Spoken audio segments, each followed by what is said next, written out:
bring the heat.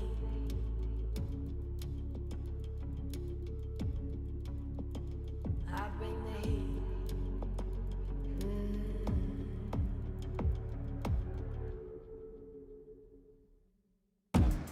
Got the fire in my eyes, coming in hot this time.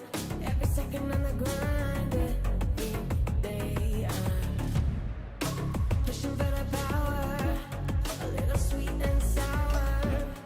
Every second, every hour, can't be tamed. I got the fire in my eyes, coming in hot this time.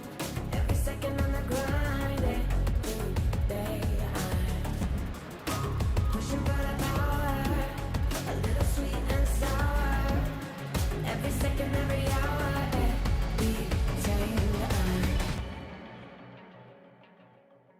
got me looking like steel, now I never break. Put the haters on their heels, yeah, I set them straight. Gonna spin up on their wheels when they see the gray, when they see the gray.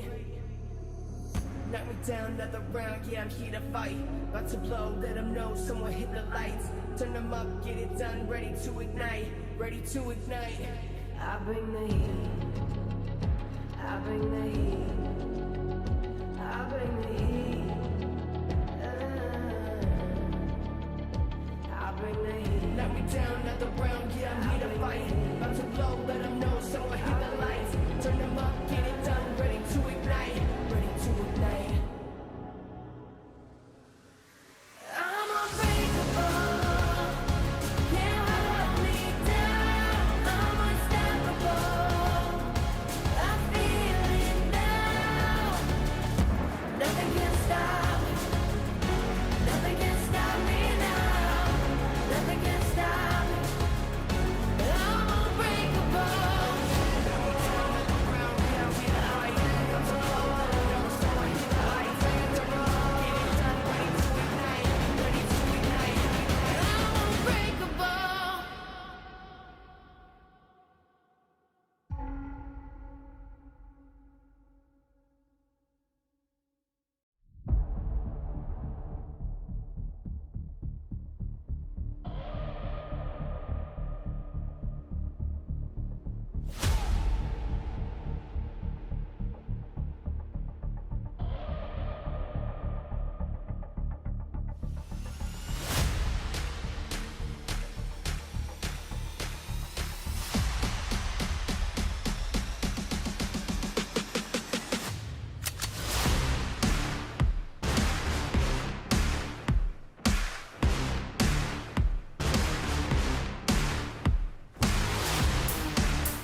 run. When the people mind that you are not aligned, and the only excuse for trying another time, you wanna give it all, give it your best. Round three, player, raise your fists.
start to show.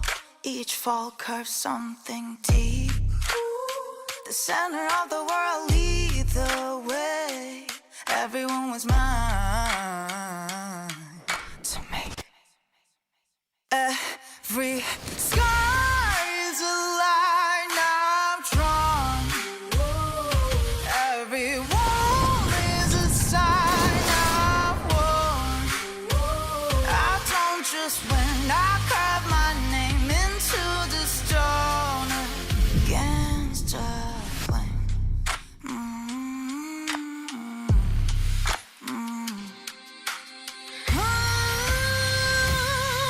Every sky is a line I've drawn. Every wound is a sign I've won. Cut by cut, mark by mark, my name forever in the stone.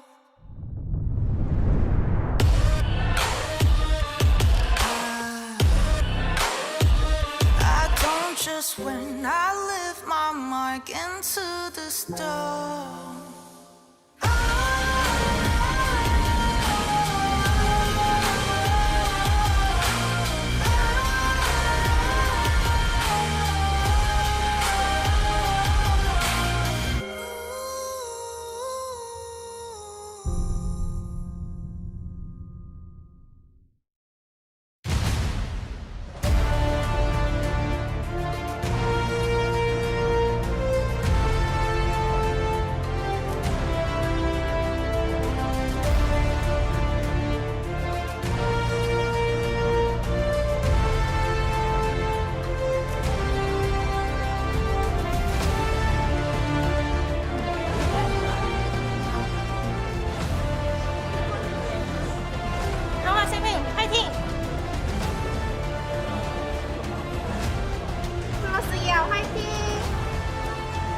디플러스키아 화이팅!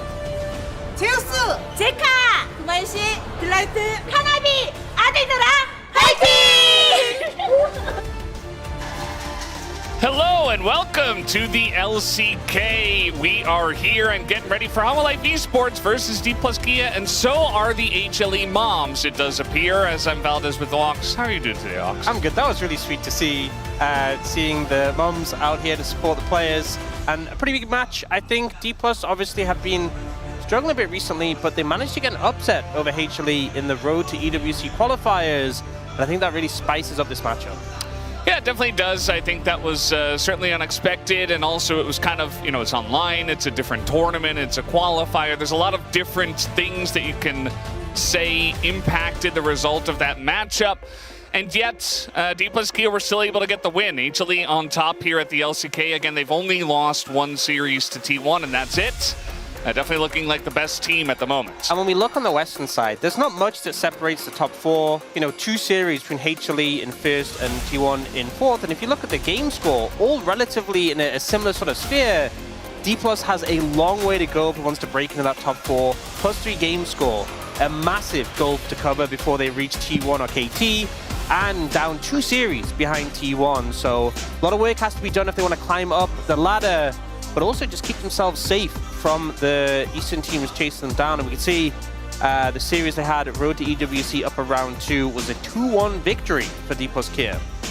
Yeah, definitely a nice victory to get under their belts. You know, it does feel like nowadays HLE pretty unstoppable, but they have, you know, evidence to the contrary. They actually were able to get the victory. And, you know, as I said before, say what you want about it being qualifier and this and that. It's still a win. It's a 2-1. It was a close match. And DK definitely looked a lot better there. Yeah, and Smash was pretty on fire. You know, game 2, 7-1-6 on Ezreal. Game 3, 10-4-11 on Caitlyn. Having a great series. And we'll be going up against Gumayushi and Delight. Delight, who is 2 wins away from 300 total LCK wins, 5th position as a support. Obviously needs a series win, but it's 2-1, 2-0 to get that. So we'll see if he can achieve that today. Yeah, and then eventually try to pass Gorilla and then maybe Beryl, these 2 guys who are at the moment retired. But then he's got Lehens and Keria ahead of them, so that's going to be difficult to catch those guys. But it is what it is. Delight definitely a fantastic support player, and just looking to pile on the milestones as he does. Definitely have been liking his play more and more as the season has been coming along. Definitely, he and Goomba struggled in LCK Cup, but they're definitely looking much better here in the regular LCK. You know, we've had times where Delight's brought out some of his classic picks, the Rakan, the Rel, the Alistair, but leaning heavily into the Bard, the Seraphine, the Lulu, you know, picks that, as much as we knew we could play them, definitely felt like the engage supports were more suited to him, but the meta has kind of pushed us towards those range picks a lot more recently. Yeah, it definitely has. I mean, Delight, he can still pull out the Rel every once in a while, can still play the Nautilus, which does get played also every once in a while. As we are, this is Lucid taking the Raptors away from Kanavi. Kanavi always very important to talk about whenever we go into a Helma Life esports match, but at the moment I'm looking at Gumayusi on the face of a woman, which is pretty interesting there on that fan sign. Yeah, I don't have the context, but, you know, I'm sure it's funny. Yeah, I think the jungle matchup's going to be really important today because Kanavi, like in game 2 of that series I had in the Road to EWC qualifiers, he went 1-7-6 on the Jarvan, had a bit of a struggle. And I think both of these junglers have had pretty phenomenal games, Kanavi in particular, but also when things go wrong for them, it feels like the team really struggles to maintain form, and they struggle to sort of have a gentle loss. It feels a bit more extreme when things go wrong. Yeah, definitely does feel that way. And yeah, some DK fans coming out here trying to support them as the moms are here for HLE. This is really sweet to see. It's so nice to see them sitting together as well. Yeah. Like the fact they're attended there and they're sitting together. Obviously hoping for a win today. I'm sure they'll be overjoyed if they can get the series win. And obviously Delight's mum is there, hoping he'll get his 300 wins. Yeah, that would be awesome to get that for him, but could all be spoiled by D plus Kia if they do show up once again. I wonder if it adds pressure or if it's like, you know, I wonder how the players feel about it. Obviously, it's really nice having the support, but yeah, you want to perform well when your mom's there.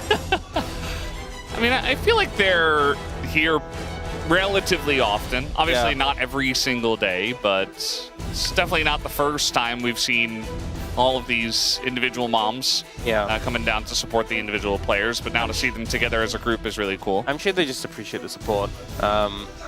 It is cool to see. I know we've seen Delight's mom a lot, many times. But yeah, so I think, you know, we've kind of seen the meta shift a little bit, shift and mold, especially with the new patch that came through. I still think there's a lot of things in the new patch that haven't really been dove into yet. It's kind of just been, oh, we're kind of playing mostly the same stuff, just utilizing like the new rune. How strong is the big dog? Is it a Fury? Yeah.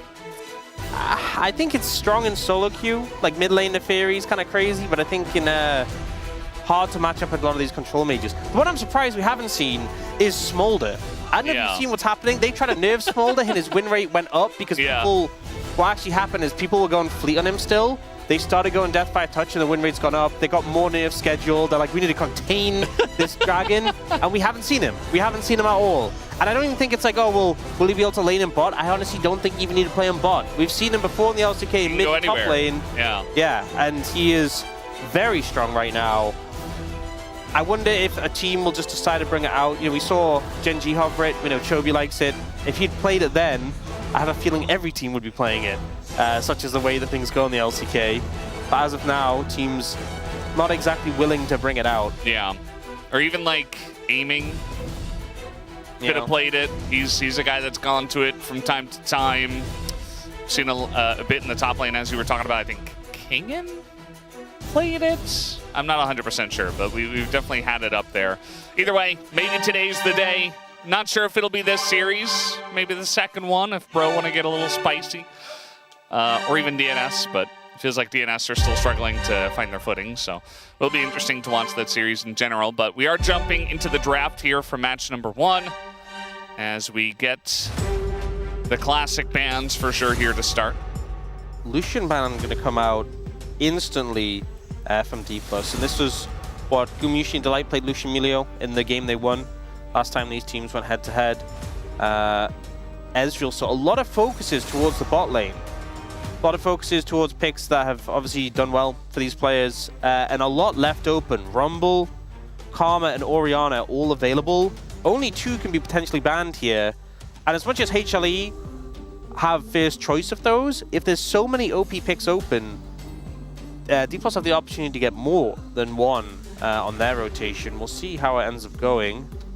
I'd say ban Rumble just because, you know, Zeus probably going to have to pick, you know, one of the standard blind picks tops, being first pick in this game, and you know, you don't want to leave 3 OPs open as first pick because then obviously you give over 2. Yeah, so D+ ban Nocturne because I don't want to go against Orianna Nocturne, but don't want to ban either Orianna or Karma and then give the other to HLE. So now HLE have a choice which one they want to prioritize here. Do they want the Orianna, which has been super strong, or do they want the Karma? There's still things like Jhin Karma available. We know Gumushi is a fantastic Jhin, but instead they opt to go for the Orianna. And that leaves D+ in this position where they can go for the Karma themselves. There's still Ashe Seraphine available, but we've seen the Karma be very heavily prioritized. Yeah, I mean, UCal playing the Orianna for Team DRX yesterday was able to take a win. I think that Orianna is just too strong, even individually. And Ezreal's bans, I mean, there are a lot of great lanes that you can go. And like Caitlyn, Jhin. With the Karma, as you were saying. But I think taking the Jarvan is important, because with Nocturne gone especially, Jarvan's one of the best pairings with Orianna. It also puts some threat, if HLE do want to go Ashe Seraphine, that you have that lockdown that you can't deal with within a mobile pick. Are they going to pick Karma up here? And then they have third pick to solidify an AD carry alongside it? Or will they go in a different direction? We've seen Ashe Seraphine Jarvan be really strong, so they end up going for that instead and leaving HLE the option of going Karma themselves. I think Karma lanes do really well into the Ashe Seraphine. Like, yeah, as a trio, Jarvan, Ashe Seraphine is very strong, but I think it's very risky to leave Karma open. Is it just going to be Kate Karma here? Or are they going to go Kate Seraphine and try and deny it? I think I prefer the Kate Karma in general, and you should have an advantage in that lane in the 2v2. We'll see what they opt to go for, and it is just going to be that Kate Karma. D+ going to take Seraphine on 3. And then I think D+ probably going to ban Xin Zhao. Xin Zhao with Karma and Orianna sounds insane, so they'll likely get rid of that. And HLE have the opportunity to trim away some of Showmaker's mid lane picks. Right now, with having the Orianna, you already feel in a really good spot. But if you could take away things like the Rise, that'd feel pretty good. Maybe even the Azir. Yeah, I wonder how much weight they give towards Deadfire Touch champions. You know, is a Cassiopeia ban ever a thing? I don't think so when you have Orianna already. It's crazy because Rise, I expected the priority to drop with the Phase Rush being gone, but they've been loving Deathfire Touch Rise. And especially into a lane that is tricky like an Orianna, you have a bit more power in your trades early on. So, could see that being a look in. They instead go for the Gnar here. Obviously, D+ not only have first choice when they come out of bans, but also counter pick available for Shu if they want to lean into that. Yeah, it looks like maybe they want to get rid of some of these big ones, as it is going to be Nefiri that actually does get banned away. Nefiri definitely good at dodging stuff. Not the most obvious ball carrier, though. We did see Kanavi Zeka play Nefiri Orianna into Smash and Korea's Ashe Seraphine. That was game 1 of the road to EWC. And, you know, Kanavi Zeka did very well on that combo. Victor going to come through as a ban, just taking away one of those control mages from Showmaker. We expect his pick here. Does he go? There's like Rise, Annie, Azir, Aurora. There's a lot of mid lane options. That is not one we'd expect. That is not a... Hello? Okay, well, I guess... That is Zyra.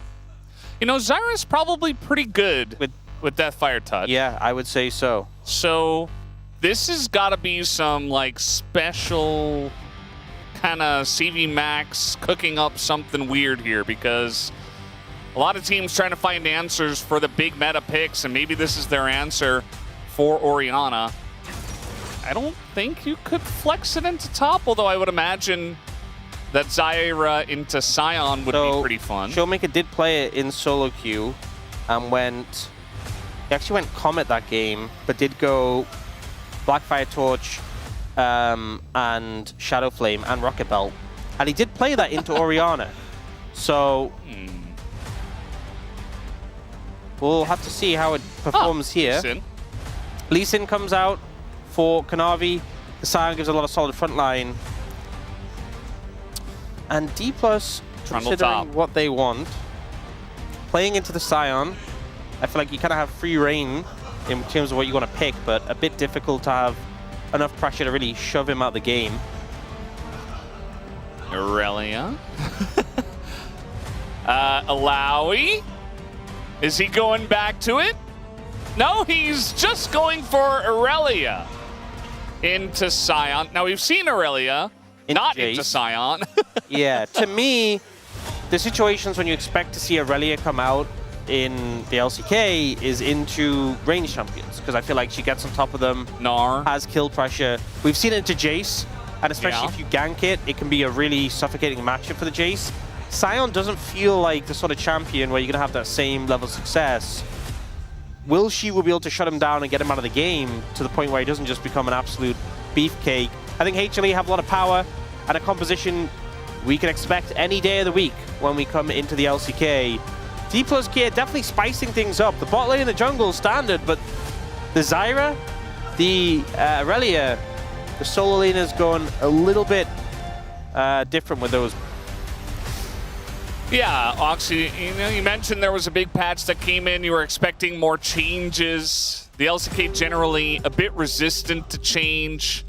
And then D+ Kia plays, and all of a sudden we get Zyra and Aurelia. So, not sure if this is exactly what you were asking for. But we are going to get some spice here in game number 1. Showmakers Zyra here for this first one, up against Humble Life Esports as we hop onto the Rift.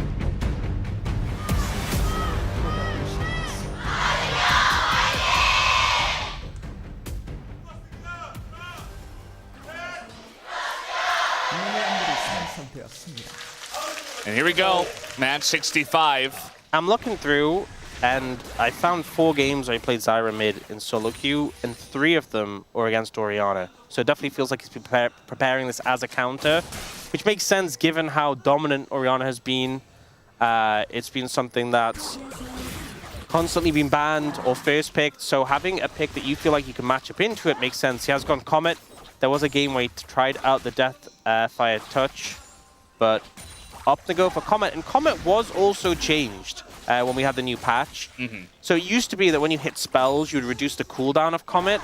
Now that doesn't happen, but the damage is boosted based on the distance it travels. And obviously Zyra is someone who can hit people at such a long range. You have the root set up as well, so the Comet has the potential to do a good amount of damage. Yeah, I also feel like Zyra and Ashe Seraphine, if you are keeping your distance from the Orianna, she's really going to struggle, right? And if you can land a bunch of these long-range abilities like a volley and then a root and then a Zyra ult and a Seraphine ult, Orianna doesn't really get to play the game too much. And I think individually as well, Zyra can fulfill that role in this matchup. We also don't often see Zyra with that much gold, because so often we see her support.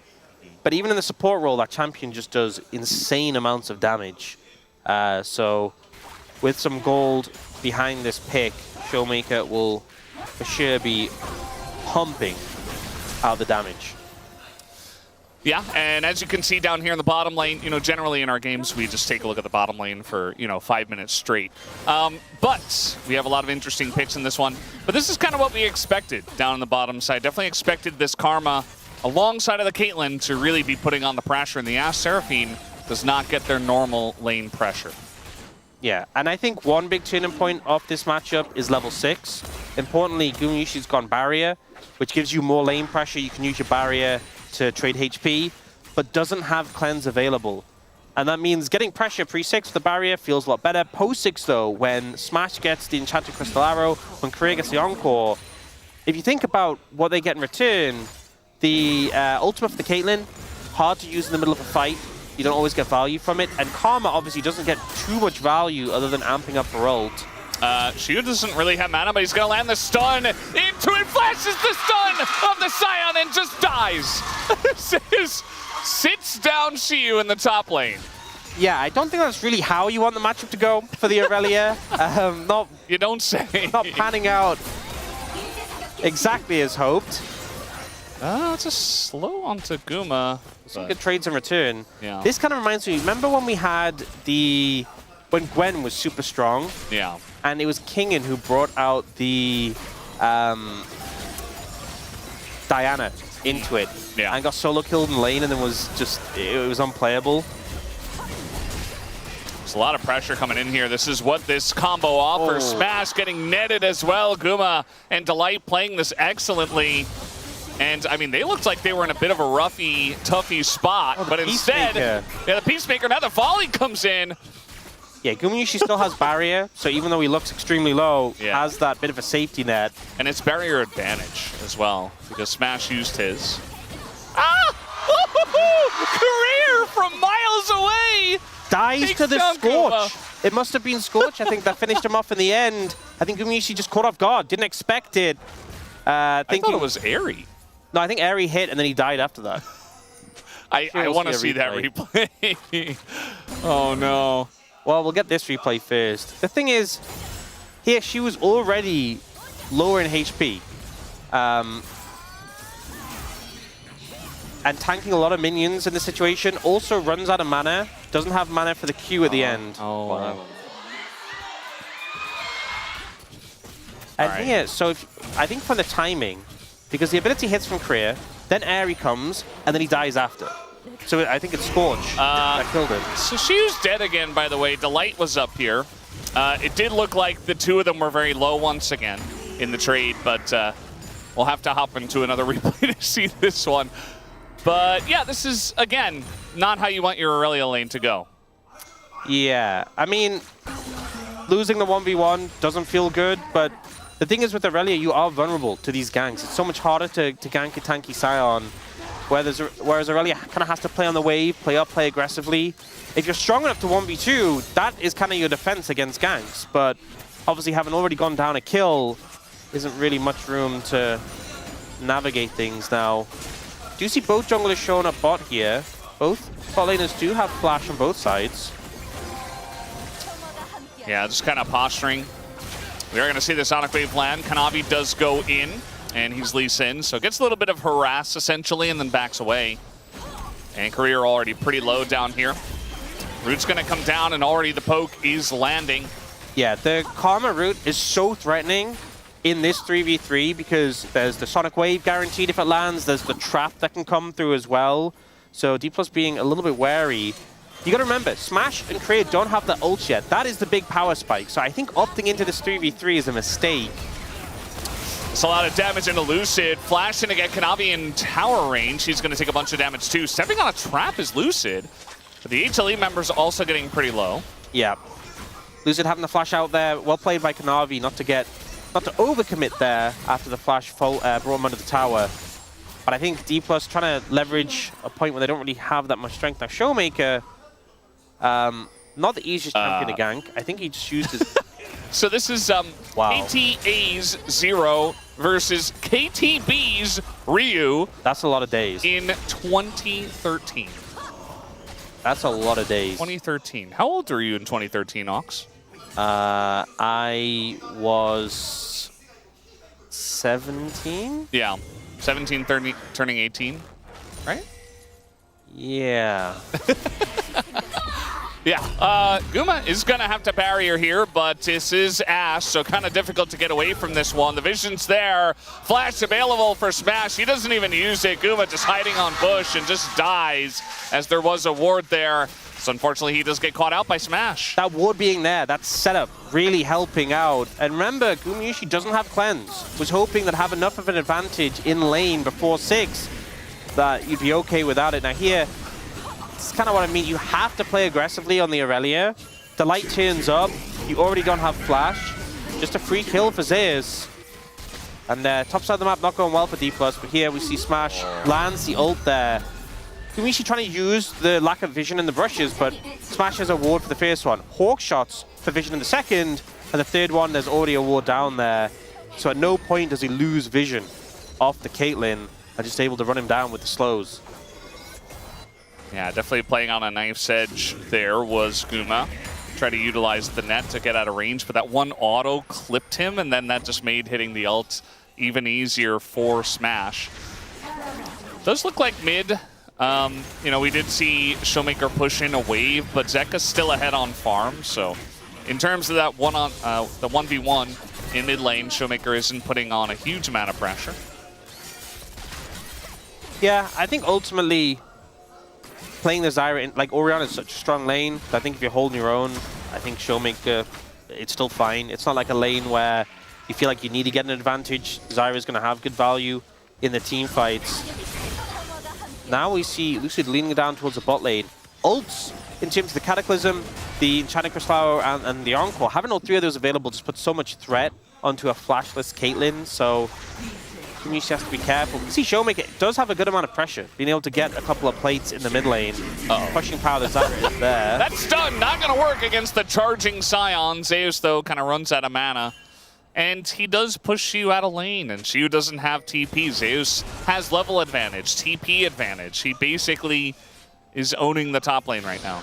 You know, I can see the theory behind the Zyra, and you know, it was cool to see Showmaker lock it in. I can see the theory behind it. It's gone pretty well so far, you know, getting those plates. I don't really get the thought process behind the Aurelia into the Scion in this situation. So, obviously things did go wrong, right? Maybe it could have been different if he had found that solo kill, but yeah, he's just falling behind. We so often see Scion, you know, a little bit behind on a lane, but just scale up to be a monster, so it doesn't matter. You have 1,000 gold lead on Zeus right now. This Scion is going to be a problem. Already is a problem. Going to be more of a problem.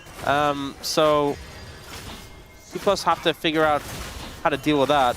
Yeah. I do think that the Zyra does have a lot of tank damage. You know, Showmaker probably going to go Leandries at some point as well. Yeah. He's also, you know, he's playing the, production was saying, he's playing the SKT skin, just Pumandu skin, who's on the coaching staff. It's pretty cool. Yeah. Nice little shout out. That's really cool to see. Especially with so much history behind the last time we've seen Zyra in the mid lane, as now Guma in a lot of trouble, gets hit by the Encore, and he is just dead for the third time. No flash. He knows that barrier isn't going to help, so gets hit by the arrow, and from there he's just dead. Yep, this is really where this trio has come online, and a flashless AD carry with no cleanse is a sitting duck for D+. 0-3-0 now for the Caitlyn. And Caitlyn's one of those AD carries, especially you're playing Caitlyn Karma, you want to have won lane. You want to have come out ahead. And that's definitely not the case with how things are right now. Delight will be okay here. Just trying to hold the wave as much as possible, keep Guma in this game. And, you know, on the side of D+ Kia, it does look like they're trying to bully Xiu here a little bit more. And Xiu does go in and immediately just dies. Oh, the minion block? Shields. Cyan could have tanked like 8 more of those sturges. Yeah, I mean, he's giga tanky, so it didn't matter, but you can see he was a little awkward there trying to get out. Oh, no. So we're hiding on Bush, and this does look like Guma's just going to die again. He doesn't have his flash, wouldn't have helped anyway, and they're just going to try to give this kill to Lucid. I thought they would give the kill to Smash, even Jonah Strong thought they would give the kill to Smash, but not meant to be. This definitely feels like, you know, a mistake happened, right? Ultimately, Guma did die early, Xiu did die early, but both teams have sensed blood in the water. Oh, Showmaker's in trouble. Yeah, he's in a lot of trouble. No flash available for him, and he's just down. But it feels like both teams have smelled blood in the water and are just unrelenting in how they are abusing the side laners who are in an uncomfortable position. Xiu's been targeted again and again. Gumishi's been targeted again and again. And both teams just trying to snowball off the back of that. Now, HLE also going to kill mid onto Showmaker with good setup from Delight.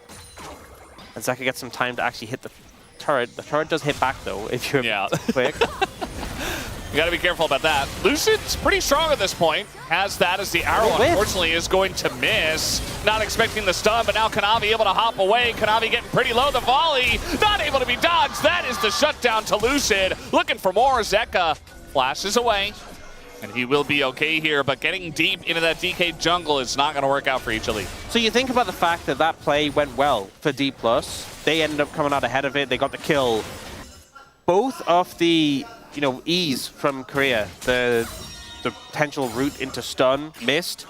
The arrow missed. Like, if those skill shots had connected for D+, that could have been even worse for HLE. So the fact they only lost one member, I think they kind of got away with a lot more than could have happened otherwise. They do lose a lot of summoner spells though, but the same can be said for D+. Yeah, and if you look at who's got the golds on these two rosters, the Scion being super fed, I don't feel like it's going to be a huge issue. Obviously, it's very nice for Zeus and to have that brick wall in front of you, but they have the Zyra on the other side. I feel like there are ways to handle the Scion.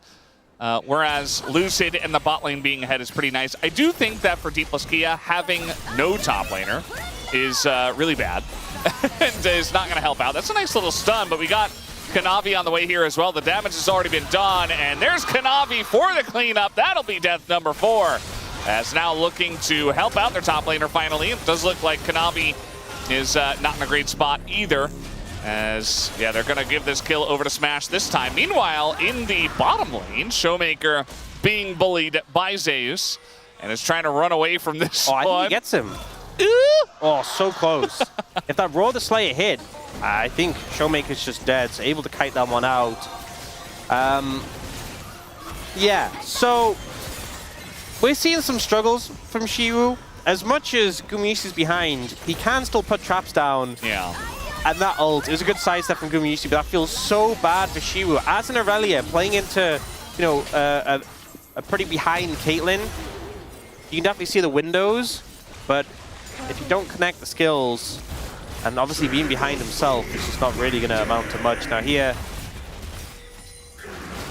honestly, Zeus kind of pathed backwards briefly. Maybe if he'd pathed ahead and stayed ahead of Showmaker, that could have just been a kill.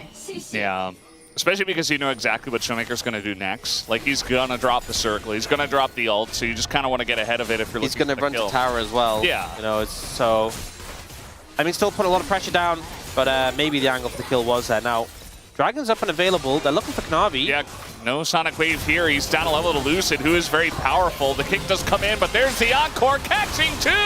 And that will be the kill on a Kanavi, and Lucid is just destroying them right now. Double kill as they look for the kill on a Guma, but just feeds the kill over to Guma and gets him back in the game, but the DK bottom lane super fed at this point. Yeah, nice influx of gold for Gumayusi there, but overall it's still a winning play for D+. Even with Lucid stepping a bit too far. Mid tower going to go down as well. And it just feels like this trio is so strong on the bottom. Oh, Shiwu. Yeah. No delay, no deny on the TP. Shiwu's like, well, I might as well try to go for the play, as at least he avoids the shockwave with this flash. Zeus playing that one really well, setting up the decimating smash to be ready, because he knew she was going to try and look for the squish your Orianna. Now, Showmaker going to get some more plates. That's kind of been his thing. This game is getting plates. We see the mid lane play, so Lucid's ahead of Kanavi. Kanavi's already low, and having the backup of the Ashe Seraphine just gives you so much confidence here. The ult from Korea is great.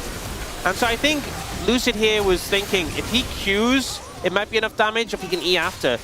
Guma still had flash, so I think he should have just cut the play earlier and accepted you weren't going to kill him. Ended up getting baited in there.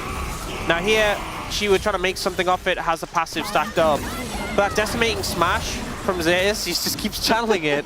He dashes back in for the Orianna and just instantly gets knocked up. Yeah. As you see, HLE, as a team, they're able to get the Dragon and also go up top and take the Rift Herald away. So I think that was started by D+ Kia. And they're just like, no, all of the objectives are ours, actually. We have our Scion here. She still not really a champion at this point. Yeah, so. I think we've seen... Oh, Ara coming in. Oh, close one. Yikes. Oh, that's going to be the Grove stolen. Because Lucid is really making Kanavi feel it in this game. Here we go again. He is going to land that slow. Shiu does not really do damage to the Scion right now, as he doesn't really have anywhere to go. That's going to be another bit of damage coming out from Zeus, just hitting him over and over as the roar comes out into the queue, and it's another kill. That'll be death number 6 for Shiu, as now, once again, we got more action up in the top side. As that encore this time not going to land, but Kanavi is being slowed up, and a bunch of hits actually come out from the Ashe from very far away, but still, he is able to get out as the Lee Sin that he is. This game just feels so hard to judge exactly where the teams are, because D+ is obviously getting a lot of success around their jungle and their bot lane, but Shiu is just dying on repeat. He's just chain dying, and that really puts a spanner into things. But I think D+'s plan is just, let Shiu farm the side lane, and we'll just win on the rest of the map. Showmaker's just taking towers. I feel like that's been his game plan so far. Push waves, take towers. It interestingly just feels like different members of D+ are playing different games. It feels like the jungle and bot lane are linked together. Showmaker's killing towers, and Shiu is just dying. That is literally how it's going. Yeah. And the thing is, even though Guma obviously fell really far behind and has 4 deaths, you've still seen him find ways to be useful. Like he set up the kill on the Shiwu, he was able to turn the kill around on the Lucid. Even though he's behind and that's not ideal, you can still see the value when you're comboing with the traps from other people's CC. Shiwu has just not managed to be useful at all yet. He's struggling. He's trying to find a way back into the game, but it is not going well. He's 2 levels down on Zeus right now. Trying to do the Krugs, and Zeus is like, I don't know about that, buddy. Yeah. I mean, this is part of the reason why we don't see stuff like Aurelia in the top lane very often, especially in the LCK, is that it's risky. You fall behind into a Scion or into anything, but especially into a Scion, you just have 0 kill threat. You're already behind. And Aurelia from behind just feels very rough. Like you were saying, Guma's behind, but at least he's still Caitlyn. Like he can put down traps. There are other members that are fed that can deal damage. He's eventually going to scale up, and Aurelia can as well, but it feels like he's too far behind. Nice kick here from the side of Kanavi, looking for Lucid, looking for the shutdown as the TP behind is going to be good. They get the jungler, and the Baron spawns in their face. They're just going to start it up here. Yeah, especially with Sai on the tank, this feels so safe. Is Shiu going to TP in? They are TPing in the Zyra, and the Zyra ultimate gets a ton of value in a Baron pit. They need to get that quickly. They're all so healthy. I mean, yeah, they can just have the Scion tank it forever as in goes Shiu. He's jumping around and doing a lot of cool things, but does he actually do damage? The answer is absolutely not, as Delight's going to go down. They're trapped. And Guma goes back into the pit trying to help out the team, as they're going to try to just get Zeus and Kanavi in front and hope they can taxi their way out. As Smash, Guma's going to get in the Rift Herald, and he gets away because of that. Lands the knock-up as the shockwave goes wide, but they're going in on a Smash, takes him down, and they get career. A Showmaker nowhere to run, as he is going to try to flash away. Lucid does come back as he hops over the Scion stun, but now he's just being kited out. Gives Guma another kill, Guma on a streak, and HLE sit the whole team of DK down at the Baron. Such a massive team fight win for HLE, getting the Baron, getting so many kills off the back of that. And I think D+, with them trapped in the pit, felt confident. We can slow play this. We can just poke them down. HLE did not let that happen. We see here the Blast Cone allowing Kanavi to chase down Lucid here. But I think he'd gotten a bit overconfident. So many times he's just been able to challenge and have the back of the Ashe Seraphine. Now here, this doesn't feel great for HLE being trapped in the pit against the Zyra, the Ashe Seraphine. But Shiwu goes in, and she was so weak, he just kind of gets focused down and dies. Guma dashes over the wall, but then says, you know what? We can fight this, I'm coming back in. And they are getting poked down, they are getting harassed, but Zeus kind of leads the charge. As a blocker, Kanavi finds an angle, and then this Herald. Look how low Guma is when he picks this up. Yeah. But it allows him to leave the pit, lay a CC onto Smash with Zeus, and then obviously the Shockwave does miss, which is unfortunate, but the setup was already there for him to clean up these kills. Yeah, it's just kind of ring around the rosy at the end of the day, but you can see Showmaker super low, really able to do anything. Lucid against 3, even though health targets is not going to be able to do anything as a Jarvan. And now Homalife Esports, after that gigantic play, They're just so handily in control of this game. I mean, what do Yeah, you do as D+K now? Hullbreaker picked up for Shiwu, so Oh boy. to be fair, Zeus is very large, ship-like, you know, very hard to deal with, but I don't think Yeah. the Hullbreaker is going to necessarily help you take him down. This is kind of the problem, right, is this Scion is so absurdly fed that it really just warps the game where he just stands there and soaks so much damage. Like, if you actually think about how long it would take for D+ to kill him, just a crazy amount of time, even with the fact they have Leandrius and Showmaker, Blade Ruin King on Shiwu. This front line from HLE feels a little bit unkillable, especially with the shields to back him up. And despite the really rough early game from Gumayushi, where he was focused out... Do it you. Oh. Oh, no. No.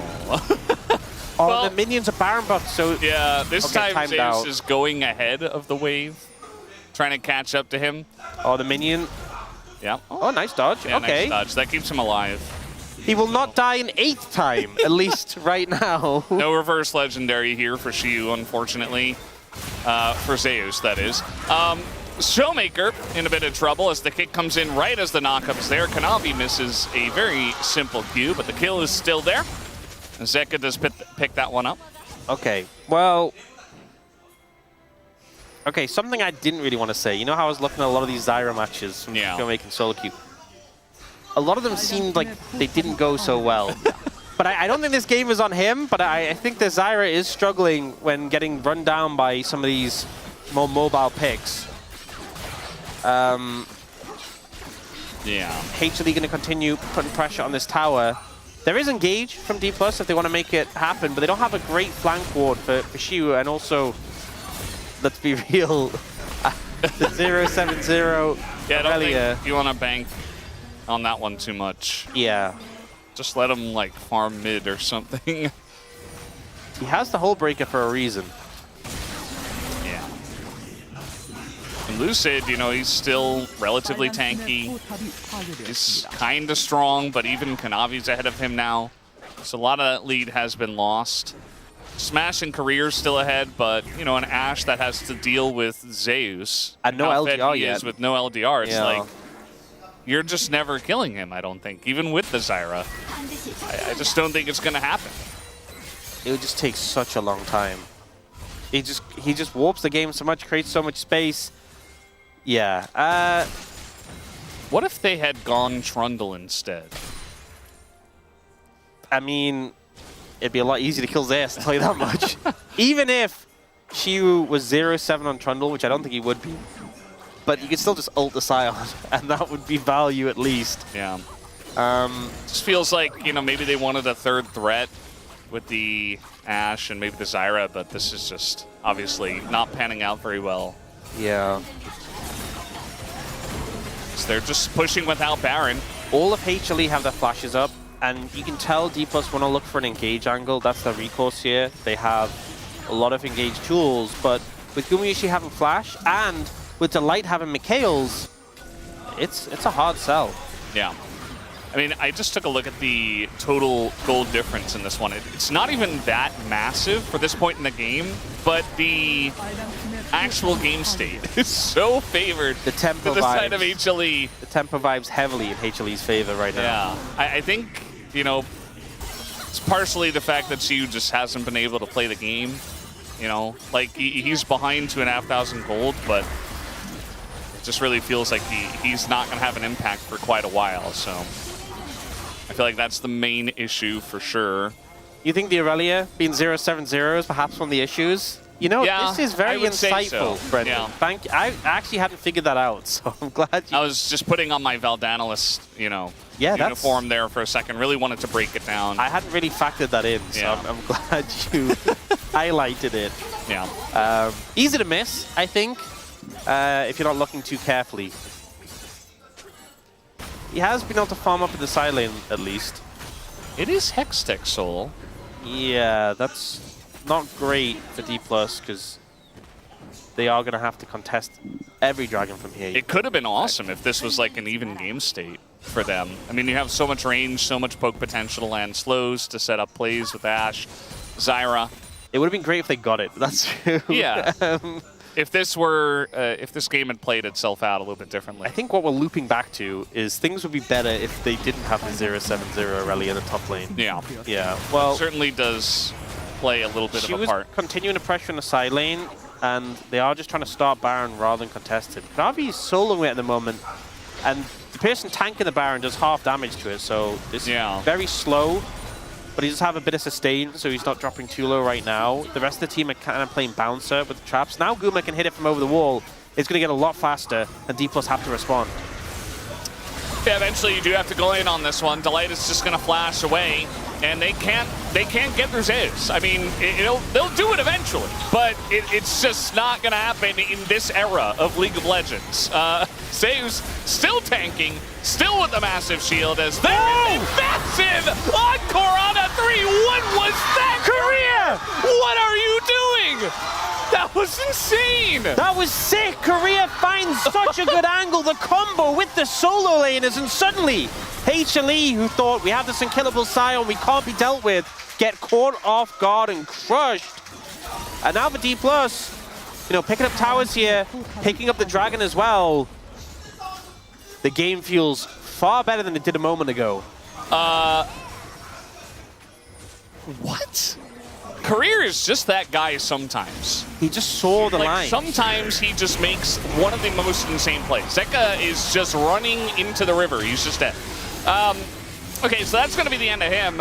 And now we're really going to put this to the test. He got a TP out. Eventually, they will get him.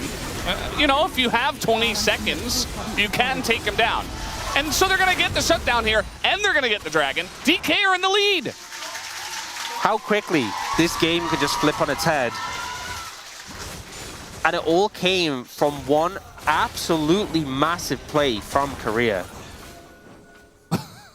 You remember he had that Bard play as well, where it was like, things are looking really rough, and then he did the sicko play on Bard. I think it was against Gen G. Yeah. And it was like he just saved the game. And now all of a sudden he's doing it again. It just feels like he has that clutch factor, and it's something you can't really teach a player, but it just looks amazing when he finds these windows. Konami, you got the red buff, but this Ashe is ginormous. Yeah. And you are not. You are dead. I think invading to steal the enemy's red buff 30 minutes in the game solo, perhaps not worth it. As you said, the Ashe is 5,000 gold ahead. Doesn't have full build, because obviously AD carries get the extra item slot, but a lot of items giving Smash a ton of power. Has Flash and Barrier available as well, so... they might kill Shiu here, but honestly, who cares? Shiu could go 0-8 in this game, and DK might win.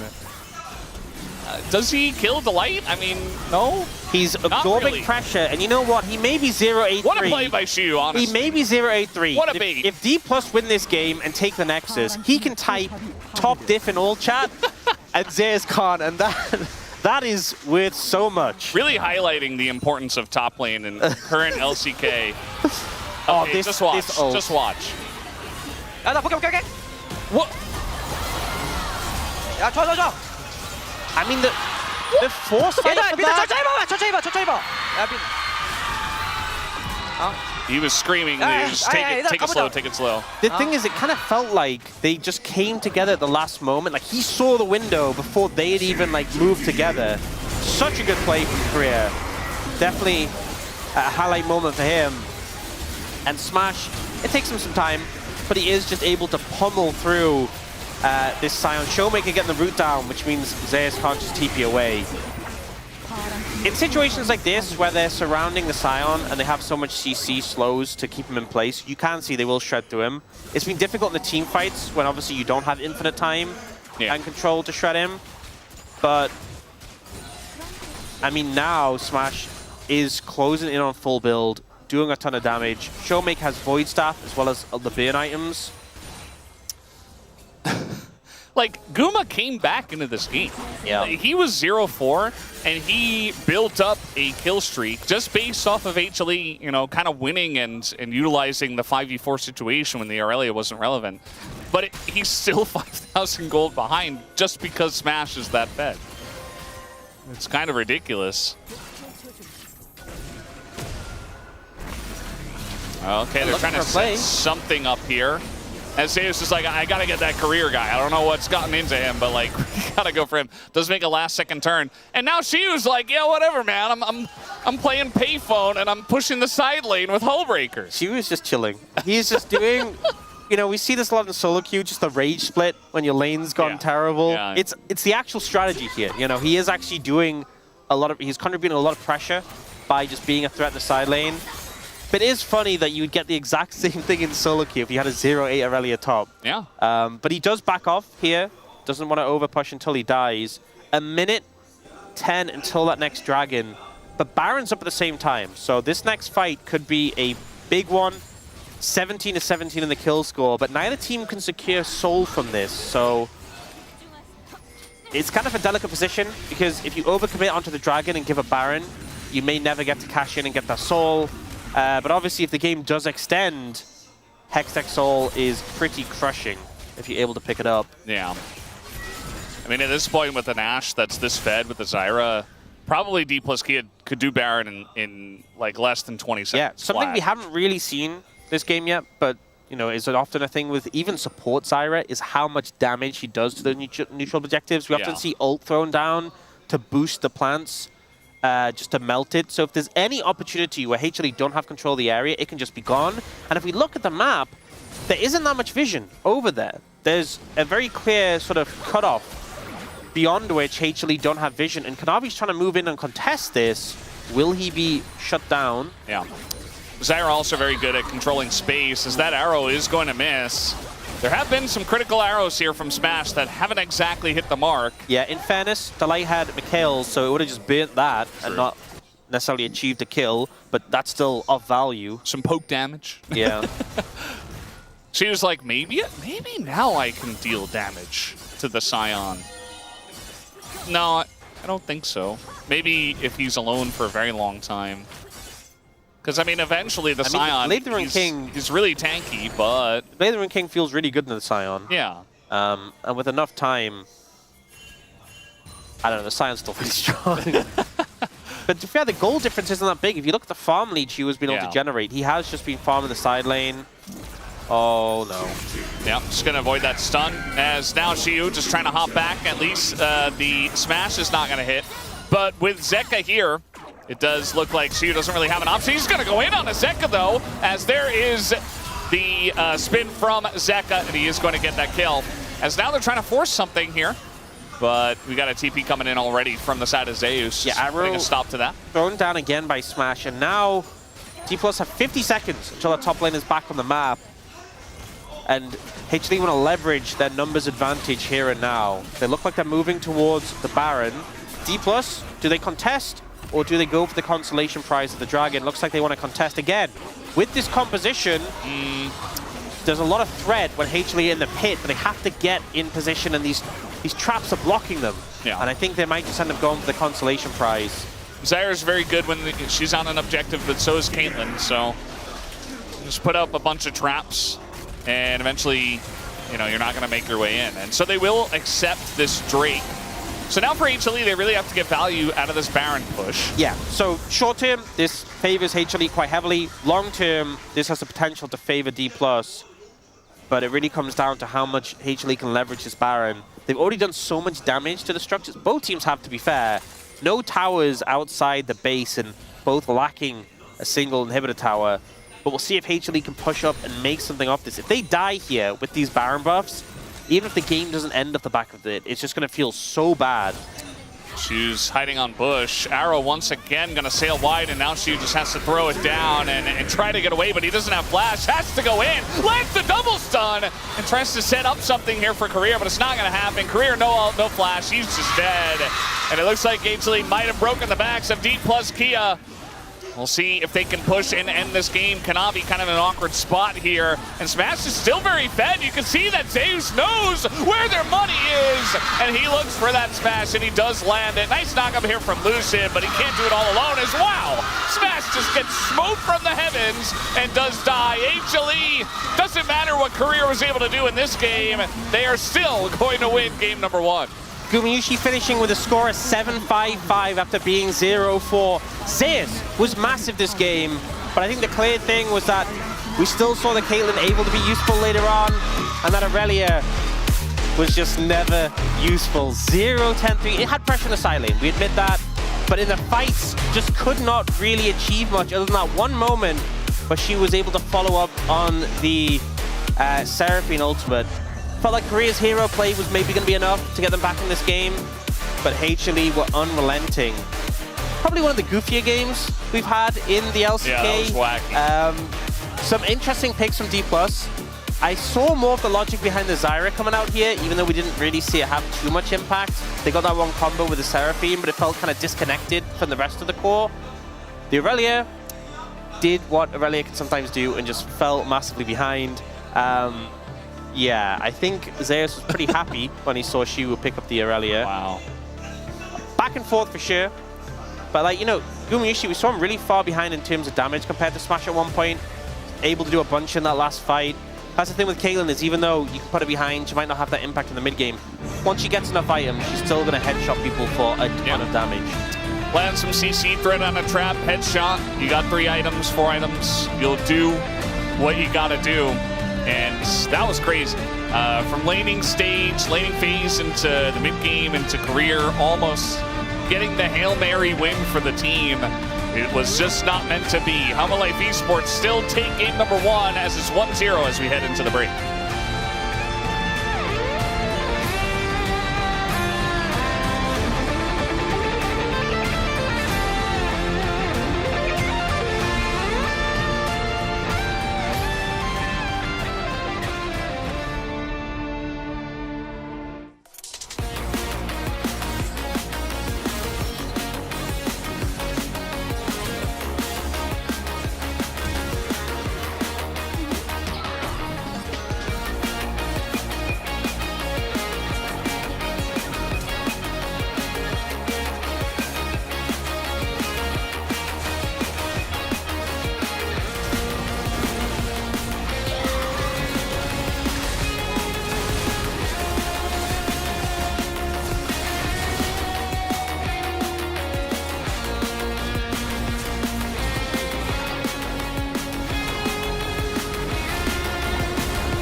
나 미래 보고 계속 기다려봐.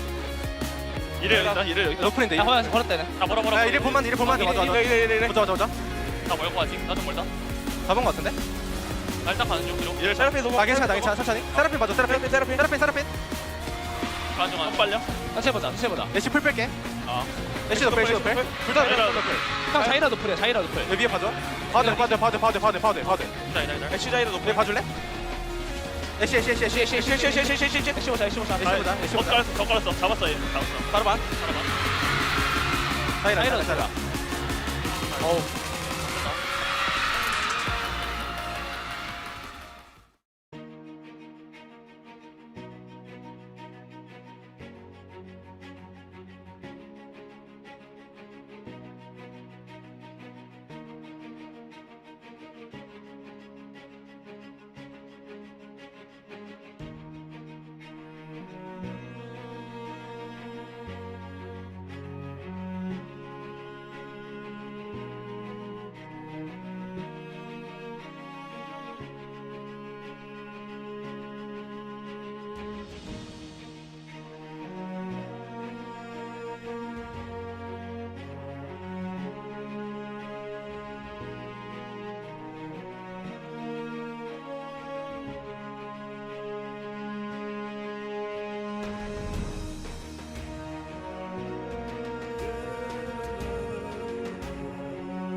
gotta live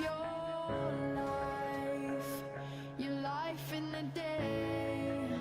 Yeah, I was blind, but now I see.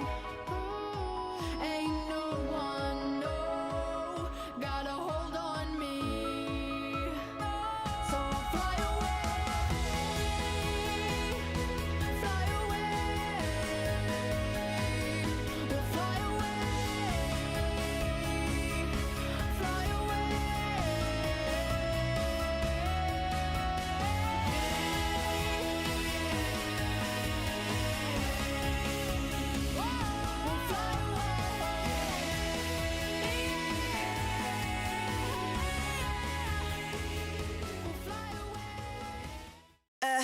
Every sky is a line I'm drawn.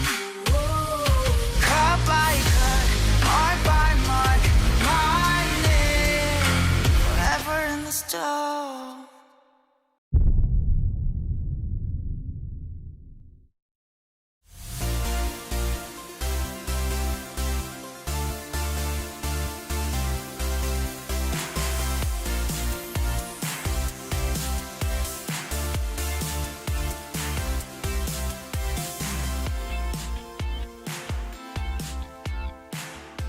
Hello, everybody. Welcome to the space where I don't know what we saw. We saw some stuff happen there. Hanwha Life Esports D plus Kia goes the way of Hanwha Life Esports with Did and Hooney joining me here. It starts in the draft with a very unique draft from D plus Kia. Okay, so in the beginning of the draft, we were like, oh my god, D plus Kia has such a great idea. Like, they just gave up Orianna, but they had the Jarvan as Seraphine. So if Showmaker is okay in lane, then this is one of the great ideas when you have to play against a better team. And now... He was a little bit okay compared to Irelia okay conditioning, right? Like Irelia into Sion, sure you can play, you can pick it, but you know, it's hard to punish. This is one of those moments where you find out, oh, the pros, they're just like me. So we take a look at the top lane for D+, and the bottom lane for Hanwha Life Esports in Gumayushi and these rough starts that they had here. All right, guys, who do you want to have in your team? 040 Kate or 040 Irelia? So, my personal opinion, I think Caitlyn is a little bit better because I can help him and I can just roam around, you know? So I think Caitlyn is more winnable. But what do you think, Hooney? I think Irelia 040, that's where the top game started. if you can still win 1v1, doesn't really matter. The death cannot stop me. I am an 80 carry player, a Caitlyn one trick, and I agree with Hooney. When I'm 040, I'm still afraid of a 040 Aurelia, as that was one of the craziest starts to a pro game that we've seen. The outline was very clear for both squads where they wanted to go, which then led to a Baron take of 20 minutes for Hanwha Life Esports. We're thinking, okay, Hanwha Life Esports, it's fine, they'll go through it. But then at the second Baron, this has to be play of the year here with Did by career on the Seraphine. I was screaming at it. Like, this was the play of the year. Like, I'm pretty sure. Like, even though we had so many good plays from so many different good players, I didn't see this coming. Like, not at all. It was just perfect angle. So he didn't spot it. He didn't get spotted by HLE, and here the flash R. Oh my god, this is just perfect combination with the Seraphine ulti. Yeah, I mean, they use really vision well. I think HLE like definitely a little bit overstepped by there because they got already the objective and then they're trying to kill them like more because like they were ahead. Like this spot, there is so winnable spot, and they're like 5,000 plus gold ahead as a global gold. It was really smooth, but you know, it was a massive play from the carrier. Yeah, after that, probably about a 6,000 gold swing to make it about 1,000 gold in the way of D plus Kia. The split pushing Aurelia kept going, kept getting caught. Yeah. And then the momentum started to fall away. I gotta say, you know, like we compared 040, Kate and Aurelia, but the thing is, Guma stopped at some point, right? But Siu didn't stop. So, like, you know, like, that's how the champion works. Like basically, even though you're 0 for 0, I think as an AD carry you can stabilize it and you can be like, okay, just get the CS and you'll be fine. You're scaling. But I think as Irelia, it's a different experience. That's why I said earlier, as long as that doesn't really matter as long as you win 1v1. But Exactly. this side, he was definitely not winning against Sion. It was not even close. Then you just don't have a job at all. Like at the silent, you just go there and then you just die. You just push the wave, keep doing it. And it's like, it's so easy for enemy team to play. You just go at the side lane, kill, and then go Baron, go Drake. It's so easy for me. Yeah, so I gotta say, like, he played bad. But at the same time, champion does not work against the Sion. So I think it was just a bad idea to play into this matchup. Yeah, they were cooking a little bit too much there for D+ Kia. Hanwha Life Esports able to battle back, bounce back in one of the wackiest wins of the year. Let's see what's in store for game number 2. Like, you know, before we toss, I really want to talk about the Zyra as well, but where did it come from? Do you know?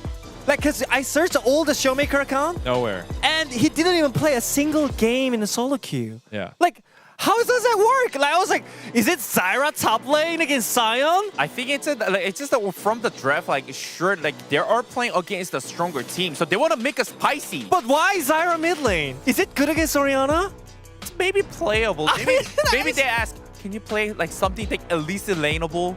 We got this. I mean, like we were all talking about if Showmaker's okay in lane, then this draft works. But he just picked Zyra. Then this draft doesn't work. I don't think it's that. How are you blaming Showmaker for Shimu going No, I'm just 0 and saying. 10? By the end of the game, we did. You have the Zyra mid as well, you know. So it's like, I don't know about that one, but we can see it more. Maybe he has a different idea about the second game, but I can't agree with the Zyra mid as well.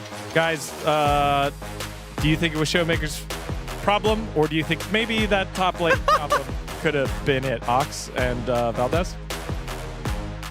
I think that we did is just not good enough for searching up picks in solo queue, because I'm looking at Showmaker's accounts and I see a Zyra game that he played 20 days ago, 3-4-12. There's one 16 days ago, 4-6-8, 0-4-7. These aren't great scores, but he did play it. There was also one on his other account that I did see as well. Yeah, 12 days ago, 3-4-10. So 4 games, of which he lost 3 of them, which isn't great. Yeah. It isn't a great track record, but he did at least try it out. That's something, we know that at least. We do know that he has played the pick within the last month. So at least that does count for something. He played it into Orianna, as you were talking about. Yeah, 3 of the games in Orianna, 1 into Victor. So Yeah. it definitely felt like he was preparing this as a counter. And look, it didn't go well. I'm not saying necessarily that like Zyra is the new counter to Orianna. We're going to see it every game. But I feel like it was a much smaller issue than the elephant in the room. The elephant That was Sion. The elephant in the drafting booth, I think, more like. Yeah. Yeah, you could So- say that. Dude, D+ Kia just go back to standard old drafting after that. I don't even know where you go Maybe. from here. I will say one thing. We have Fearless, right? But even if this was not Fearless, I don't think we're seeing the Irelia again in Game 2. Or maybe for the rest of the season. Maybe you can put that one... Needs to cook a little bit longer. Yeah. Yeah, so obviously Game 1, we saw a lot of bans focused towards the bot lane. We saw Varus, Ezreal, Lucian all taken away. Now it is D+ who are first pick. They had second pick last time. And already we've seen things changed up a little bit so far. We'll see if we still get the Ezreal Lucian. Could come through as bans. It is D+ who have that first pick priority though. And maybe want to get their hands on the Lucian themselves. Yeah. That is what... Oh. Nope, they end up banning it out. So we could end up seeing HLE just going for an Ezreal ban here, and then honestly the bans would be pretty similar. The only exception would be switching Nocturne for Nautilus. And obviously Nocturne was kind of banned because of the synergy with Orianna. But we'll see if HLE want to go in that direction. They go for the Vi instead. There is still the Xin Zhao available, who, if anything, has been higher prio than the Vi. Maybe Kanavi is hoping for a trade where he gets to play Xin Zhao and they take an Ezreal. Maybe they're trying to bait him into picking it because they'll play Trundle. Yeah. we'll see what they opt to go for. A lot of weight in this first pick for D+. You know, there's a lot of mid lane picks available for Showmaker that we've often seen first pick, like Rise or Annie. But instead, going straight for the Lulu. I mean, they did ban Nautilus in the situation. And you got to think, with these pretty heavy bot lane bans coming out, what are you going to play into, presumably, Yunara Lulu? We've seen Ezreal Nico played before, but we know how we feel about that one. If you want to kind of crush lane, we know that Guma can play picks like MF and Jhin, who have a lot of that early pressure. Yeah. You could still potentially take Nocturne and Nico together if you wanted to go for that one, but instead, they might just be going for the Xin Zhao. Yeah. And you do want to take that away from the Lulu side. Yeah, I think so for sure. And especially with a lot of junglers thinned out, makes sense to put priority toward that. Now, what will they opt to go for bot lane now? They go immediately for the Corki. So Corki Nami is something that they can take into this. I feel like the Yunara Lulu's been doing better and better in this matchup. And D+ are just going to respond with the Trundle. So I'm expecting Trundle Yunara, HLE go Nami, and I feel like D+ do pretty well in that trade overall. Yeah. Having a good matchup in the jungle. And again, we've seen the Corki Nami struggle to have the same amount of pressure. They swapped off of the Trundle for now. The Yunara was kind of... It was the obvious one. You give yourself more time to pick. And it looks like they're not fully committed to going that Trundle in the jungle. So they just hover it, and then they don't pick it. And they say, well, if you want to ban it, go ahead. I think HLE would have just banned it anyway, whether they hovered it or not. Probably. Showmaker's TF, looking like it could be the option. And especially if you want to put even more pressure down the bot lane when you already had so much in the last game. TF definitely a pick that can lean into that and do that. But also if you look at HLE's composition, their main way of closing distance is Xin Zhao. Like the Nami wave is very slow, Xin Zhao has to charge forward. Showmaker can kind of hold them at bay with the gold card as a threat, really limit Xin Zhao's ability to play the game. If you get stun carded, do you ult as the stun card's in the air, or do you hold it and potentially die without ulting? I think HLE need more engage in their composition. They don't have Vi, they don't have Nautilus to deal with this Yunara. Yeah. And I think so far, D+ pretty happy with what they've got. Pantheon ban going to come through, so trimming some of Lucid's options in the jungle.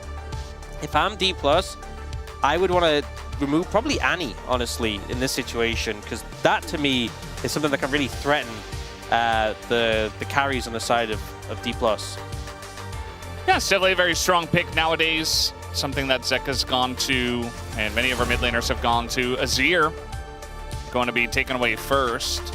So definitely a playmaker in the mid lane, but I don't see a whole lot of Azir nowadays. I feel like we've seen him mostly as like the second round ban, but he's just not really picked first rotation. He's not that high priority, and teams are like, you know, we don't want him to play it and have it as a late pick, but as you said, not really seeing it too much. Skarner ban comes through. The Skarner priority has been rising to a crazy degree, and it would just make the life of HLE more difficult with Kadavi trying to move forward and there being so much control in return.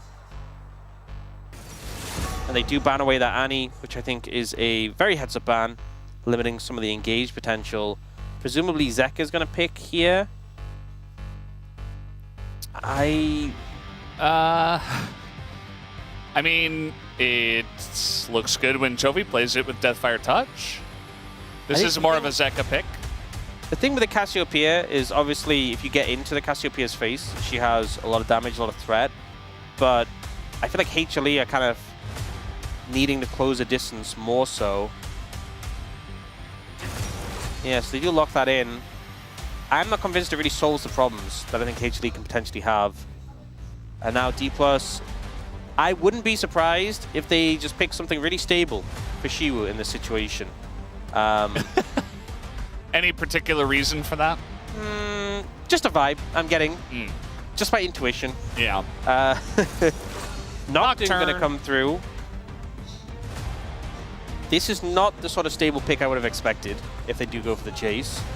I feel like this has been what she was gone to for a blind pick pretty often, but I'm not a big fan of these blinds. It's going to get matched with the Yorick immediately, which is no surprise. And maybe this is going to be redemption for Shiwu, but you're in a matchup which is favored to the other side, and Zeus did just completely blast you in the last game. So we'll have to see if he's able to manage this one. You know, I think in this situation, the Nocturne, obviously, and the TF has a lot of control they can offer towards the side lanes. As soon as level 6 is unlocked for those two picks, that is where things become a little bit concerning for the rest of the map for D+. You have a super scaling bot lane, and the Jace, even though we've seen the Yorick matchup be favored, early game, you can have an advantage. We've seen Jace's pull ahead in the early levels. Zeus himself was getting solo kills on the Jace into Yorick. And before Yorick has the Maiden, the matchup isn't as bad. So maybe this is the opportunity for D+ to get that ball rolling with the power of those global ultimates. We have the fan signs going at it. The D+ Kia fans desperate for a victory. And the HLE fans very confident that they will get it. Corki Nami, pretty interesting to see it proud this early on in a series, even in a game 2. But we'll see if they can pilot it well, as we got TF and Nocturne back for Showmaker and Lucid. Let's hop into the rift for game number 2.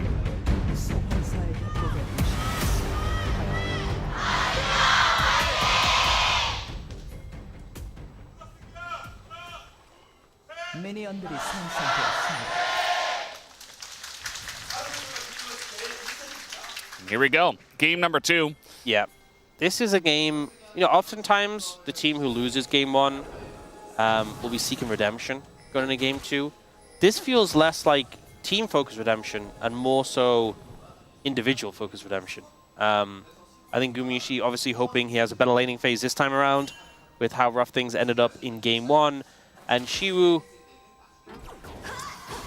yeah, definitely hoping things go better. Has gone the Storm Raiders Surge. Is this the first time we've seen it in the LCK? Smash is going to step up very aggressively here and not take the best trade himself. Yeah, it kind of felt like they were just both Guma and Delight were hitting him at the same time, and Cray was a bit further back. Really important that like you have parity with your support and your positioning.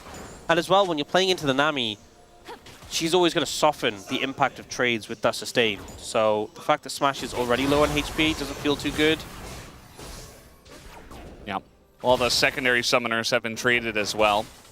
So no barriers, no heals. It's all traded out at level 1. I think this is the first time we've seen Storm Raiders Surge, right? I don't remember seeing it, personally. I mean, obviously Jace has the burst damage to proc it, but we'll see how efficiently he's able to use it as an escape tool. Oh, there's an example. Yeah. Going on in, the fast bomb is going to miss on the smash. Glitterlance hits Guma. So, kind of taking the worst end of that trade, but then eventually goes back towards DK. So I think a good window to get a recall here for D+, given that you just don't have the same level of sustain. Smash was slightly outside the rush there. They are sticking around. The Light's pretty low on mana, but Guma being healthy as a result of that. This is the reason I feel like the Cassiopeia was picked, is the lane matchup. Kind of hard for Showmaker ever to really walk up to the Cassiopeia. Oh, flashed on here. The Q is just going to take down, and Zeka in the 1v1 picks it up. Huge play from Zeka. Lucid not able to chase him down either. Flashes in and commits for the play, and this is why he went for the Cassiopeia for the 1v1 matchup. And getting an early kill like that, definitely huge for HLE. It's kind of crazy. He flashes in, lands the miasma immediately, so that Showmaker doesn't really have any recourse. And he knew it. You saw his face on the camera. He's like, man, nice play from Zeka. That's probably what he was thinking. Yeah, I feel like having Deathfire Touch on Cassiopeia, you don't have like the... Like in obviously before you'd have like Conqueror or Phase Rush. I mean, I think it was more Conqueror, to be honest. In those extended fights, you don't get like the healing that can come through and the stacked up adaptive force, but there's just so much poke pressure, I feel like. Flash W there was really well played. Just had enough mana for that, by the way. Like exactly enough. Goes for a drink and then dodges away for the Nocturne. He's like, oh, that was really nice. So, respect shown. It's just another day at the office, though, for Zeka, who had no reaction and dodged Nocturne with the drink in his hand. Oh, no. And Showmaker going to be happy he leveled up a little bit, but he's still not going to be happy. I mean, that's the thing with the old Conqueror in the extended trades or fights felt good, but that fight touch does so much damage. And the thing is, it works well in the extended fights too, because the burn amps after it's been on them for 3 seconds. You know, Twin Fang puts it on for 4 seconds. The dots just keep reapplying it. So I'd honestly be interested how much damage Zek has done with the Deathfire touch already. But I think Showmaker definitely feeling it on the other end. Yeah. So they're looking for a trade here. Guma going to eat the Slurkle, but a nice bubble here from Delight's going to help out. Barrier does come down, but Guma does get pretty low at the end of the day. Lots of harass coming out from Career. Even another Slurkle to come out and force Guma back. Oh man, Showmaker does not need to get ganked right now. Yeah, he does have Flash, but I mean, maybe he flashes here and tries to get away from the knockup, and that he will. Kanavi not going to follow up. And obviously, Zeka doesn't have his, so. Yeah, I mean, he survives it, but Flash being down doesn't feel good when you're already being pressured out in lane so much so. And the fact is, Zeka's going to have his Flash up in not too much time. Combo that with the ultimate, and then maybe the window for another solo kill. I just feel like for Showmaker, this is such a nice comfort pick, and you're probably coming into this and saying, oh, you know, it's TF, he's good into most lanes, I should be fine. And then Zeka picks Cassio, and you're like, wait. Yeah. I didn't expect to be dominated this much. Yeah. He is struggling. Like, we've seen TFs fall behind, but it's okay because he's TF and he gets extra gold, but... I mean, you're still going to have value as TF, but it definitely feels bad, and your ability to impact the map is massively reduced when you're just getting bullied out of lane so far. We have seen Shu having a pretty good laning phase so far, though, which is something at least. Yeah. Trying to make up for game number 1. We do have Lucid on the Scuttle Crab, it looks like. Nope, the Dragon. Thought maybe he was on that, but yeah, he's going to pick up level 6 from that. Lucha Swiftness for Showmaker, I think, is a wise investment. And now he's actually looking to make a play top. Zeus could just be dead if this comes through. Although I saw a ping on the red buff. I think they suspect Kanavi's here, and they have the tools to collapse onto him.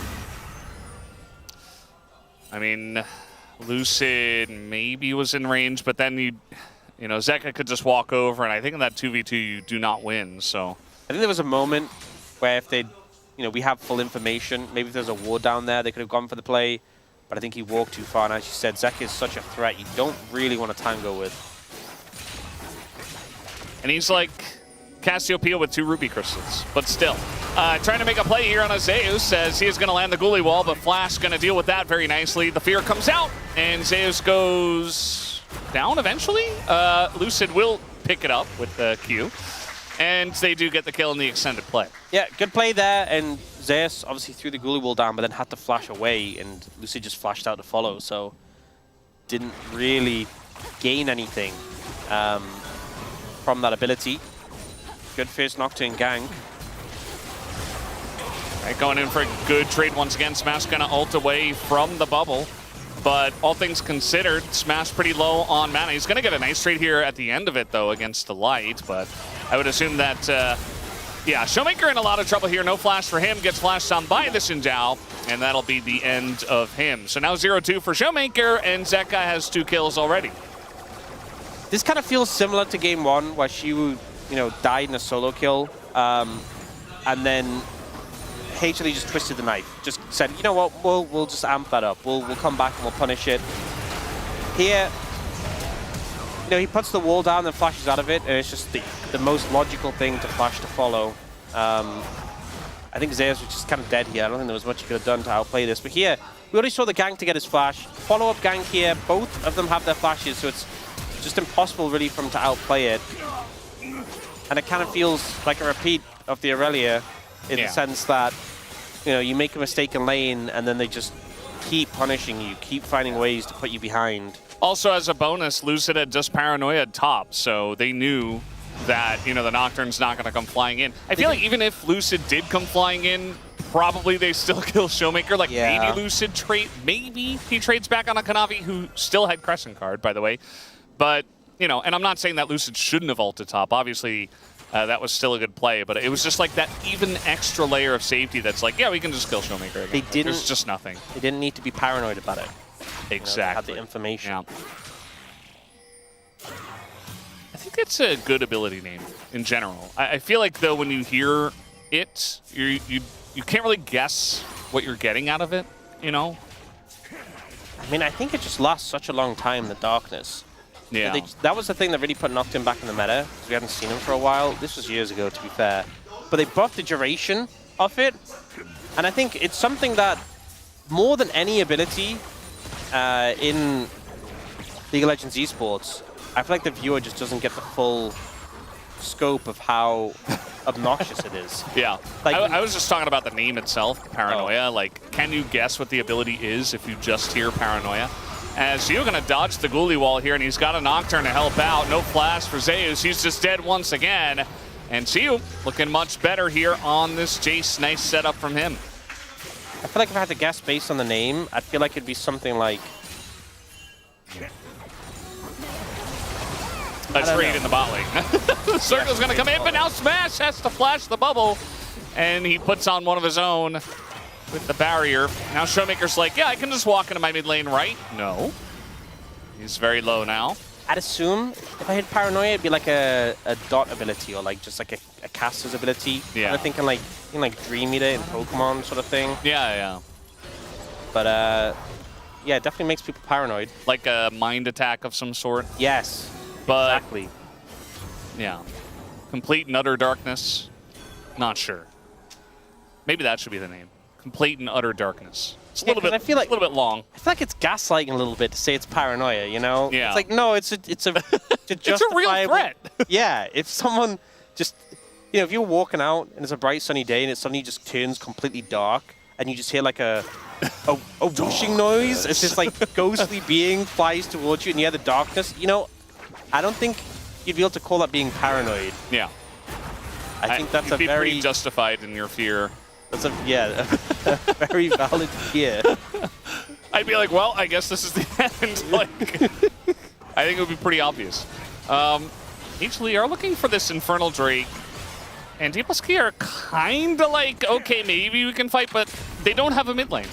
So, Yeah. no, you can't fight. And it's Cloud Soul. Pretty good soul, I feel like, for either side.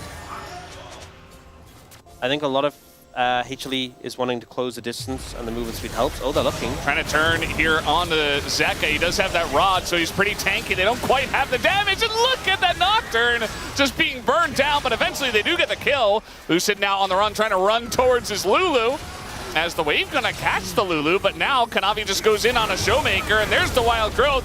Flashes the bubble, and in they go. Career with the Polymorph, but they just don't have the damage. A Showmaker, not only a Catalyst, doesn't do anything, but to be fair, Delight not able to kill the Nocturne either. And so DK do get away for now. Oh, Kanavi, he's gonna get stunned here if he goes for this.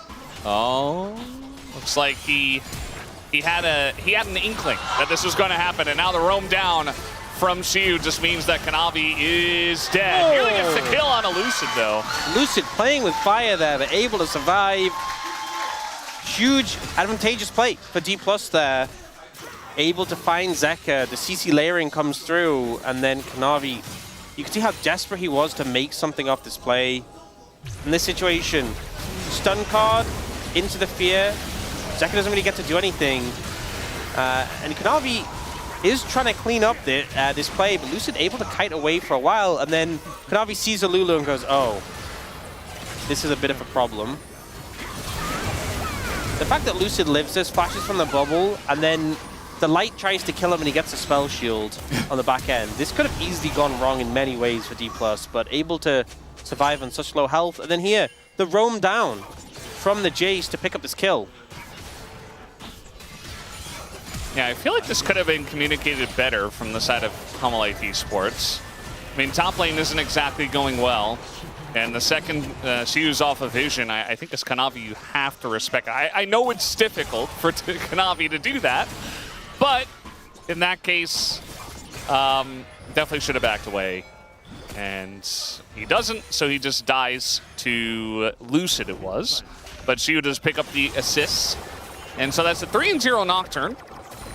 But like, I know Shiwa's gotten a lot of help from the Nocturne, but he's been having a great game so far in this one. You know, I feel like picking the Jace blind, a pick we've seen very feast or famine in the LCK, very hit or miss. But then able to have a good laning phase, obviously getting the backup of Lucid, but I think it's good to see he didn't lose his confidence after that game 1. I think a lot of players would have had a game 1 like that and been like, just pick me on or something.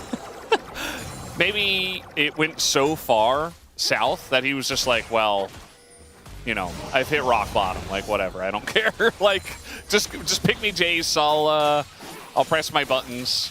You know, it can't get worse than this. I say, as they're trying to make a play here, but she is very fast, and he ran away. Able to disengage. Also has gotten the Spirit Shojin first, so actually a lot bulkier. It's a lot of damage on Smash. Yeah, this is a big spike for the Corki. A lot of burst for the Nami as well with the Mandate. And Kanavi, I mean, yes, he died, but he's still pretty strong. They're trying to turn here onto the Nami, it looks like, but immediate disengage comes out. Tons of damage, though, from the Yunara, as Smash just pushes forward, picks up a kill. Showmaker also getting one of his own. CK call the bluff and pick a big fight. Such an aggressive play from D+ there, but they commit to it, they get the CC down, and Smash is just able to shred damage across multiple members. D+ now with a pretty sizable lead here, going to be able to pick up the Herald. And I feel like if I'm them, you grab the Herald, you save it for that team fight in a minute. If you win that Dragon fight handily, you're going to be in such a great position. And Zeka, you know, he's pretty strong, but he wasn't really able to do much there. And D+ Kia, it feels like they're finding these fights that are heavily in their favor. And that's really what a composition like this can offer you. When TF can join, when Nocturne can join from pretty much anywhere, you can decide whether it's going to be a good fight or not and kind of be proactive and force the fights on your terms, especially when you have a Yunara that eventually, and even now, is a decent threat up against HLE. Yep, and I think HLE just don't have great ways to lock Smash down. You know, the Miasma can cause issues, but it's not that hard CC. You don't have a Vire or Nautilus. Smash starts to get fed. He's already 900 gold up in the matchup. He is going to be a big issue. Yeah. Dragon is now up and available. They have kept that Herald. So already, it's a big disadvantage in terms of gold for HLE. You also don't have Flash in your AD carry in this situation. And D+ have the 6th member in the Combat Herald to make use of. I think you just let it go. I think you just don't fight this. Yeah. Maybe wait for Corki's second item or something like that. There's a lot of damage out here from Zeus already on his Shio. Under turret, he is going. Flash away. Zeus is like, yeah, I'm going to flash out of turret range. Okay, we'll see how that one ends up. Kanavi is going in onto this. The Paranoia available. Just going to go on to Guma. There's the Wild Growth. Catches the both and Lucid just dies anyway, as he didn't have the damage alone. And now the flash over the top from Zeka. Picks up the kill on a Smash. And just like that, HLE are back in the game. Well, the wildcards do kill Gumiishi there, but it's still a massive fight win for HLE. And I was saying maybe you don't go for this. If you find the angle, then I guess you can just pull it off. It was kind of crazy that Shiwu survived there, and we have to pan down to see the fight going on. But he was so low on the tower there. Career? Yeah, he's going to be slowed up, and now he gets Miasma. He's just dead. I mean, not respecting the Nami, just runs into his death. Especially with Zeka there now on 4 kills on this Cassiopeia. He's extremely fed. And I think D+ rushing in a bit too hard here. You know, initially, we see a little scraps going on with Kanavi. But the thing is, Gumiishi and Delight are so close to the turret already. We get this ult in, but then the tidal wave and the ult from Kanavi do such a good job of disengaging. And it buys time for Zeka to get here. I think that combo of Delight and Kanavi, the knockaway, is just saving the fight. Oh, that was unfortunate. If he kept walking forward, would have avoided it. So, between this and the death to Scorch last game, I think those are some unfortunate deaths. Just unlucky, you know? Yeah. I really like how Guma took the trade as well in the Smash. He knows that in an extended play, he will lose to the Yunara. but he just went in for a little burst thing and then just Valkyried out. And he put Smash at half health, and yeah, he was like, he took a little bit of damage himself, but that really set up the play for Zeka to then come in and get the kill on a Smash. And this is how you have to kind of play the Corki Nami, you know? It's in some ways similar to the Nami Lucian, but it's very burst focused, especially in the mid game and into a Yunara Lulu. You go for the little bits of burst, disengage. Has now got the mana immune, not quite fully stacked, but if you look at his items, you look at Zeka items, this is a pretty great spot for HLE to be in. Wall doesn't quite stop the Herald there. Yeah, can just crash into the bottom lane turret. Okay, decent driving. But it's just traded on the top side of the map, and Showmaker is 2 levels down on Zeka. One of them is obviously from the Rod of Ages, but it is not a good feeling.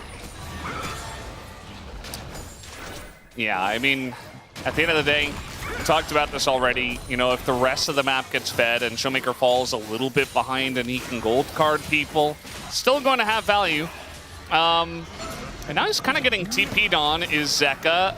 They're going to have a very small little teleport, but it's enough as they get on in. Also, Paranoia in the mid lane. As this is happening, they don't... Okay, the gold card comes out, and finally they do get the kill. As now, in the mid lane, it does look like they went a little bit too aggressive.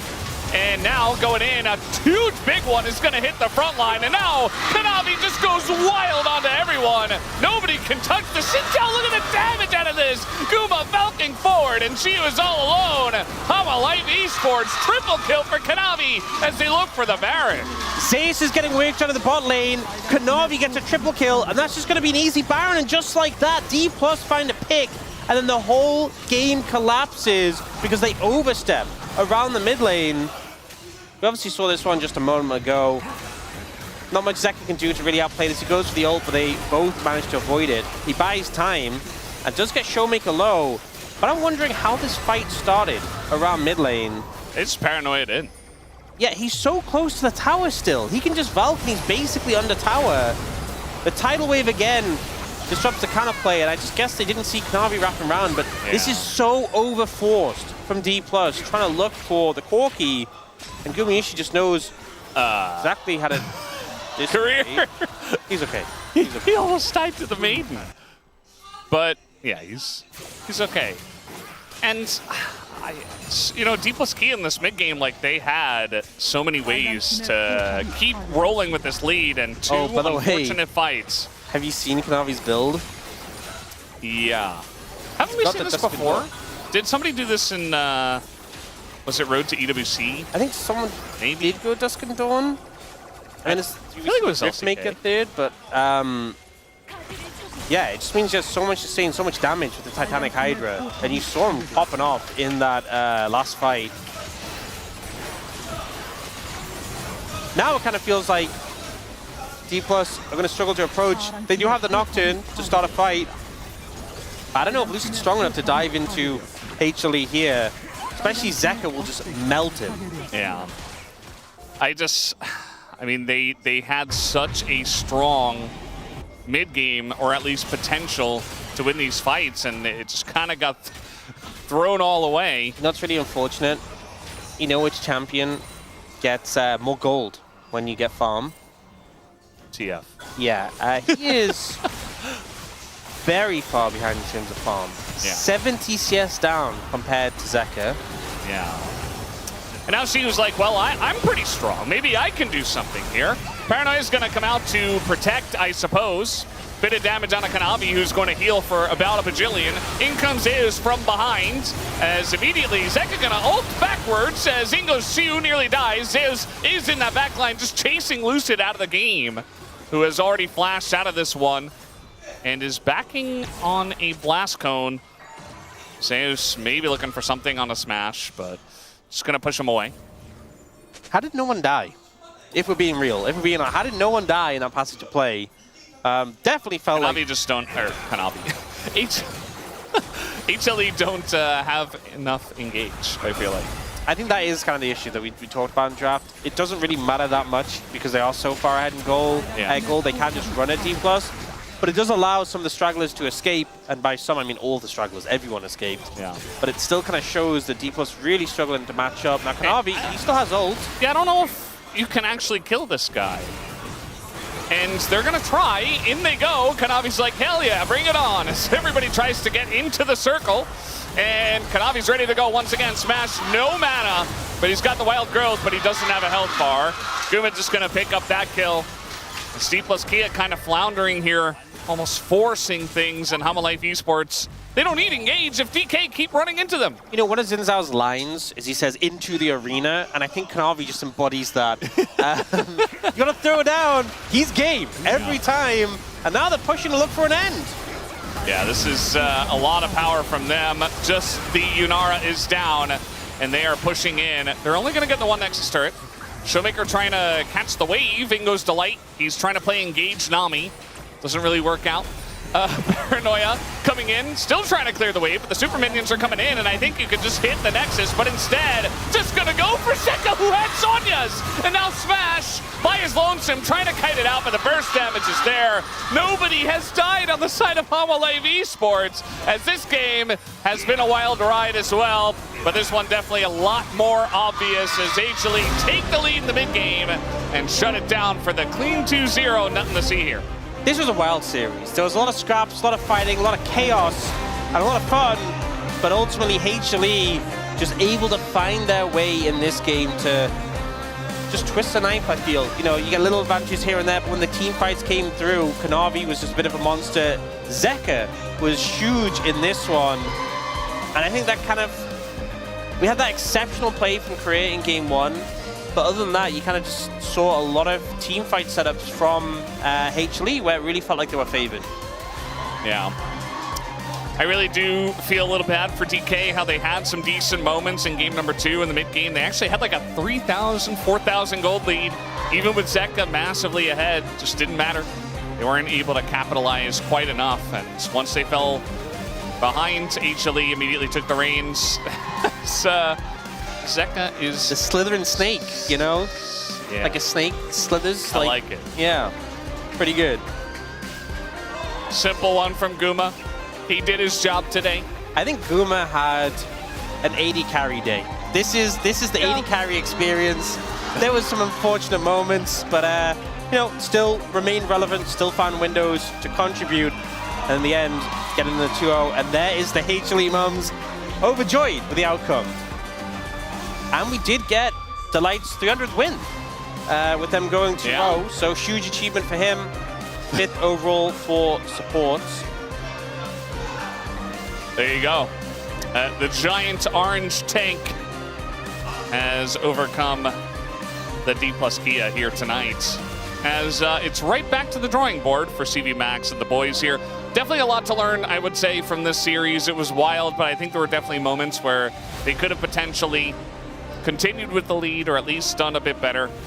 As there it is. Yeah. Delight Mom and Delight on screen as he picks up his 300th win. And as you said, you know, only 3 of those players in the top 5 still active, so seems likely he'll be able to close the distance with the others, but Delight a mainstay in the LCK now. Zeka, though, he was having some phenomenal moments on this Cassiopeia. Felt like Kanavi also a big force in this game. D+, there was little windows. This is the fight. But this is the one with the overstep. Kanavi with the knockaway with the ult. Then the tidal wave, just disrupting the play. Zeka flies over to clean up. And D+ left wanting a little bit on this one. Yeah. Guma does die, but like it just doesn't matter.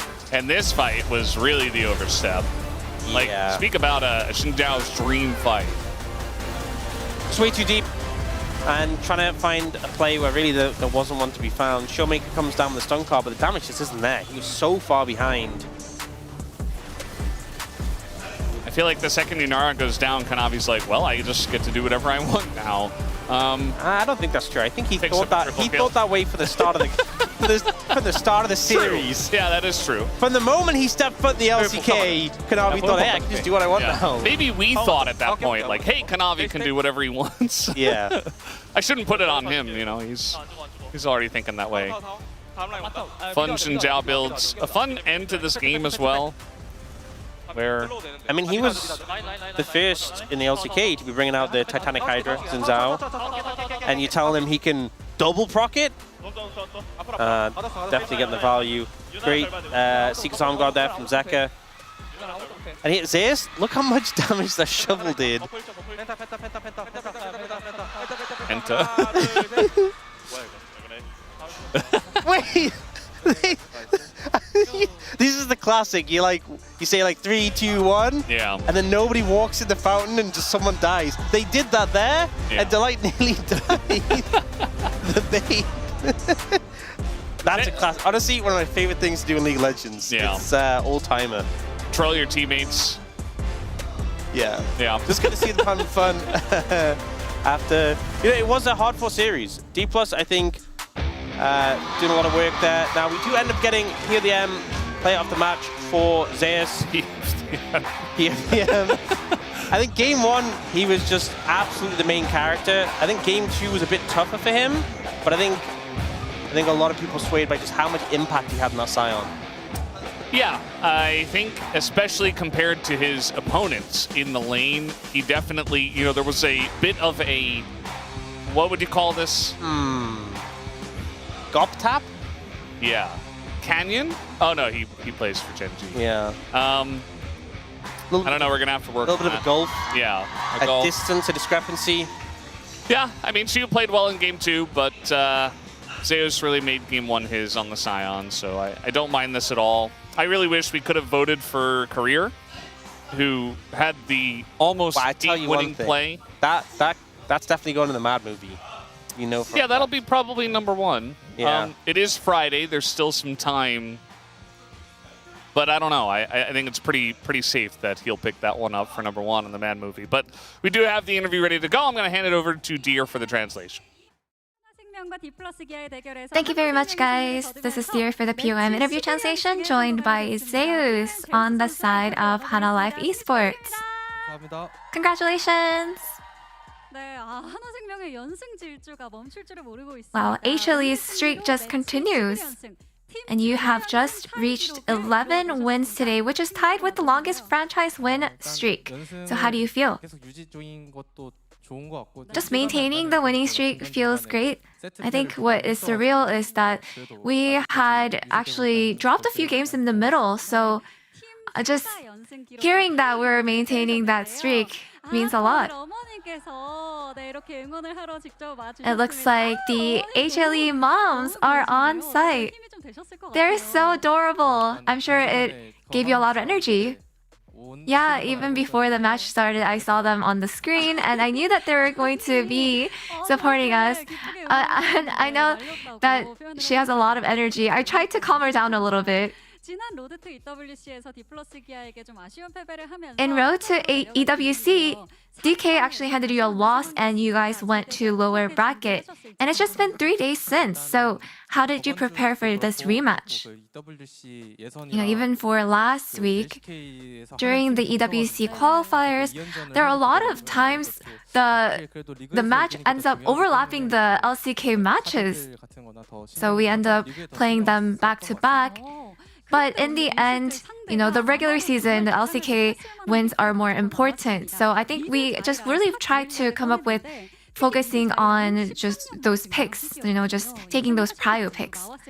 And in game 1, the opponent went with mid Zyra and top Aurelia. And this is something that we haven't seen since 13 years ago. So with it being a surprise comp, how did you guys react? Mid Zyra, that was definitely unexpected. We did not see that coming at all. But the top Aurelia during the road to EWC, we actually saw that pick. So I think we were just kind of comfortable seeing that pick. We just kind of expected that they might actually bring that out again.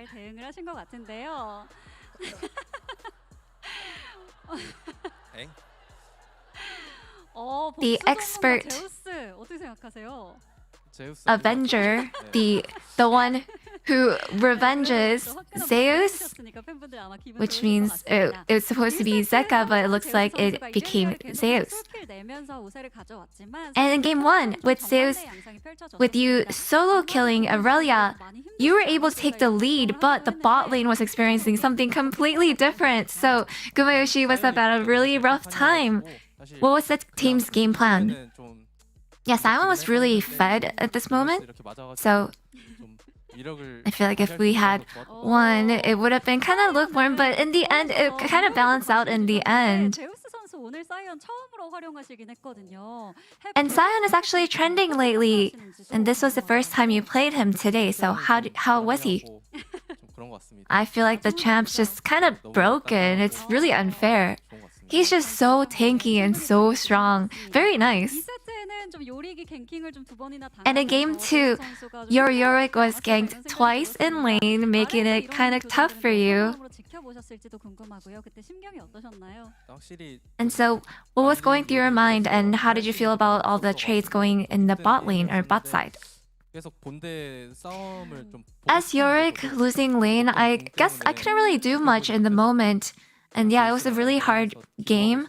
But I just tried waiting for a moment where I can actually join in to the main group for that grouping and team fighting. So I was just praying for that right moment.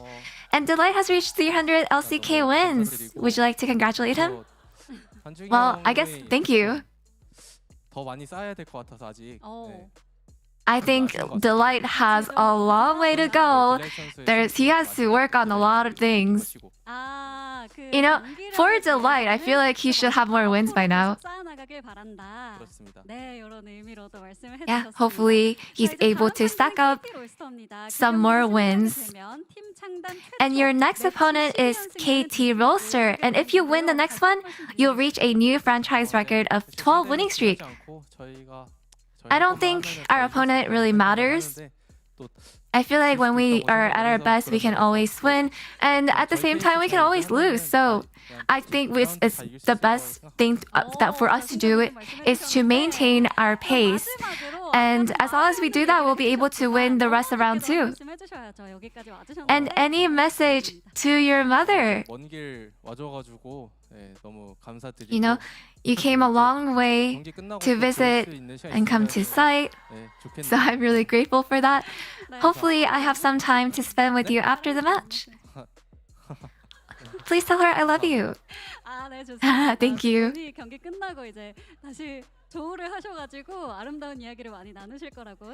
Hopefully you get to spend a lot of time to talk after the match. Congratulations once again, and that's all from Zeus, and back to the space. Thank you.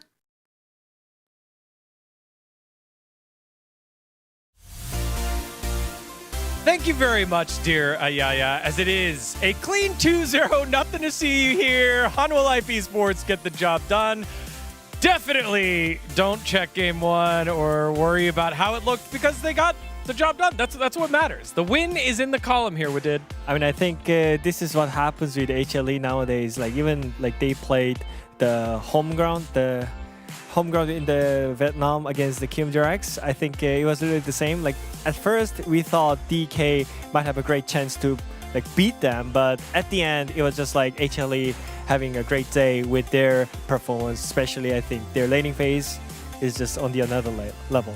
Yeah, I mean this is the why we can easily just call like who's the best.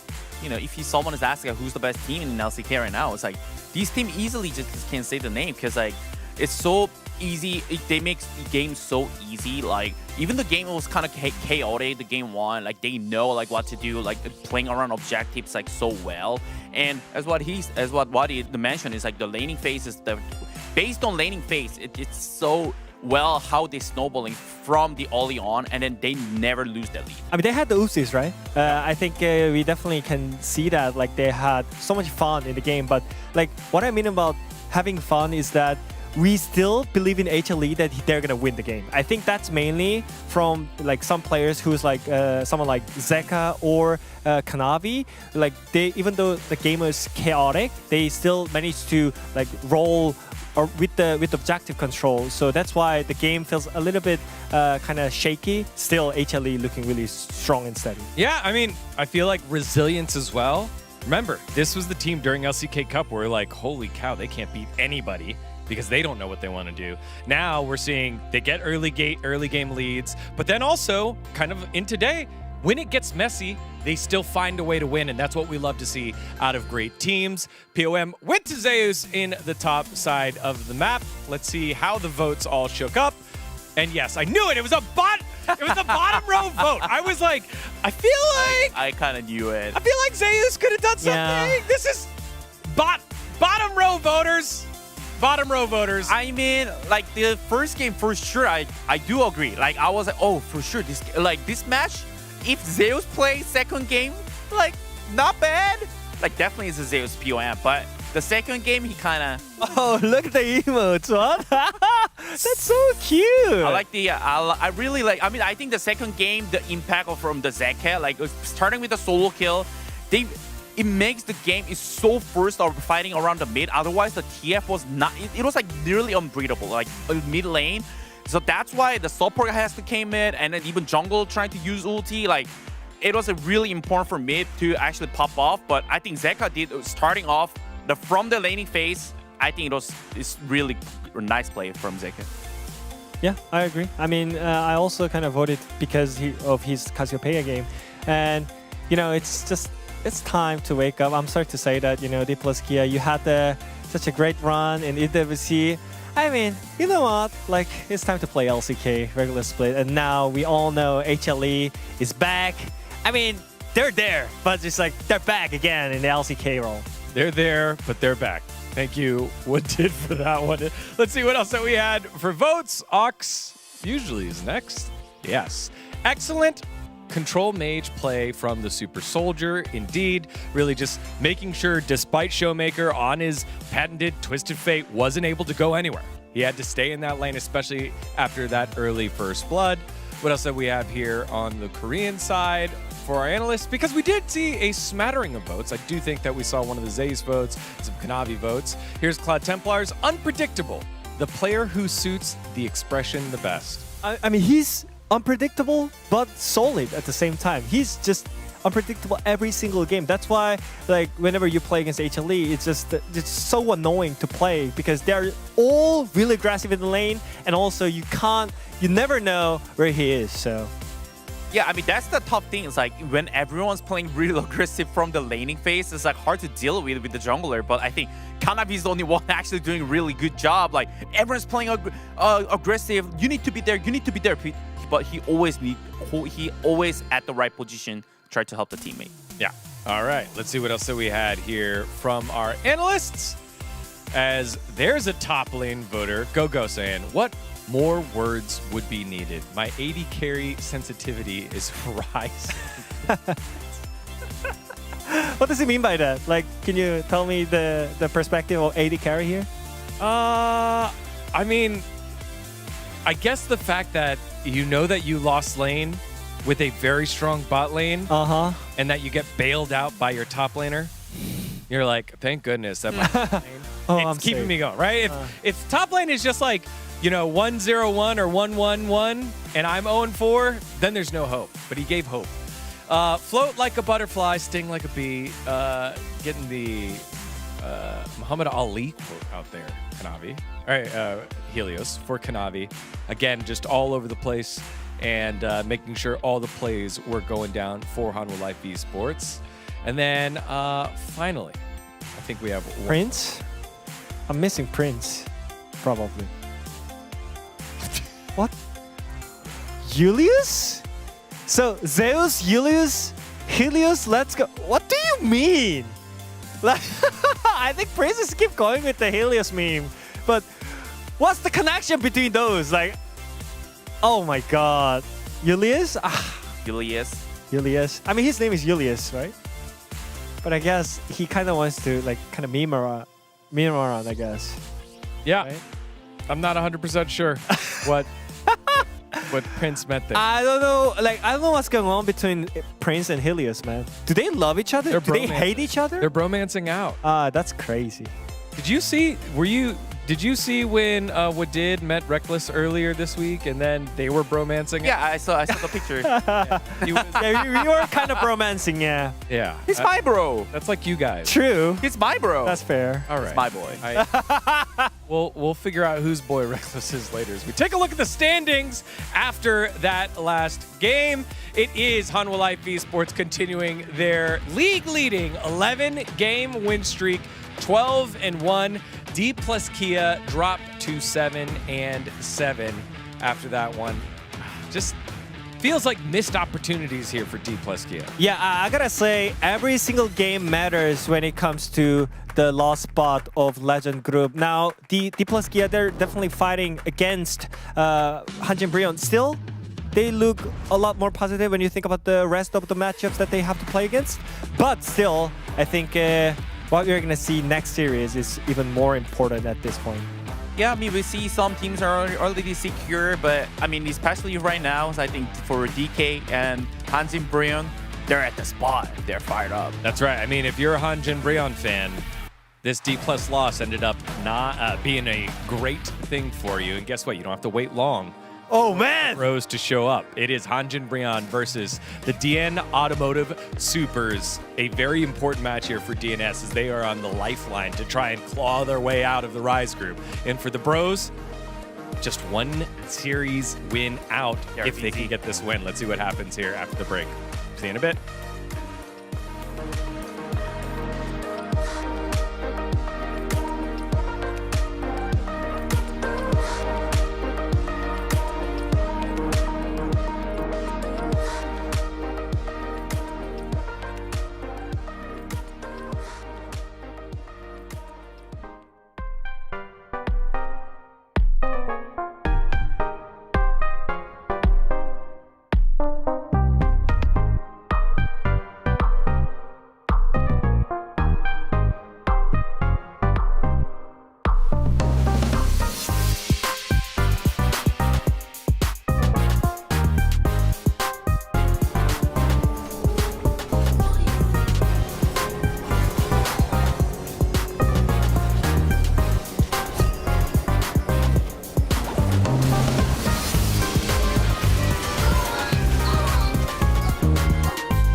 지원의 이 길을 막을 사람이 없습니다.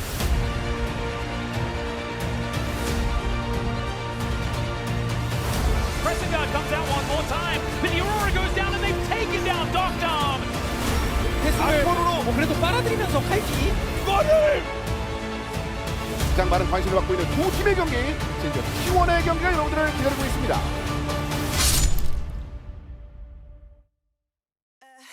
Every sky's a line I've drawn. Every wall is a sign I've worn. I don't just win, I carve my name into the stone against a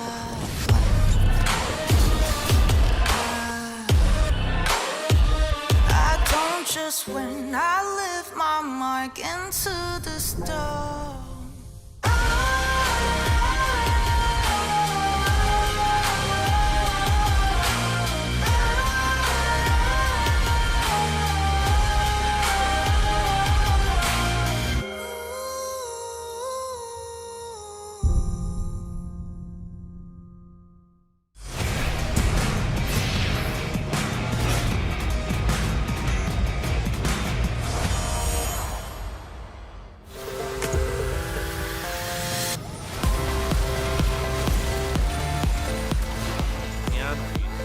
That's just the way he's evolved the build.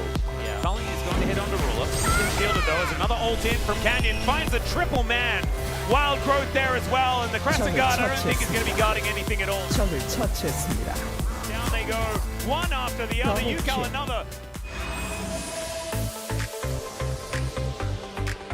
Yeah, perfect. He's going to be happy he is very fast. gets away from a lot of that poke. AKTRX not really starting up the objective. Immediately, Bigfoot is kind of putting his face into it and does dive, and everybody is caught in the Cataclysm, and the Olaf is behind everybody as well. 걔 지렸다. 반사 어땠어? 미드 텔 박을게.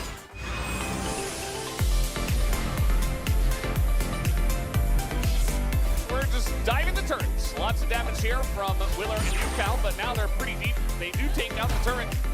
But Rich is trying to back off here. It's still a lot of damage. I mean, Xex is trying to get on in there with that ultimate, but he's able to dash away. They can't lock him down. They can't do much to him at all. Seka is a raid boss with a wild growth dashes in the floor and just wipes the floor with them. He's trying to line up. He's trying to line up. There we go. 나 두꺼비 숨어 있을게. Nico. Wait, is that spaghetti code? Is that a visual bug? Spaghetti code? All right, he finds the pop blossom onto 3. Oh no, it worked, ladies and gentlemen. He will get taken out.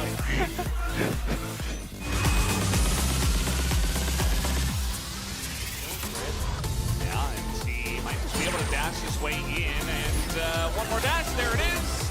Picks it up, uses it immediately, trying to get into the action. Herald is going to miss the ult, but now losing an awkward spot, and both the junglers are going to hit the ground. Doran is going to hop into this one, but now Smash going to get knocked up by the Rift Herald, who is just spinning around and getting so much value on those knockups. It's insane, and the Infecta is running wild in the backline.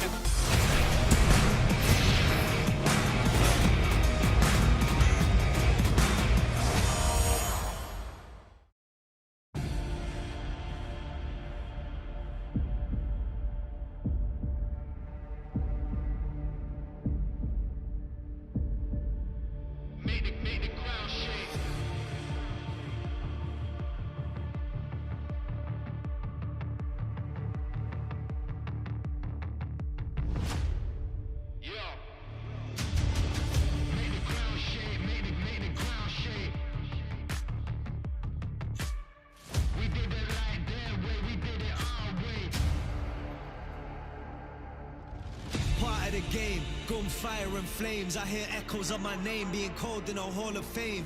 You ever get the feeling your inner cause to be great? I want championship rings and a trophy cabinet display. To be H, I feel like TBE. If I'm mid, then I'm KDB. Rookie, but somehow I still end up as the MVP. My kick game like Fredo, or better yet, MVP. Champion at MP3, that's why they all envy me. Make the ground shake, make the ground shake. We did it like that way, we did it our way. Make the sound wave, make the sound wave.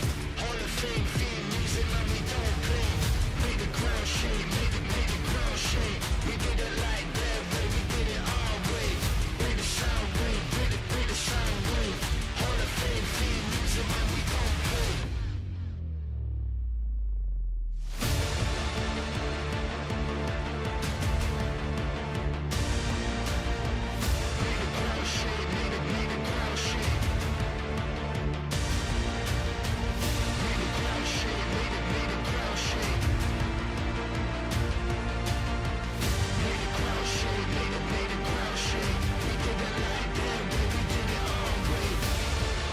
This is excellence personified.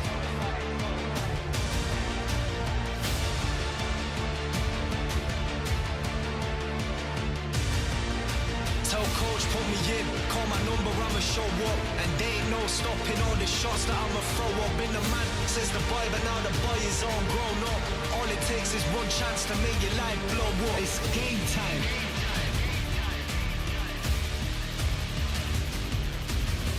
Make the ground shake, make the ground shake. Make the ground shake, make the ground shake.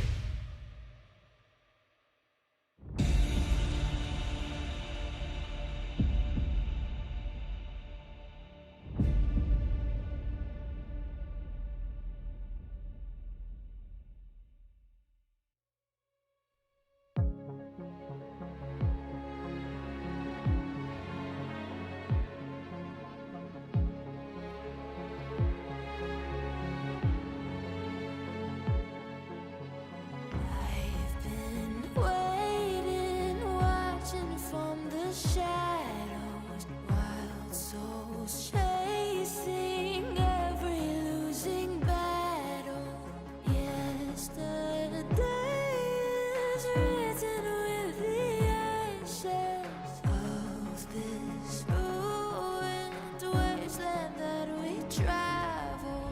See you on the other side of the deepest dive. Every scene, lit our dreams, we ignite. Take the leap, it's our time, no goodbyes.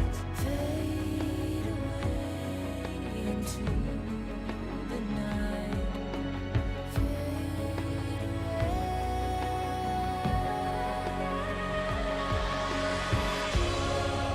I see you on the other side. Gonna meet you at the great divide. The legends call our names. They say they see you on the other side.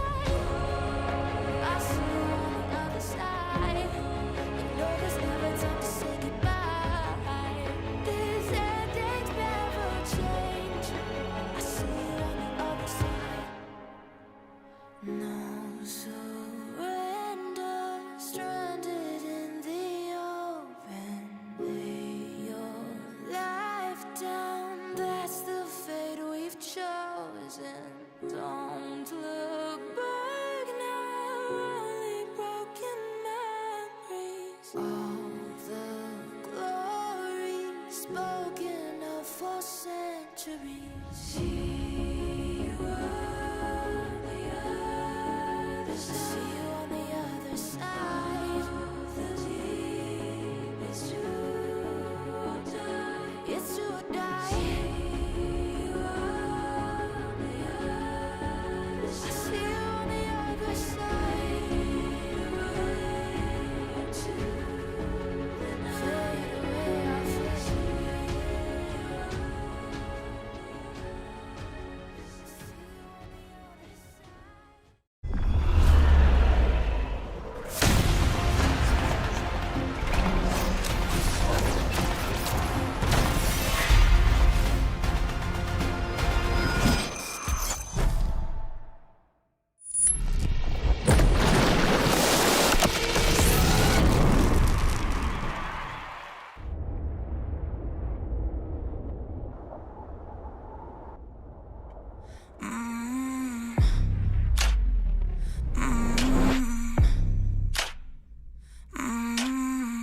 I walked where no one dared to go. No map, no light, just scars to show. Each fall curves something deep. The center of the world lead the way. Everyone was mine to make. Every scar is a line I'm drawn. Every wound is a sign I've worn. I don't just win, I carve my name into the stone against a flame.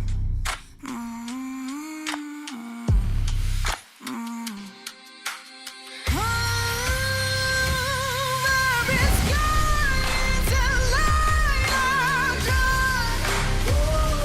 Every wound is a sign I won. Cut by cut, mark by mark, my name forever in the stone.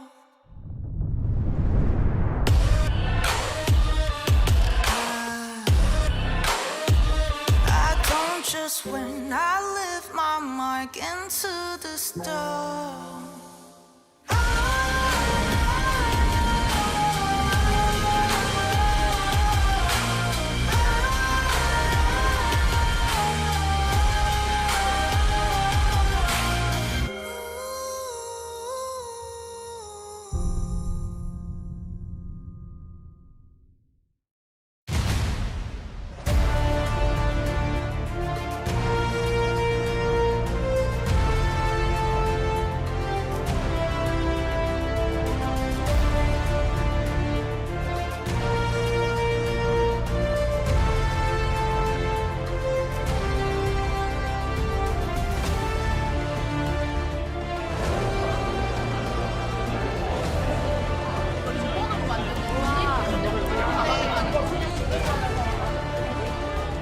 브리온 파이팅!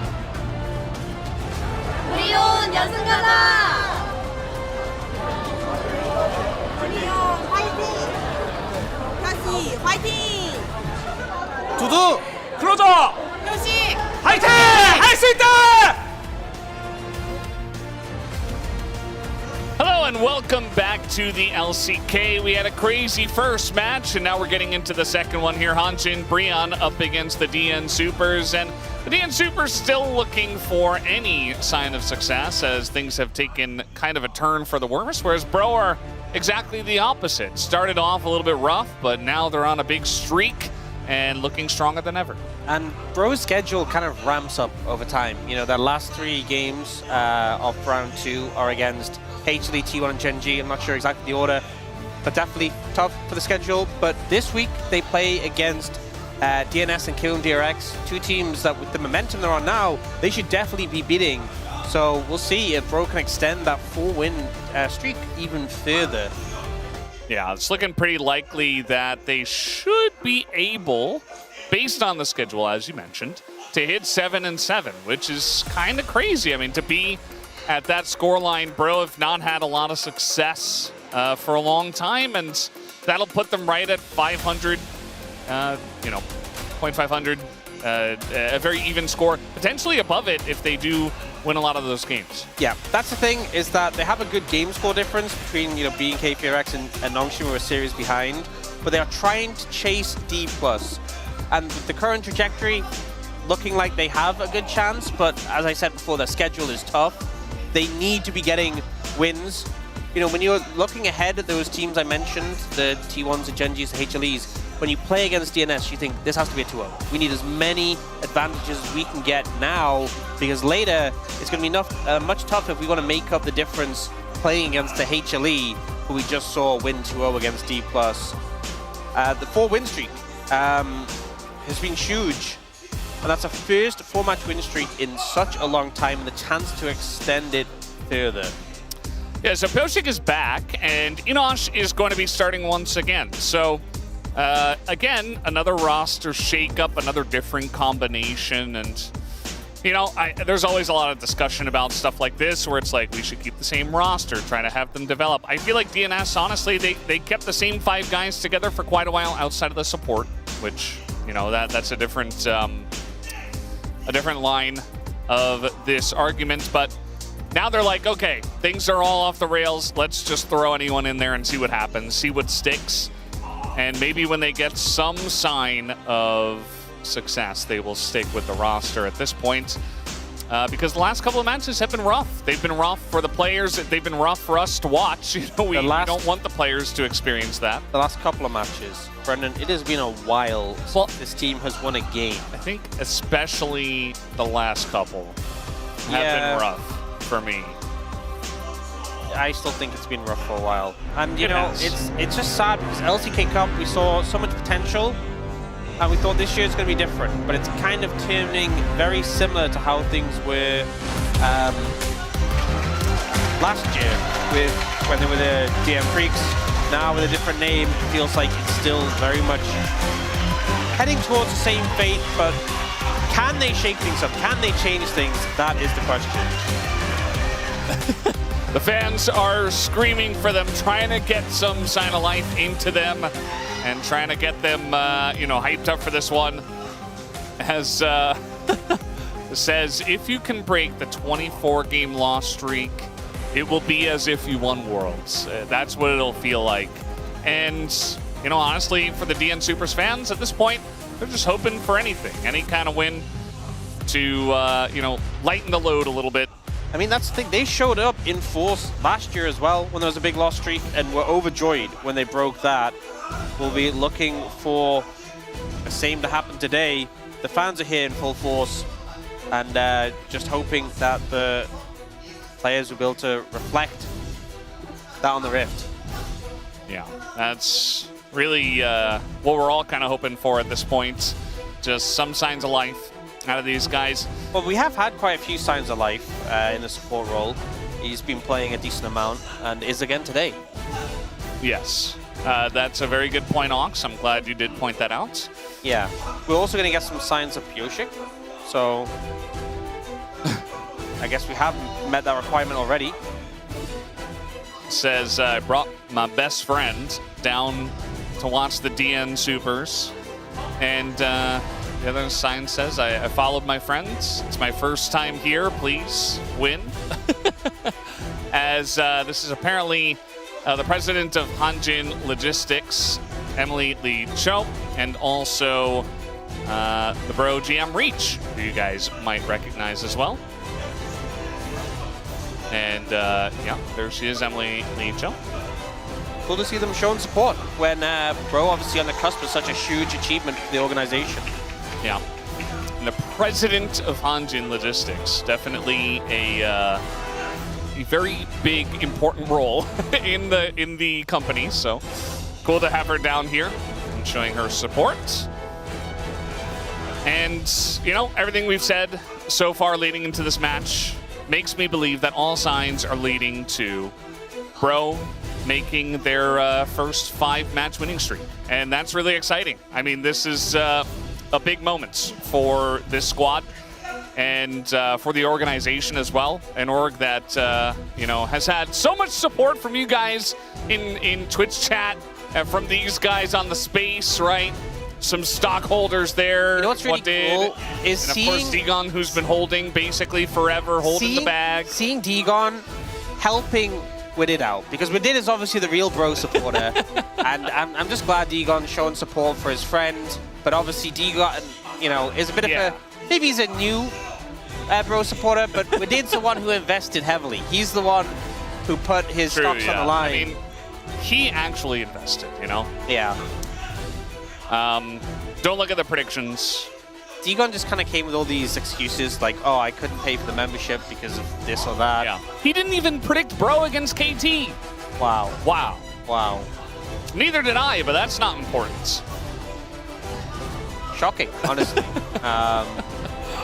Well, hopefully some of Widid's enthusiasm for Hanjin Brion will rub off on him. So I think is that how you normally say enthusiasm? Just curious. Can you say it again? No, not now. What? I don't know. It just sounded different for what I'm How did it sound different? And now you... I don't know. Why are you kind of calling me out like that? Now I don't want to say it.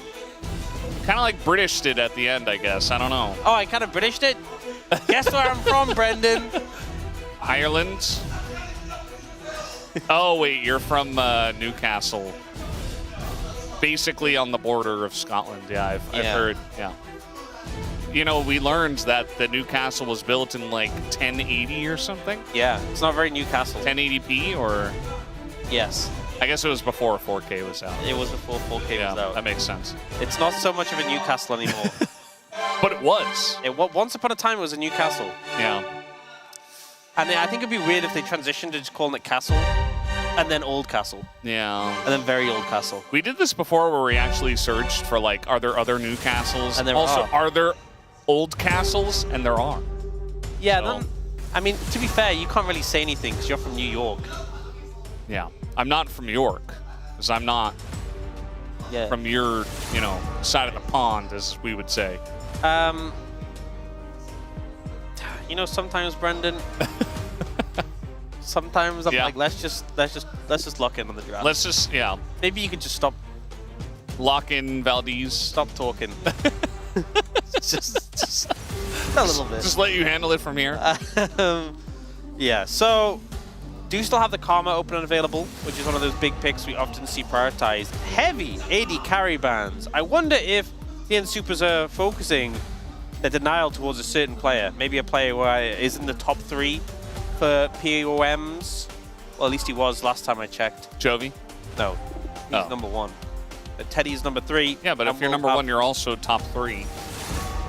Brendan, I said stop talking. And honestly, you're just making it weird. Hey, we got another 80 carry ban. Yep. But Karma's up. Karma's up, but they're going to go for the Jarvan. I suspect they're going to lean towards Ash, Seraphine, Jarvan in this situation. So if you take the Karma, a little bit of mobile, Sivir Karma is very good, but you don't want to play Sivir into Jarvan. Do you go Jhin Karma? Do you just take the Ash Seraphine yourself, but then playing that into Jarvan's a little bit dangerous? you take it away, but then also you have to deal with the Karma lane, so it doesn't really feel good. I think you just kind of have to take Karma. Another thing as well is they took the Caitlyn away. I mean, this was planned by DNS because they really trimmed off the pairings that have mobility.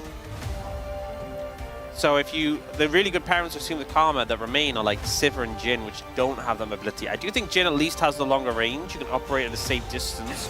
So they will go for that. And I expect DN Supers to go Ashe Seraphine here in response. I'd be very surprised if they did anything else. Yeah, I mean, this is kind of just what you would expect to see. I mean, we even saw this in the first series as well. Yeah, and then we get Xin Zhao on 3 from Brion, probably. Maybe if you're feeling a little spicy, you go for Vi instead, but it probably is just Xin Zhao. And then it's just Soul Lane that's left to be picked after bans. Okay, not going for the Xin Zhao, going for the Ryze instead. It's a little bit interesting. Yeah, I mean, that's fine. It offers you a chance to ban away Cassiopeia first and foremost, but also potentially a Nivea. Yeah, you can trim down the responses into the Ryze. You have that roaming pressure as well. So you can put threat onto the Ashe Seraphine. Do imagine that DNS is going to focus their bans towards the jungle. I would probably take away Xin Zhao and... Do you want Ryze? Do you want Vi? Sorry, not Ryze. Do you want Pantheon or Vi? Like, Pantheon Ryze being really strong, so you can see either of those being good. For Hanjin Brion, it's probably just going to be a Nivea Cassio. Especially Cassio's been a pick that closes lent on quite a bit. Nocturne instead. Okay. I mean, if you want to get rid of the globals, there's Nocturne, Pantheon as bans, but I feel like letting Xin Zhao be open is a bit crazy. Yeah, that would be a mistake. Especially into Gideon, I think guys that are like Kanavi, like Gideon, just get so much value out of a pick like Xin Zhao, and I would highly recommend that they do take that away. I mean, Gideon's Pantheon is fine too, but certainly think of Xin Zhao when I think of him. And I think this is kind of why Hanjin Brion didn't opt to go for the Xin Zhao, even though it syncs really well with the Karma. There's a lot of picks still available you can lean on. They don't ban it. They ban the Jace instead. I guess they were concerned about the Jace being picked last and not having the necessary, like, the response into it. But honestly, if you're concerned about that, I feel like you could have just gone Sion and be kind of fine.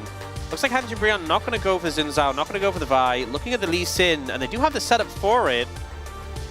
So Gideon feeling confident on this pick. Definitely not as high in sort of the tier list compared to some of the alternatives. Yeah, he was getting a banned against him a decent amount after that crazy play with the Mega Cone. So definitely a comfort pick for Gideon. And we'll see how Pioshik does into the Lee Sin in the jungle matchup. Now we got to pick a blind lane for Dudu and also an answer for Ryze. We're thinking about Talia here for closer. Okay, we have seen Talia showing up a bit more again in recent times. And then Dudu's just going to go Renekton. Are we just going to get Gnar from casting? Or is he going to go in a different direction? We've seen Talon hovered a decent amount. I don't think they're serious hovers, especially into Renekton. So what is he actually going to play? Okay, should be Sion. He just goes to the Sion. Okay, I personally feel like these compositions, there's nothing wrong with this, but they are just quite tame, especially compared to last series where we get like the Zyra and the Aurelia. Yeah. Pretty straightforward. I do think that mid jungle is going to be really important. There's obviously great setup from the Ryze into the Lee Sin, but both mid laners have that roaming potential and have the chance to influence bot lane. Bot lane is really the crutch of this match because Jhin Karma is a strong 2v2, Ashe Seraphine's a strong 2v2. If you can make your way down there, burn summoners, and find kills, game's going to go heavily in your favor. I do think that, you know, this Sion, if he gets ahead, might be unkillable a little bit. Make the bro story. That's what I want you guys out there to do. Just make the bro story. Where is Duck Dom? Wait, is that bro story like... Maybe they were trying to mean it like brostery, like history? Yeah, history. You said like bro story. Yeah. The story of bro. It's the story of Bro. Well, I think they might have meant like making history. Bristory. Bristory? Yeah, make Bristory here in Bro with 5 wins in a row. And that's probably what they were referring to. They've already tied the 4-match winning streak. We'll see if they can do more as we hop on the road for game 1.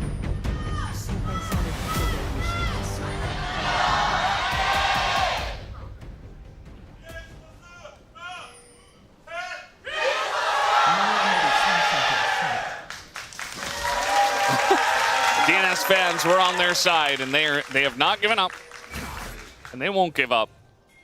That's just the nature of being a fan of one of these teams. Curious and excited about Enosh and life down here up against Teddy and Namgung. They got a tough task. Teddy and Namgung really been on fire in the bot lane, and Teddy has just been a massive carry factor in Bro's wins, so you need to hold up well in the 2v2. If you're relying on Closer being able to move down and assist off the jungle mid, making an influence, that's great, but you have to survive to that point.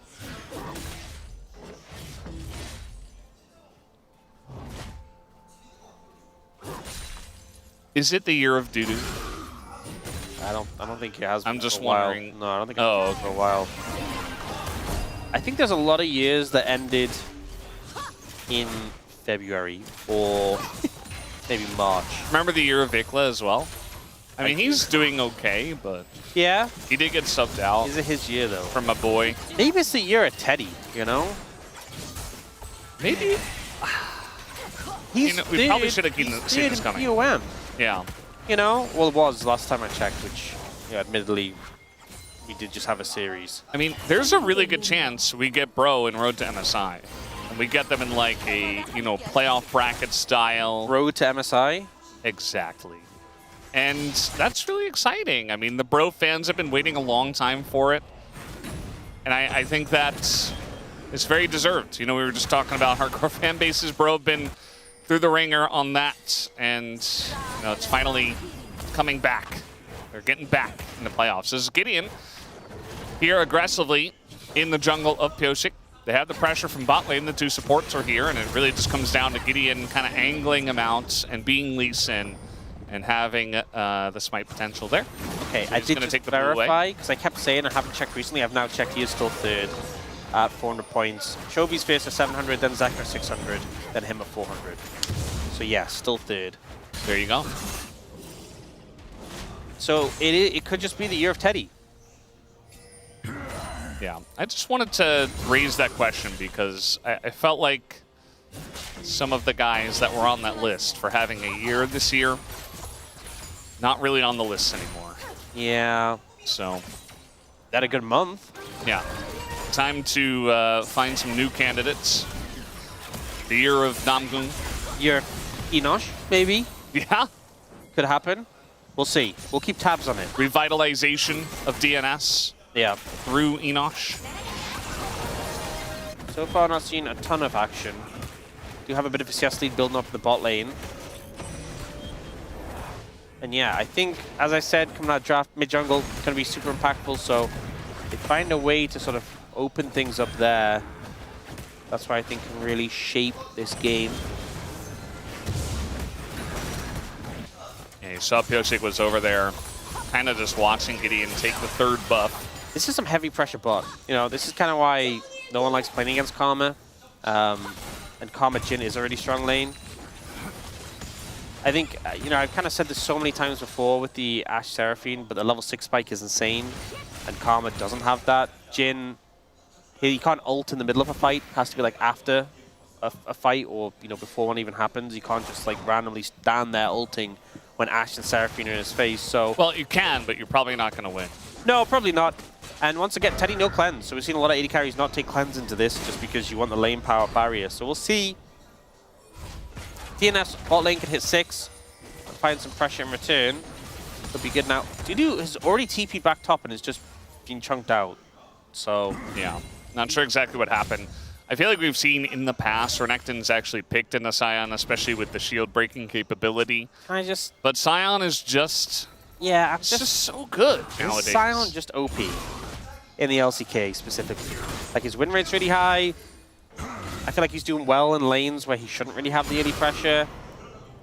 He obviously is just a monster in team fights. I think our players have just gotten better at him. Yeah. And we've seen a lot of draft situations where he kind of just gets in and doesn't get punished. To be fair, we now have so much footage from the GOAT Sion player, you know, who is obviously playing for Lost Returns. Yeah. So maybe they've learned, they've been studying the bow spots. That's what I assume. I think that must be. I'm gonna assume that's a difference maker. It's really the only explanation. Gideon's here again, but so is Pyosik. So not really going to be able to dive bot. I mean, there's all sums available. This works out well. Oh. Getting in there. I mean, casting is going to have a shield available, but it is going to disappear quickly. Pyosik got really low somehow, and now is going to be in a lot of trouble. The flash on through, and there's the root! Max range. Pyosik killed in his own jungle as Gideon picks up first blood. Not sure how he got chunked out, but Namgoon there with the root flashing first to make sure the tether retains enough distance. And then Gideon comes in and finds a Sonic Wave. The thing is, when both junglers kind of met around bot lane, oh, the Rise is coming. Uh-oh. Yeah, Life is just going to get shot down, and so is Enosh. Meanwhile, in the top lane, trying to get this kill on a casting, and they at least will be able to do that. Closer, nice play to the top side of the map. The problem is, though, you killed Sion, it's a Sion. I don't think casting really cares. Is this going to suddenly snowball the matchup into Dudu solo killing Sion? No. No. And he's still going to be a Sion no matter how things spin out. But bot lane, leaning down that, helping secure those 2 kills. Teddy now being 2-0-1 with a BF sword in the inventory. He's feeling pretty good. He's feeling very good. So I am pretty concerned. The side of DNS right now. Watch him not miss. Hits level 6 off that minion. 1, 2. Didn't even have vision. That was crazy. Yeah. So he had vision of like all the other parts of the lane. So he was like, okay, well, he has to be here. Yeah. It was still crazy. Like, it was a great read in the moment. You know what? I think I'm ready to say it. I think it is a year of Teddy. I think after this play specifically, we're like, yeah. I think there were a lot of plays before we could have said it. This must play, be the moment. Now I've been thinking of it. Yeah. Yeah, it is the No year of Teddy. closer, not like this. You just made a nice play up on the top side. Now he's just going to face check the bottom brush. Yep. And down he goes. You know what? Maybe it's a year of Gideon, too. I mean, Gideon's been awesome this year, honestly, so... No, maybe we go one step further. Maybe this is the year of the bros. I'm sure Woodid would love to hear that. Degon, he might be whatever about it, but Woodid would love to hear it's a year of the bros. Like, how many monies has Woodid earned in the LCK stock market by investing in bro when he did? I mean, he picked the perfect time before that win streak and went all in, so... Yeah. I think the answer is a lot. Is he just a fortune teller? Maybe. I think he's just dedicated to his favorite team. Oh, yeah, I think he's just showing passion, dedication. And I think something that the rest of the LCK Global team could really look toward, something they would want to do as well. It's just nice to see so much commitment to a favorite team. Don't see that really from other people. Yeah. It's been a while since we've seen that, so... Yeah. From respect, obviously, we know there's a lot of fans who show that, but we're talking specifically for the LCK Global team. Like, I couldn't imagine... I'm going to pick a random name. Degon having a level of dedication. Yeah. I mean, you know, like, when Laura was here, it was kind of obvious that she was a really big fan of KT. Oh, yeah, for sure. Yeah, like, that was really awesome to see. Some people, it's just obvious. You can just tell. Yeah. It's just, you know... They just live and breathe their favorite team. You know, I saw Atlas as well on Twitter talking about how Showmaker picked his favorite champ, Zyra, in the mid lane.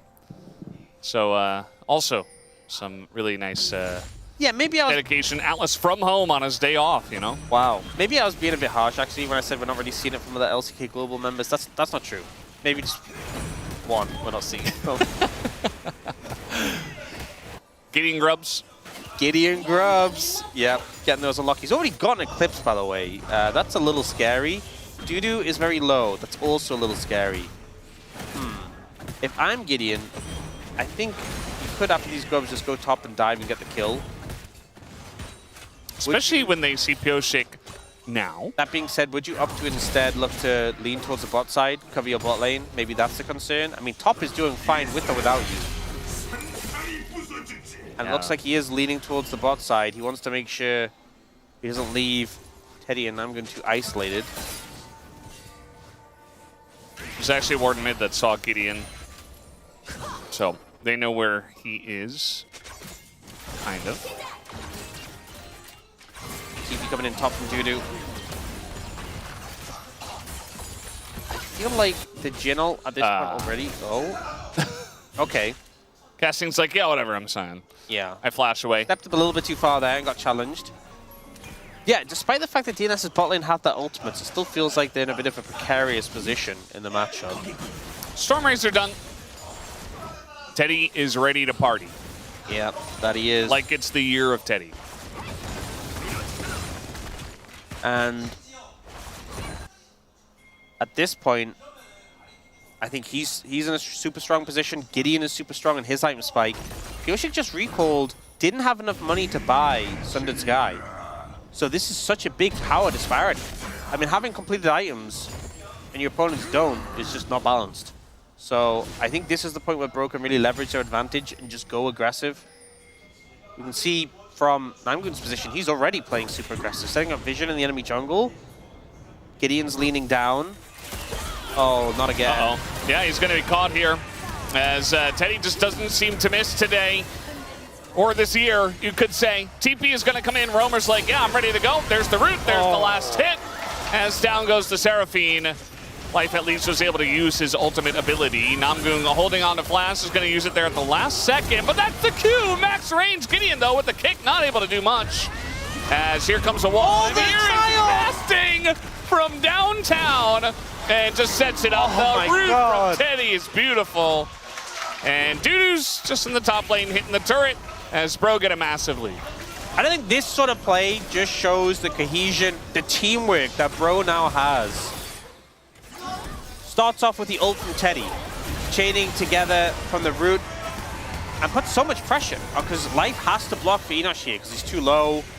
Then Roba just comes in, sets up. Root comes in, guaranteed full shot, cancels the charm on the encore so you can walk out. And this is when you think, okay, the play's probably done. But casting TP's in, and the fact that Closer tries to ult away, and this perfectly timed slam just to break him out. And then the root onto Enosh, so he gets caught in the decimating smash. It just all worked out perfectly. It's the year of Teddy. I think after seeing that specifically, now I'm convinced. That's convinced you. Okay. Yeah. It's feeling like the year of Teddy. So confident. He's playing like we know Teddy can. Oh, that was a bit of a grenade to the face there. Yeah, Teddy doesn't have ultimate, and I think the DNS bot lane pretty happy that that's the case for now. Not yet. By the way, Namgun already has Mikhails. So, all that talk about, hey, you have your powerful ultimates you can use to CC them, isn't going to be as consistent. And Gideon is just playing so heavily around the bot lane, aggressively pushing into Pioshik's jungle, who just can't really do anything when not only is the Lee Sin super strong, but there's the coverage from the bottom mid lane. Yeah. Gideon just gets to do whatever he wants. Closer's like, I'm going to pick Talia. I will have a global ult that can follow the rise, can make waves, but unfortunately things just got so bad on the bottom side of the map so early on before that was a factor. Yeah. That it even mattered. And he also ulted to kill the Scion the one time, which, you know, at least they did get that kill. Yeah, I mean, it's hard to really massively fault Closer for making, going for the top plays, at least going for something. Yeah. But it feels like the bot lane is just being crushed by the pressure from the rest of Bro. And right now, the danger is you're just going to bleed out in the 2v2 as well with the advantage they're being able to garner. Especially when Teddy gets 2 items, that's going to be a bit of a problem. I know Jin obviously comes really online on 3 and 4, but having the rapid fire Stormrazor and being this ahead of the curve just really makes it easy to just walk up, land a 4th shot. into root, and then, you know, if Enosh runs away, you have ult to follow up. Yeah. You know, we've always had our fun making fun of Jhin builds, but when you're this far ahead, that catch potential with that duo of items is pretty disgusting. I mean, I prefer this a lot to the Ghostblade Rapid Fire then Stormraiser. Yeah, that's build. true. Like this build, anything's better than that. This build, you get ahead of the curve with the crit. You will get third item, i.e. fourth item LTR, or the other way around. I think the reason I didn't like the other build was because you end up getting either your IE or your LDR so late. Yeah. He's just so accelerated. He could probably just buy whatever he wants. He has the Rapid Fire now. There it is. He's also, by the way, like an entire level, plus a little bit over Enosh, which really doesn't feel too good. So, yeah, concerning. 2,200 gold up. There's a 1,100 gold lead in the jungle as well. Herald's been started, and DNS, they seem to want to contest this, but they're really behind already. Yeah, okay, they're going to TP in. It's going to be a forced 5v5.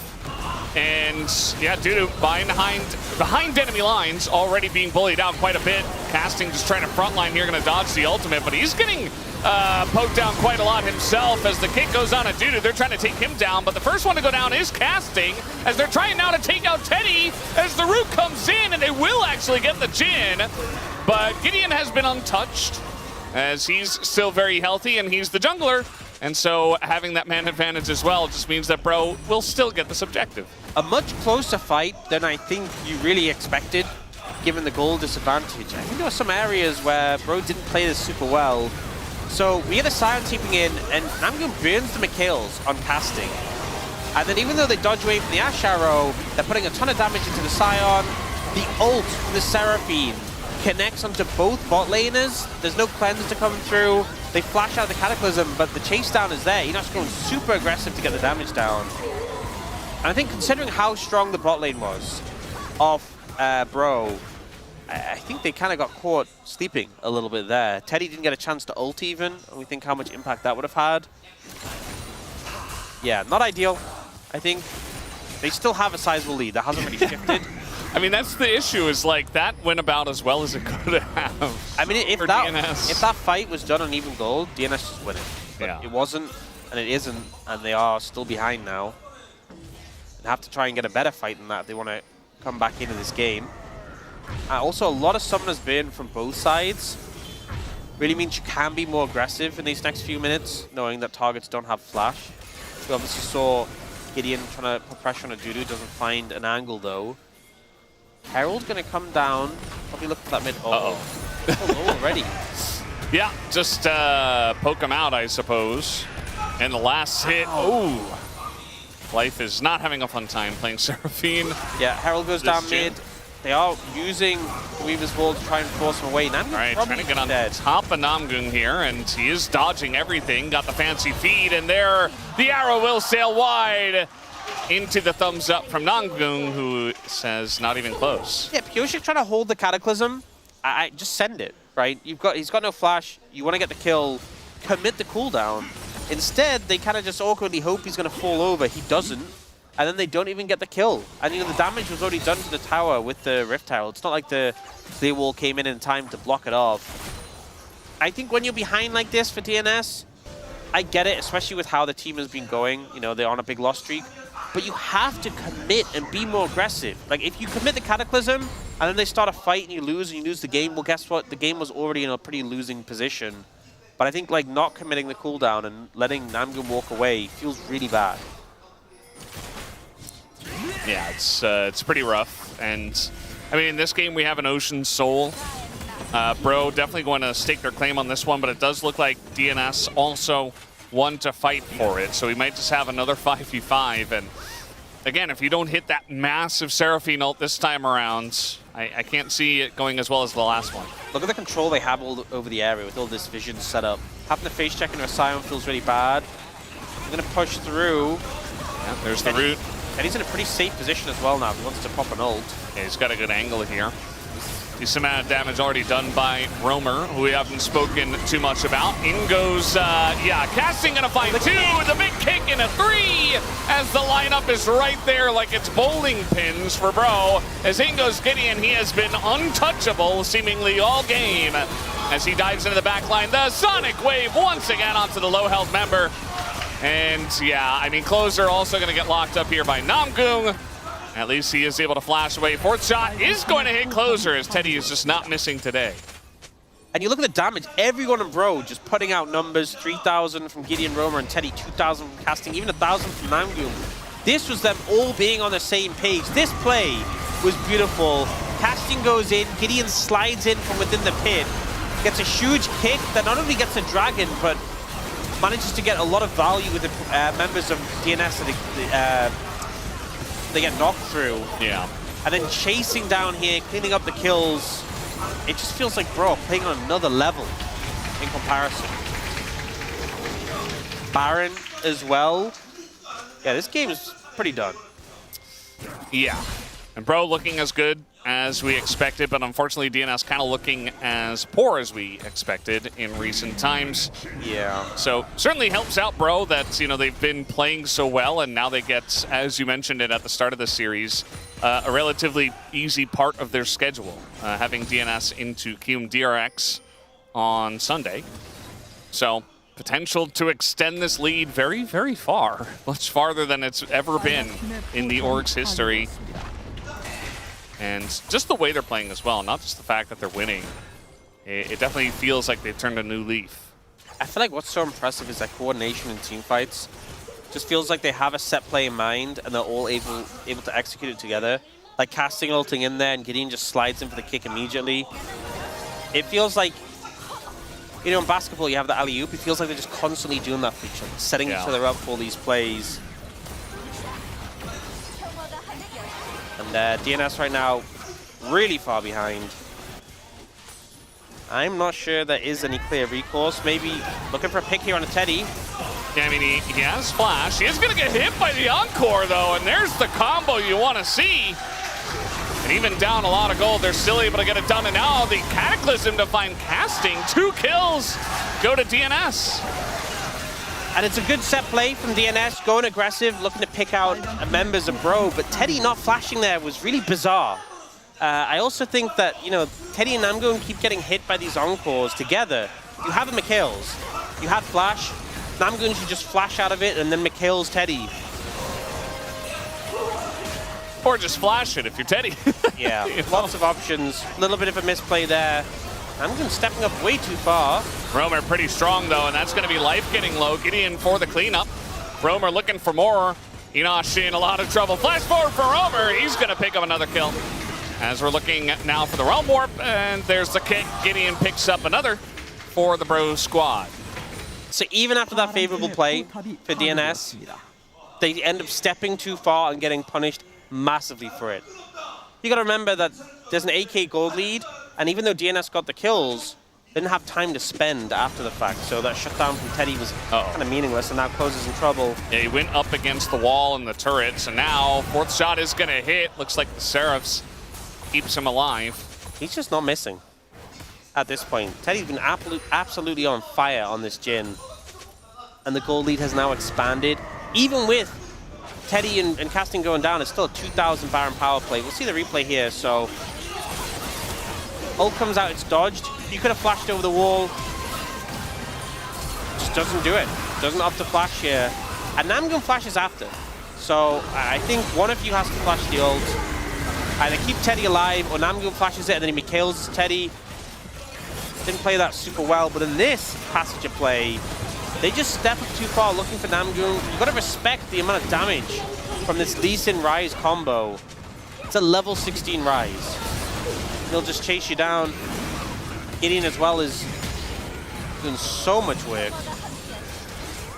6-0-6 now. Yeah. Uh-oh. They found Dudu. There's the kick on a Closer. Gideon just kind of... and he's kind of rolling his face on the keyboard against them at this point in time. And now we're going to Realm Warp in for just some extra speed. No time to Bro and Brew. 10,000 gold lead for Bro. Yeah. They want to move on to game number 2. Just gonna ult on in. Casting kind of unkillable at this point on the Scion. Can just dive here. Life once again going to be going down with not much recourse. As here the wave does follow up. DNS kind of just feel like game's over at this point. You're looking towards game 2. Dodge away from the root from Enosh. We'll keep him alive. But I mean, even if you don't die now immediately, you've lost your mid in here. You're 12,000 gold down. They're going to be able to pick up Ocean Soul as well, which I know we always talk about Ocean Soul not being the biggest, but this Scion already feels like such a hard nut to crack, and you're going to get all that extra healing.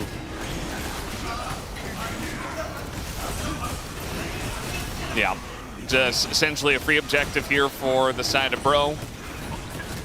And DNS at this point, I mean, you know, oftentimes we've taken moments to look at the draft and say, oh, they're just trying to draft comfort and stuff like this. I feel like the draft was totally fine, just kind of came down to falling so far behind in the bottom lane.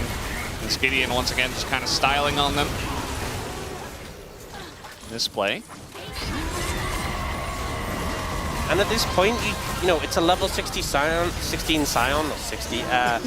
Enosh, level 12, and I just don't think does enough damage to cut through him. Really, any...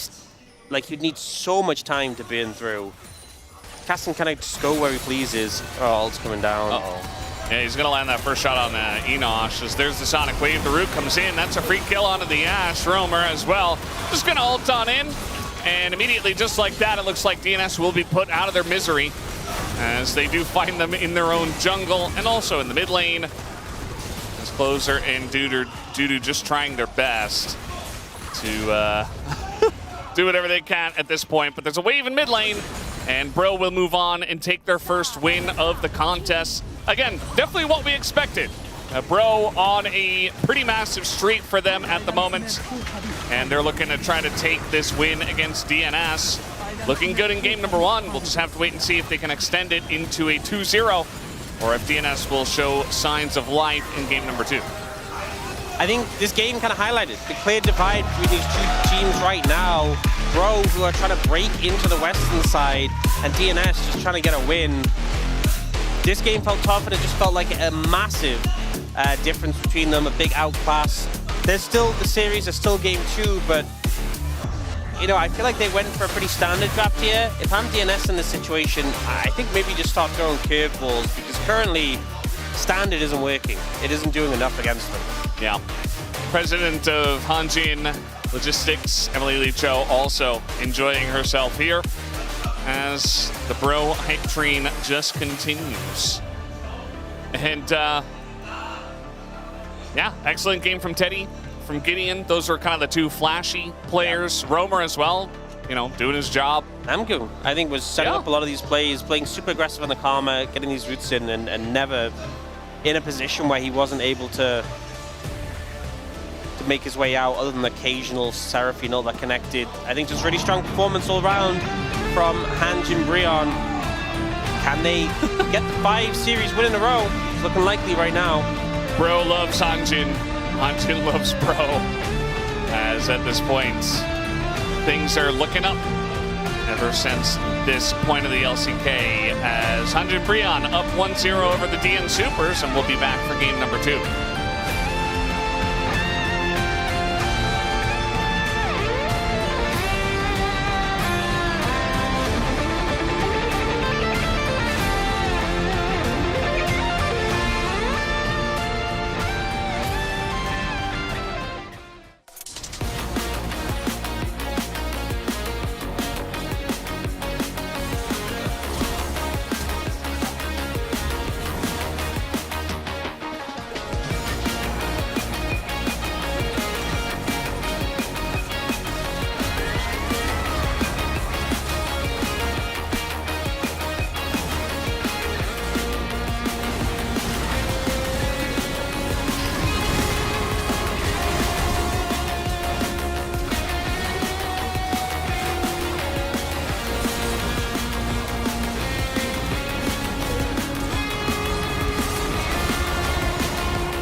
열창이야. 이거 바로 궁 켜도 되긴 해. 봐도 돼. 와볼래요, 참. 야 볼래 보자. 이거 좀 에이스 맞아, 에이스 맞아요, 참. 해볼게. 맞을게. 나 텔포 3초. 공볼게. 맞췄어? 들어가서 와드 박아봐. 얼마 맞았어? 왔어. 야, 레넥. 맞아. 나 미도가 끝났어. 아, 그냥 좀 맞아. 그러니까 잡아봐. 잡고 끝내자. 잡고 끝났어. 야 미도가 빨리 봐도 되나? 혼자 놀아. 빨리. 끝났어. 잘 끝내야 돼. 알게? 놀아봐. 잘 끝내야 돼. 저력 있어. 살짝 해봐. 잘 끝내야 돼 이거. 잘 봐야 돼, 이거. 끝까지 잘 봐야 돼 이거. 나 이거 칼리한테 일 줬어.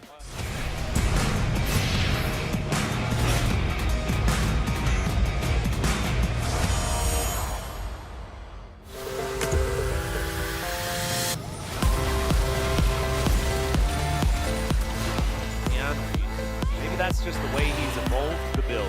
Yeah. Calling is going to hit under ruler. Shielded though as another ult in from Canyon finds a triple man. Wild growth there as well, and the Crescent Guard I don't think is going to be guarding anything at all. 적을 처치했습니다. Down they go, one after the other. Yuko another. Yeah, perfect. He's going to be happy he is very fast. Gets away from a lot of that poke. AKTRX not really starting up the objective.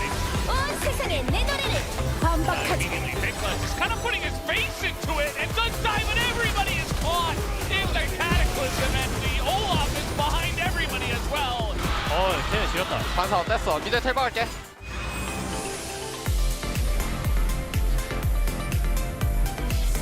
We're just diving the turrets. Lots of damage here from Willer and Yukao, but now they're pretty deep. They do take out the turret. But Rick's trying to back off here. It's still a lot of damage. I mean, Texas trying to get on in there with that ultimate, but he's able to dash away. They can't lock him down. They can't do much to him at all. Zeka is a raid boss with a wild growth dashes in the floor and just wipes the floor with them. He's trying to line up. There we go. 나 두꺼비 숨어 있을게. 니코. Wait, is that?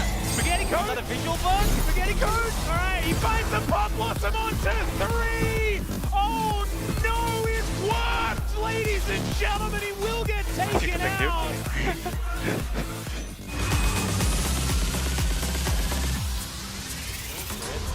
Yeah, and he might just be able to dash his way in, and one more dash, there it is. Picks it up, uses it immediately, trying to get into the Action Herald. He's going to miss the ult, but now losing an awkward spot, and both the junglers are going to hit the ground. Dorn is going to hop into this one, but now Smash going to get knocked up by the Rift Herald, who is just spinning around and getting so much value on those knockups. It's insane, and the Infecta is running wild in the back line.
Every sky is a line I'm drawn.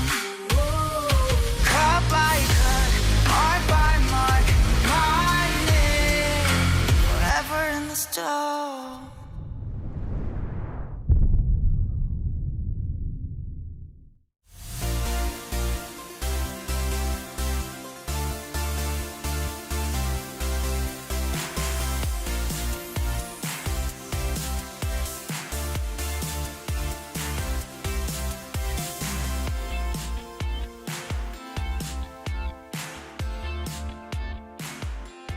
Hello, everyone. Welcome back to the space. Digon here alongside Wadid and Huni, and it is Hanjin Brion in front of the eyes of the president, up 1-0. And it's been not just the fact that they're winning and making records, it's how they're winning here, Wadid. Exactly. Like I'm still getting goosebumps. Like the way how they play is just crazy. Like what I mean about it is that I think normally what we expect from the top teams is just what like they just played, you know, like just smooth, and also like the macro and the draft as well, and the confidence, like it's there. Like Hanjin and Brion now, we should consider them as one of the top team in the LCK. Like they're just amazing. Yeah, even these like last couple weeks, like when you see like the upper team, even there when they're playing against each other, like the game goes like chaotic, hectic. It's not clean, but like when I see the Hanjin Brion game, they're clean for some reason. Yeah, we were talking about top teams in the LCK. We have a highlight here from, top team in the LCK. If we could just take a look and listen to it, and what? This is the world's theme? Yeah, I think this is the world team. Name tag off. This must be one of the top teams that always goes. Look at the flash. Yeah, look at the flash. Look at the commitment. Oh, yeah. This Again, is great. Who could know what top team this is other than a world caliber LCK team? They punish the fact that the mid laner doesn't roam on over, and then just confident AD carry play. This is clean macro. You just zone them out from the mid lane.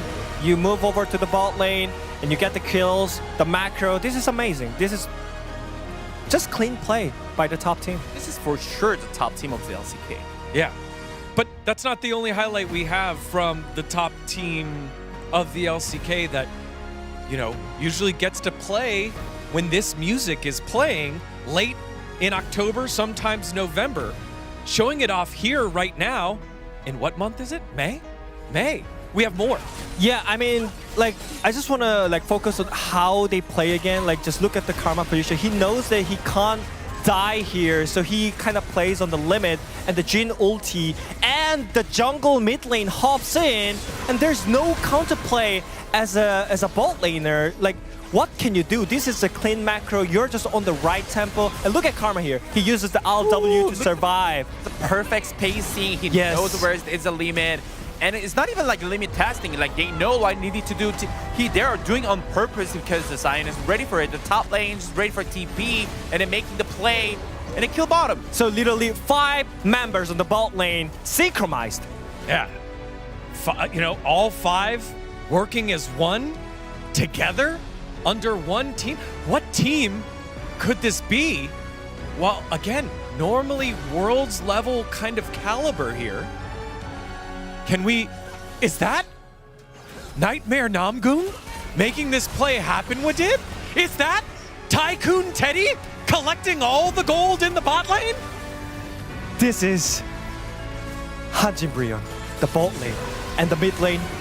Hanjin Brion Roamer roams the bot lane, and Gideon arrives, saves the Namgoon. Look at the skill usage, the perfect execution. And already channeling the TP, the final boost, the casting. Oh my god, he's arrived! There we go. You can count the kills from when the TP was channeled. 1, 2, and then we'll wait a little bit for number 3. It's okay, Gideon. All right, we'll just wait later for 3. But 2 there on the bottom side. Team play, it's got it all here by Hanjin Brion. And again, we are using a little bit of hyperbole here, but their gameplay is so together. They are very much unafraid of throwing the game in a position where they should be accelerating the game. And they do exactly that. And for the longest time, Hanjin Brion fans have seen them bro and brew. That was not bro and brew here with it. Exactly. And also, I could hear from them as well after them crushing the team fight. Just right before the Nexus explodes, the members were calling that they can still bounce back. We gotta focus. We gotta end this game right now, right here. That means they're really locked in. They're now not enjoying the momentum. They're just into the position where they want to be in the driver's seat for long time. Not like it's just a luck. It's their skills. Yeah, I mean, 100% I agree. I want to call it. This is not luck. This is for sure paying off. Like, they're trying this hard and it's trying to make as a one. But it's a team. They're one thing together. And it's working on stage.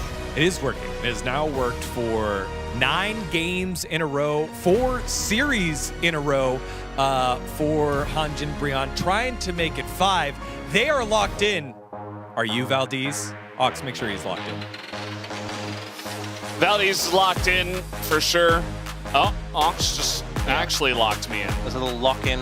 Oh, thank you, Ox. You gotta sit up as well, you know, when you're locked in. Yeah, posture Lean check. forward. You gotta be like laser focused. Stay hydrated. Yeah, so we're getting ready for game number 2. I really like the worlds breakdown there that they did have there on the space. And we'll have to wait and see how things go in game number 2. I do hope that DNS are able to bounce back. That's really all I could say. You know, we like Bro and they're succeeding and all that good stuff, but I'd like it to be a competitive match. There was such a gulf between the two teams in game 1. It's hard to see from the current position DNS winning the series, but you know, it starts with just being able to be a bit more competitive. Because game 1 was just a complete wash. Kind of felt like they were dismantled. We saw the mid-jungle of Bro managing to make the impact known on the bot side. DNS was trying to put pressure on top, but it's a Scion. You just can't really do too much off the back of that. And honestly, maybe you have to bring out some curveballs. Standard hasn't worked.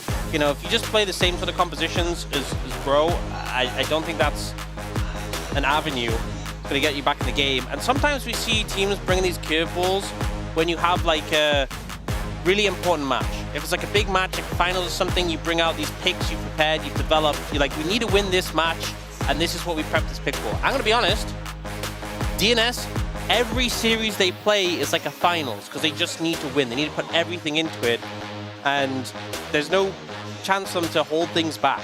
They need, because you have to remember, the score from round 1 and 2 carries over to round 3 and 4. If they go into the Rise group and their record is this bad, there's no salvaging it. So they really need to get some series wins as soon as possible. Yeah, just anything at this point. I mean, even a game, even a decent showing is what I'd go for at this point in time. As we are hopping into this pick ban once again, we do have first pick for Hanjin Brion. And we'll see what does happen here. And Orianna and Nocturne going to be banned away. Yeah, still have the Rumble open. You got to remember, game 1, DNS went heavy on the AD carries to try and choke out Teddy, and then he had that masterful Jhin game anyway. So now they're going in a bit of a different direction. Obviously this time it is first pick for Bro, whereas before it was first pick for DNS. Rumble banned. So 3 of the more common bans taken out with Varus, Orianna, and Rumble. Caitlyn taken away, Nocturne taken away. Will DNS ban away the Ezreal? Keep that from Teddy? No, instead going for the Lucian. So there is still the Ezreal available, which we know Teddy's been phenomenal on. Do they prioritize it as a first pick? Do they leave it till second rotation? That's the question. Well, he's talking a lot, and we're getting the camera zoom on him. So maybe, just maybe, they say, well, it is the year of Teddy. Might as well just double down on that. Yep. And there is the Ezreal. So committing to the Ezreal, some of the, the Ezreal Karma is not possible, but Ezreal Nico, which has been popular much to Woodid's dismay, is available. And the question is, what are DNS going to take into this? Is it going to be Sivir maybe? We've seen a lot of Sivir into Ezreal, especially considering a lot of the options have been thinned out so far. Could go like Yanara, Lulu. Could also look to prioritize a jungler here. And get first choice. Instead, going for the Cassiopeia, which we know is a pick Closer feels comfortable on. Obviously did really well with the Deathfire touch changes. But I feel like a very early Cassiopeia pick into an Ezreal who... Honestly, Ezreal does really well in the Cassiopeia because you outrange her and you never have to really go into her face and be threatened. Cassiopeia appreciates when champs are running into it, not so much when they just poke it from a distance. Yeah. And you would think like, oh, the miasma, good against the shift. Well, he's never really in that position where he's going to be getting caught by miasma if he's playing it correctly, which Teddy will. Thinking about the, well, we're not thinking about it. We have selected the Vi. Yeah, so when it's a point-and-click lockdown to target the Ezreal, who obviously is a slippery target, looks like it will just be the Ezreal Nico coming through. Now, if you really want to pick a mid lane pick into Cassiopeia, you could. You could also just prioritize jungle here. As obviously the pool's been thinned a good amount with Jarvan, Lee Sin, Nocturne, and Vi gone. And that Xin Zhao, definitely a high priority pick. He'll come through. I imagine DNS Supers, a lot of teams just kind of pick the top side of the map here so they can maintain a pairing, and they will go by that process. Going for the Ambessa, yeah. 21.4% win percentage. And I do want to say, a lot of those games were before she got nerfed. Yeah. So she's 6-22. Wow. Well, you know, DN Supers are also a team with a rough win rate, so maybe they feel an affinity and they're trying to break out. They'll do it together. I think she got one win recently. I forget exactly what series that was, but we just don't really see her anymore because she's just not that good anymore. She got nerfed. I mean, like, yeah, there are moments, especially with Vi, where it's like, okay, you press R, and then you press R, and she goes in and does things, but I'm not convinced, and I think a lot of our LCK teams also are not. They're going to try to protect it with some bans here, with the Jace. Lulu's gone, so you know our Lulu not an option. And that just kind of begs the question, what are DN Supers going to play? Bard also being taken away. Probably just a Sivir, I guess. Or Corki Nami. You could go Corki Nami. We've seen a little bit of a resurgence from teams on that bot lane.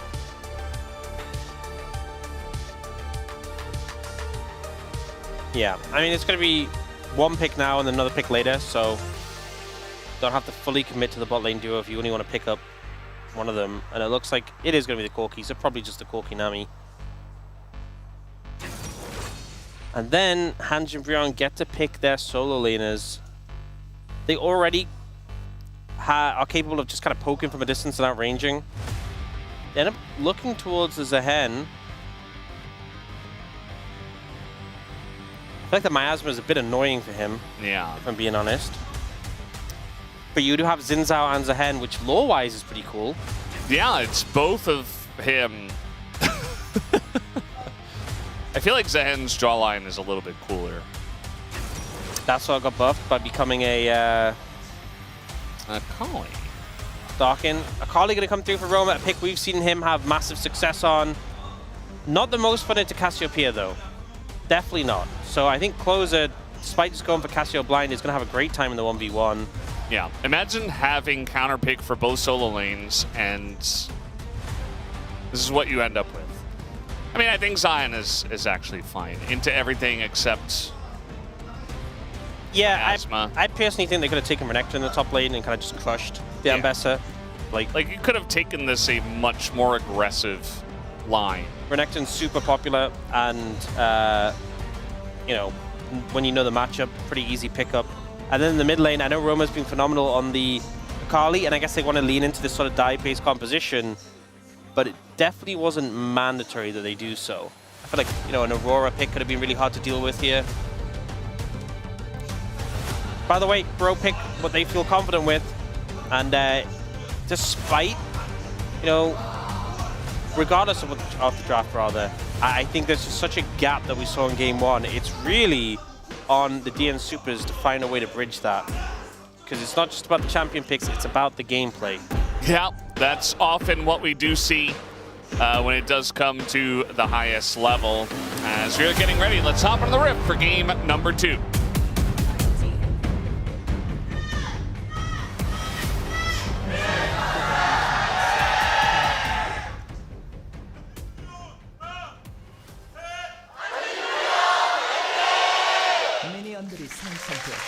All right, game number 2. As Hanjin look to extend their streak to 5 series in a row. We'll see if they can do it. And along the way, not dropping a single game would be very impressive. But they got to get through the DN Supers tonight. This is not a fun time for the Kali. Deathfire Touch and Scorch. A pretty potent combo. We saw Chovy abusing these and just doing a load of damage. And considering how well you scale as the Cassiopeia, having both of those just to make laning easier goes a long way.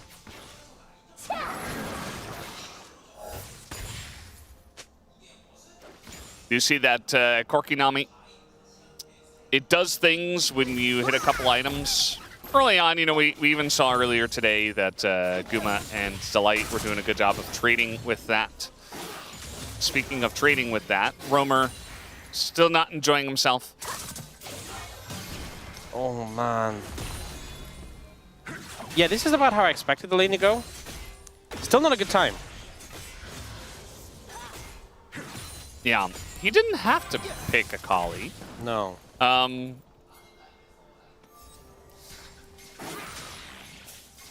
I just feel like, you know, winning lanes can be very important. They're trying to actually gank him at level 3 here. Gideon gonna show, and there he does go. There's a Vi here to try and back up Closer. But this has allowed Closer to get chunked out pretty heavily and even the lane a little bit. Oh, good kick. Yeah, Gideon just gonna run into the bush. Also finds Closer. And now he's like, well, I'm just dead. So I'm gonna go in. That's first blood over to Closer. Not a great start, if we're being honest. Goshik expects Gideon to move in there and is waiting for him. The Cassiopeia as well has so much chase potential with the movement speed on the Q. And an easy first kill pickup. Getting up the Cassiopeia as well. We already saw the lane going bad for Roma. Well, now that Cassiopeia has some extra gold. Yeah, definitely pretty interesting stuff to start. I can imagine, I can expect them to be very confident, even overconfident, and I think that that's part of what we're seeing with the Akali pick and also the play, just kind of face checking into the enemy jungle. Yeah, so even had vision on Pyoshi. And just assumed that he would be walking towards his red and he could challenge. This feels like a bit of a weird play. You have the vision, you have the information. Admittedly, your bot lane has prio, but I just think way too over-aggressive. Yeah. Speaking of prio, he's going to get away with this barrier, but still doesn't really feel very good down there in the bottom lane that you're already falling behind in this manner. We also saw earlier some of the runes. This was the runes Chovy went on Cassiopeia. You have Deathfire Touch, Scorch, and Cut Down.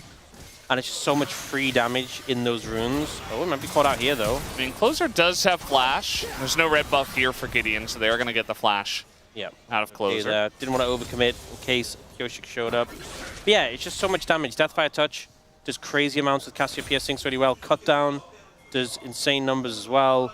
Scorch only really does a lot of damage early.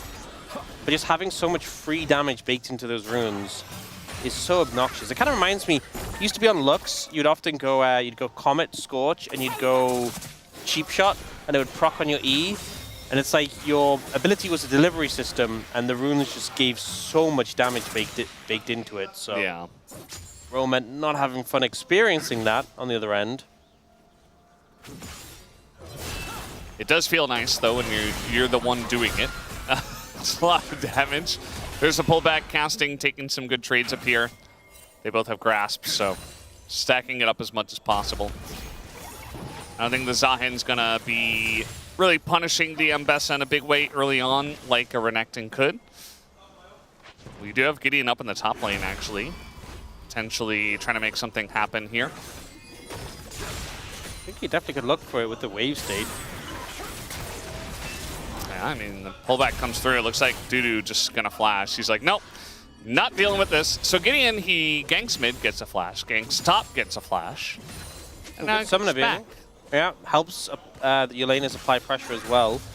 But just hard to, even with Mbessa being quite pushed up, that champion has so many dashes. as you just saw on display. Yeah. Grim Deliverance comes in, though, and casting does a bunch of damage and also clears the wave. Yeah. Dragon being started here, but Bro have an idea. Well, they know this is going on. Look at the angles being found here. This is going to be so hard to defend against. Yeah, Romer's got a nice angle. He's not very powerful on the Sakali just yet, though. Is coming on in the Miasma, trying to zone him away, but he gets in anyway. Teddy tanking up a lot, gets bubbled, but now they don't have the bubble, as that is the stun on Romer and life in a rough spot. Gideon is able to get away for now, as he's trying to survive here on the Dragon. The smite comes through, and they get the Dragon on top of the kill, as Bro will enjoy that fight very much. Just a really hard position for DNS to be in, with members of Bro kind of flanking around from multiple sides. Okay. The flash to stop the recall. You know, I respect it. We've all seen like the ignite to stop the recall. This is just going a little step further.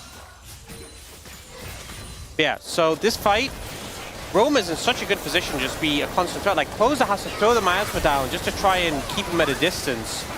And even that doesn't really do anything. Teddy takes a lot of damage, but Arcane shifts out of the CC. And then Roma decides to go the jungle and the bot laner. Doesn't manage to get Enosh here, but takes out the jungler, allows Gideon to get that smite. It was definitely close. A lot of low health bars for Ange and Brion, but in the end, I think Roma was such a massive threat. Managed to allow them to get the win on that fight, and the Dragon as well. Yeah. He did quite a lot of damage at the end of the day, even though I mentioned, you know, he's kind of just an Akali without an item. But when you have an angle like that and you have access to pretty much everybody, including the squishies, you're going to do something. Casting comes in here, sees the enemy jungle, says hello, and then he walks away. He probably also said goodbye, I would assume. I don't think he'd just go in and say hello and then disappear. That's pretty rude. Fair. Valid. We do say goodbye to each other as well at the end of the day. Yeah. It's important. This game's still really close, especially considering how much of a blowout game one was. They're holding up better now. All right, trying to make a play here, and this is the perfect timing to do so. Romer, though, is able to get away from the stun, and he just flashes and ults away to safety. I assume the Miasma was on cooldown, otherwise he was just dead. Yeah. So, not able to hold him in place long enough. Do you get the flash, though, which is something at least. Now, though, Pioshik's going to find Gideon the other way around. Yeah, Gideon's going to find Pioshik. And now Pioshik, no flash. He is going to get flashed on. Stops the ball from getting over the wall. Not a lot of damage here to Gideon, though, taking quite a while to take him down. But eventually they do get the job done. And that'll be the second death here for Pioshik, as Gideon will take his red buff away. Really well played by Gideon, blocking the Vault Breaker over the wall, allowed him to chase down Pioshik, and even dodges away from the poisons from Closer, not really allowing him access to the fight. Great solo kill to come through, and he'll steal away a red buff as well as a reward. Gideon's just been in such good form these past few weeks. You know, Teddy's obviously been the focal point. Understandably, he's been having massive pop-up performances, but I think Gideon has been the engine for the team. Yeah. You know, he's been so good this game that he entirely made me forget about what happened at level 3. Which I'm really grateful for, because I didn't want to remember that happening. It's already out. I don't think anyone wanted to remember that. I will fight, he says. Please come here. I have flash. So, I stopped it.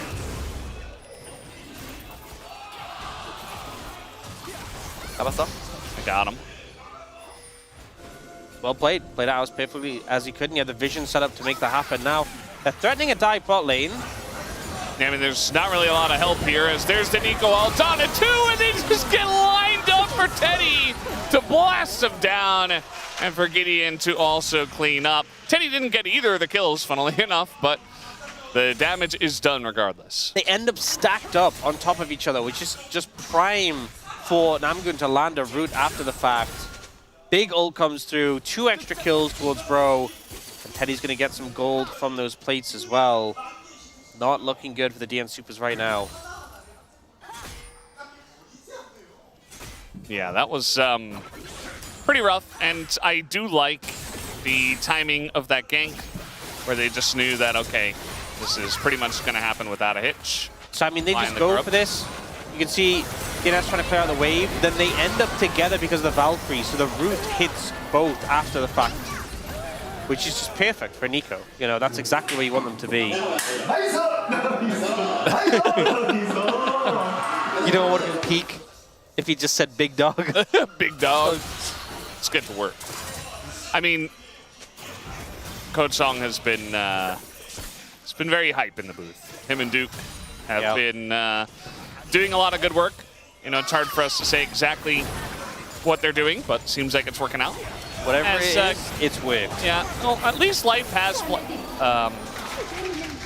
yeah, well, it's not going to help him there. Life was unsure if he was in the exact right position to get over the wall and was trying to line it up. I don't think he was, to be fair. And then he died.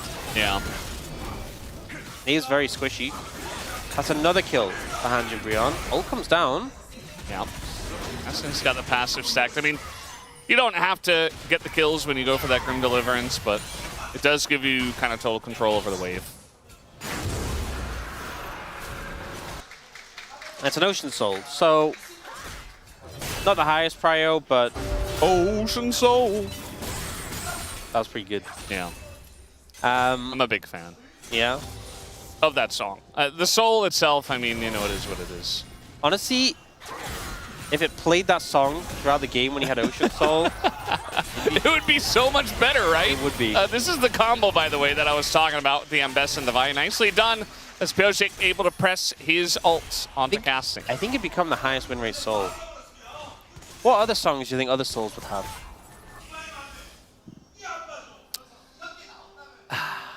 I don't know. Maybe Toxic by Britney Spears for Chemtech Soul. That is a banger That's song. a good one. That is a banger song as well. I feel like it can get a little bit, you know, too much. If you hear that song like 3 or 4 times, it's a good song. But if I hear it too much, I'm like, okay, well, I've heard it. When's the last time you listened to it? I don't know. It's been a while, actually. It's not on my playlist. Yeah, this is pretty straightforward. Limited counterplay.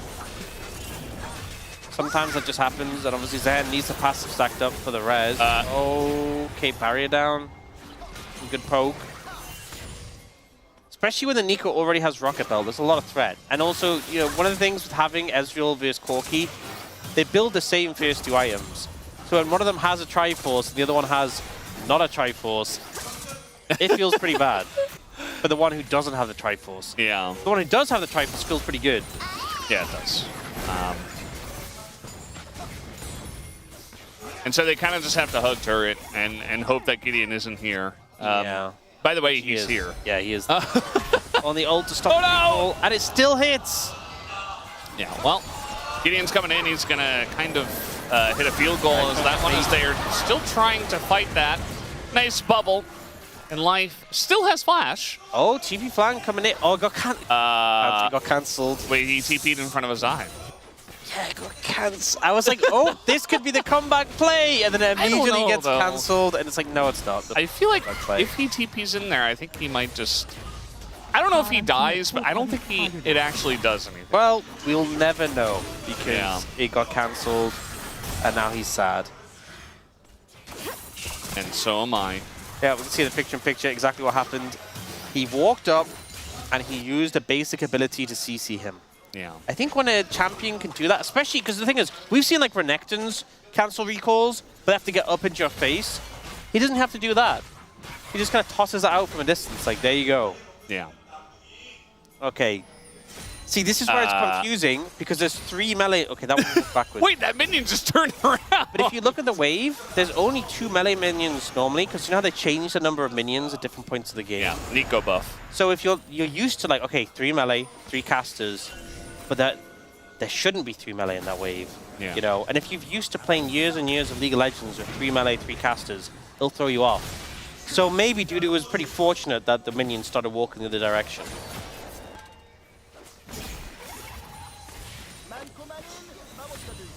It looks like maybe DNS are going to fight for this Rift Herald again. Last time they did this in Game 1, it was okay. Like, they didn't lose the game on the play, but they did not benefit from the play either. So, okay, they're going to TP in the Cassiopeia. And here comes Dudu as well. Casting just keeping this one leashed. He's going to sit in the pit for now. Enosh doesn't really do any damage, although Teddy does kind of get in there. As now the flash comes in from Casting, pulls 2 as Cassio gets the Rift Herald, and now it's a 3v2 in favor of DNS on the left side, but immediately Gideon just walks over. They get the knock-up onto the Ambessa, and that'll be 2 kills and probably 3 as they're looking for closer as well. There's the Shuriken, a bit of damage comes out from Romer with the triple kill on Akali, and he's feeling pretty good about that. They just weren't able to deal with Roma on the Akali. They ended up focusing a lot of the damage into Casting, but it's as a hen. He has a way of reviving, and I think the target selection not ideal for DNS. Also, Teddy was playing so aggressive to keep the bot lane away. This is kind of a fight on 2 fronts. On the bot side, we have Teddy playing very aggressively into the Corki Nami to keep them at bay and not let them connect up. We see Casting going aggressive, and Roma's there to follow. And Gideon, after getting tidal wave, says, I need to help my solo laners. Namgo moves up as well, but Teddy is just constantly denying access to the fight for the enemy bot lane. And it ends up just being closer chased down as well for a triple kill for Roma. Even when it's like more of a split fight than we saw in Game 1, it still feels like, bro, just they're working seamlessly and know what they have to do. Yeah. Pishik was trying to gank top, I suppose, but there was a big wave on the turret, so he also didn't have his ult or flash. But he did see Romer walking away. It's a 4,000 gold lead almost, and it's 3 dragons to 0 already. So, not looking great. Pishik did get the eye, so perhaps they can use that to try to get some pressure somewhere and maybe fight for the Drake. So they're just sieging mid lane turret. Don't really even have much of anything there. They're just walking up to it. They're backing up as a team, clearing vision in their own jungle. Nicely done.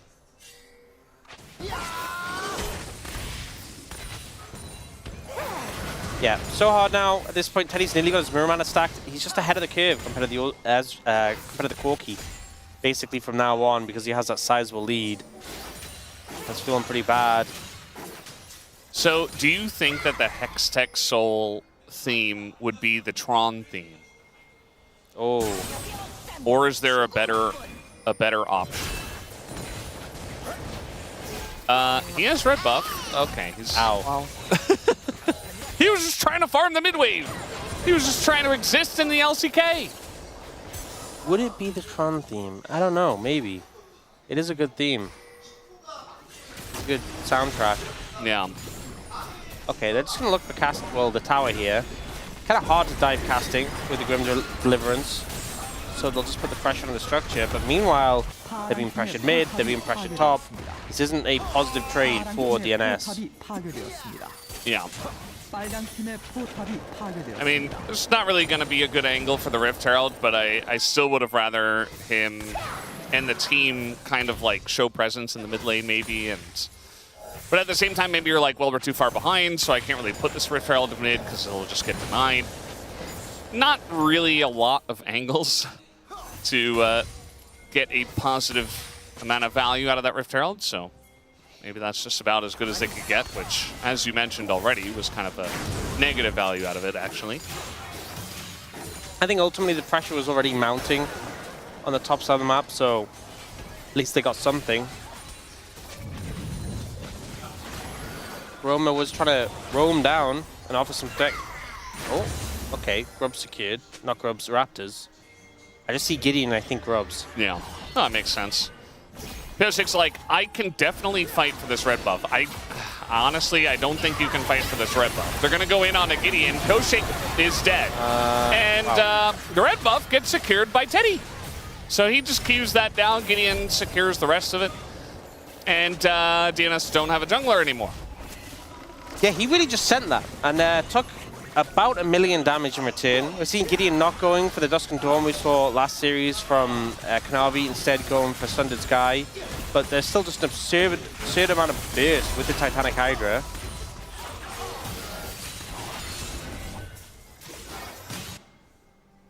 Yeah, I mean, in our first series, we saw Kanavi going way too deep to try to take a red buff from the enemy jungle. This one was Pyosik going way too deep to try to secure his own red buff. Yeah, and it's now a 5,000 gold lead of 1:20 until Dragon Soul. So here, the problem is he ends up going quite deep and the follow-up just isn't there immediately. And look at this burst damage that comes out in return. It's also a Xin Zhao. You know, unless you stop him from casting his ultimate by layering CC, he is just going to press that. And then even though the Cassiopeia was not that far away, just can't do anything about it. Yeah, this feels a little bit tough for DNS once again. They've definitely had more pleasant scenarios to be in. Yeah. Well, Pyosik is kind of going on a little bit of a journey. And it can be difficult to do that when you're behind this much because you don't have controlled vision. You don't know where the enemy has vision. You can only clear out so much, but you got to try something. I agree. Look, you're on a big losing streak. You lost game 1. You're 5,000 gold now down. You should just send it on a crazy aggressive play. And just, if it fails, did things really change drastically? No. The game state was bad before, it's bad after. But if it works, that's your angle in. That's some damage. Still got a Corki. They found Roamer on the backside. Meanwhile, Dudu's just being bullied in the front line as they're going very deep to try to take out Roamer. But at the end of the day, the Miasma doesn't get there on time. And it was a bit of a stretch, but trying to get something here. Roamer now holding the door on the bottom side of this fight. Yeah, Roamer had to bid in Flash and Ultimate, so not the highest value he's going to have in this fight. And Dudu's on the left, but he's being shadowed by casting. As now they're just going to face check straight into there. Oh, the ult! So the ult is huge from Namgung, picks up 3. And I think that is just going to be the end of this fight, and maybe the game as Enoch is in melee range as Corki. Nowhere for him to run away from casting, so that's going to be the Dragon as they look to push mid. Just phenomenal setup there from Namgun on the Nico. Pyosik face checks him, lands his root. And here's the thing, they knew it wasn't the Xin Zhao because Xin Zhao was on the Dragon. And Pyosik still, despite that, tries to face check the Nico. Rooted, follow-up there from Roma. Then this ult is just beautiful. Goes down, but his job is done. You see that DNS kind of know this is do or die. Dudu tries to ult in and make something off it, but he just ends up going down as well. Yeah. A 5-for-1. Ocean Soul secured. Baron secured. I think DNS just said goodbye to their chances in this game. Yeah, absolutely. Dudu had a gold lead over his opponent before going into that fight. He actually still had a gold lead there, even with the Baron being taken and after that fight. But it just doesn't matter. I mean, the Mbessa alone is only one piece of the puzzle. The rest of the map is just miles behind at this point. Like, we've seen leads, you know, we've seen big leads even in our first series, but, you know, to have the whole team be this far ahead is basically uncomebackable. Bigger lanes, leads than this to overcome, but it's so rare. And the exception kind of proves the rule. You know, when T1 got that 12,000 gold comeback against KT, that was so insane exciting because it just doesn't happen very often. DNS would need a miracle here. I think just trying to engage on a target, committing with a Vial and try to follow up, I think it's your best case scenario. A TP flank maybe from Dudu, but it's not up and available yet. Close is getting, this is probably getting poked out. Until you engage, you'll keep getting poked out, and Cassiopeia doesn't deal well with longer range champions. Yeah, especially ones that have 3.5 items at 24 minutes of the game. Yeah, Teddy, it's just kind of his playground. You know, it is his year as well, but this is his playground. He's playing Ezreal in a massive lead, and he's very fed. He's got the Spear Shojin as well. And yeah, I mean, DNS just basically trying to hold on as much as possible as Gideon says, okay, let's get it over with. I'm just diving this turret, might as well. Namgung Doesn't do all too much, but it is okay, as that ult is going to get Dudu in a place where I don't think he wanted to be. I think he wanted to hit the Akali, as it's a lot of damage there from the Akali as well. Casting is just going to Grim Deliverance under both Nexus turrets. And it looks like Bro, once again, will put DNS out of their misery twice in a row, and they will secure 5 wins in a row. The first time ever for Bro. Huge achievement for the organization, and with how they're playing, I think chances are they'll keep extending this win streak and setting a new record further and further for Hanj and Breon. Huge win. And I think we're just seeing them, it almost feels like they're getting better and better. The cohesion, the team play just feels so well balanced. This is a team where they all seem to be on the same page. And sometimes even our top teams struggle with that. But right now, Bro just look like they've really leveled up. And they're able to maintain that level. We know they have big challenges ahead of them. But I think there's a chance they can even answer those. Yeah, I mean, they just, as you mentioned, they just keep getting better and better. They have so much momentum behind them. Bromentum. Bromentum. They have Kium DRX on Sunday, which should be Bro favored. And then they have D plus Kia next. And the D plus Kia match, I favor them. I do as well. And it's a really important one because D plus Kia are ahead of them in the standings. If they want to make Legend Group, they have to beat them out. Gideon loves Hanjin. Hanjin loves Gideon. Yeah, I think that's true. As there is the president of Hanjin Logistics once again, Emily Lee Cho. As we're dancing again.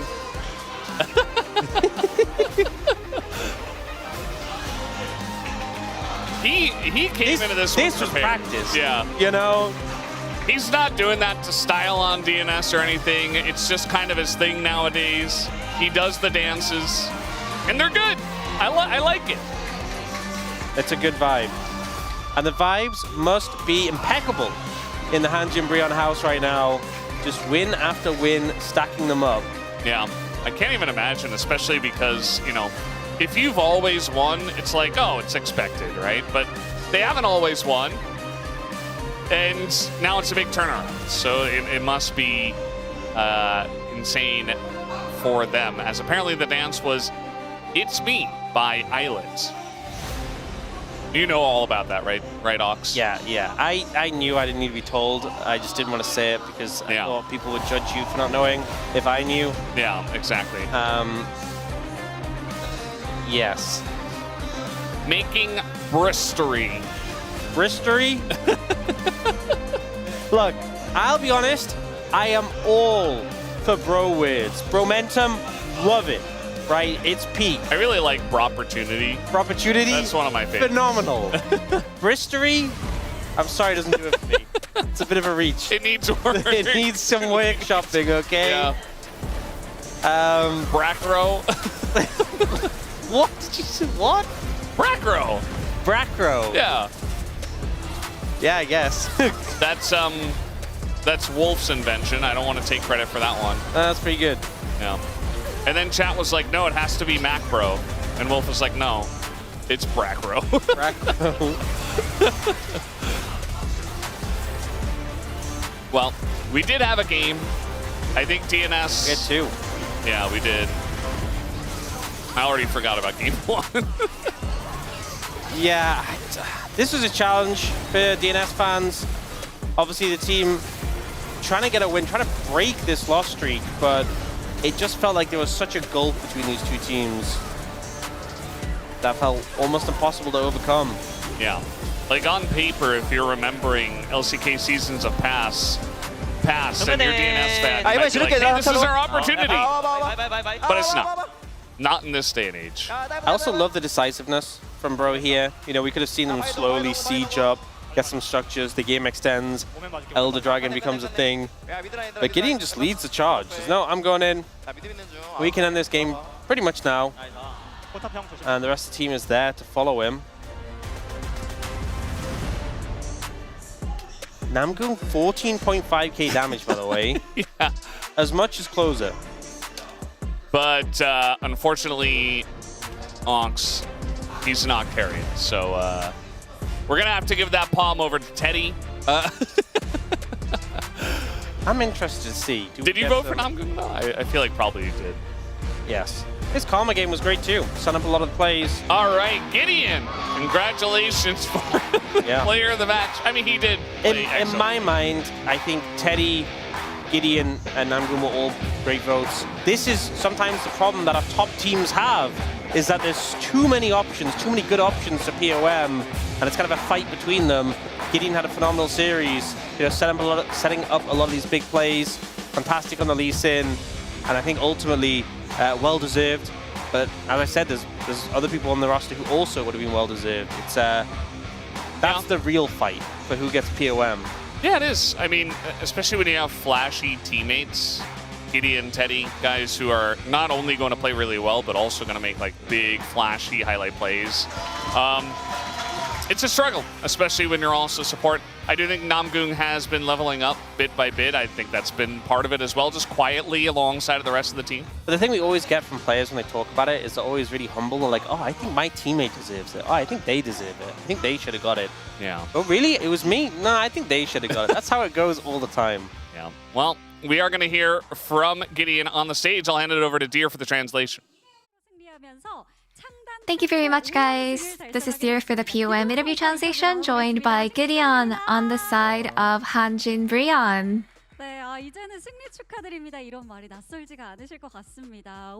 You know, you must be so used to congratulations on the win by now. Bro has reached their first ever 5 winning streak. How do you feel? Yeah, I heard that this is their first ever 5 winning streak since franchise. I'm so happy to hear that. Yeah, the team vibe has been amazing lately, and today every player put up a great performance.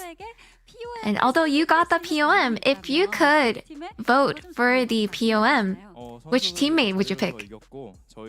Now, every player contributed to today's win, and I feel like maybe today's POM is the president of Hanjin Logistics.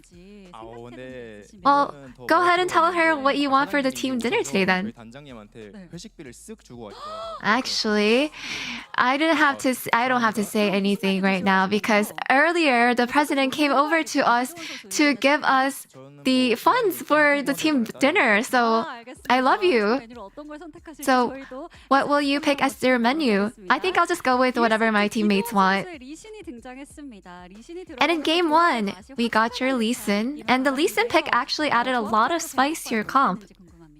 So can you walk us through the draft? You know, facing Jarvan as Lee Sin is something that I'm really confident in. So I think just going down the list, I feel like I picked Lee Sin with just full of confidence. I felt like I could definitely do it. So just how confident are you with Lee Sin? You know, given my age, no, I'm kind of old, and I thought that maybe I'm not as good as when I was younger, but I feel like I've actually gone back in time. It feels like I'm back at that age where I'm actually my peak. And actually, within 10 minutes in game 1, you guys were able to secure the bot prio. So how are you able to pull that off? I think our bot lane is just extremely proficient and very skilled. So I think besides that, we're able to focus on our bot lane, and that's why. What about your practice process? I feel like our communication is going very well. I think it's just that we're able to stay on the same page with our communication, and as we talk with each other more, our synergy is just improving over time. And for in game 2, well, what did you think of the Xin Zhao and Vi matchup?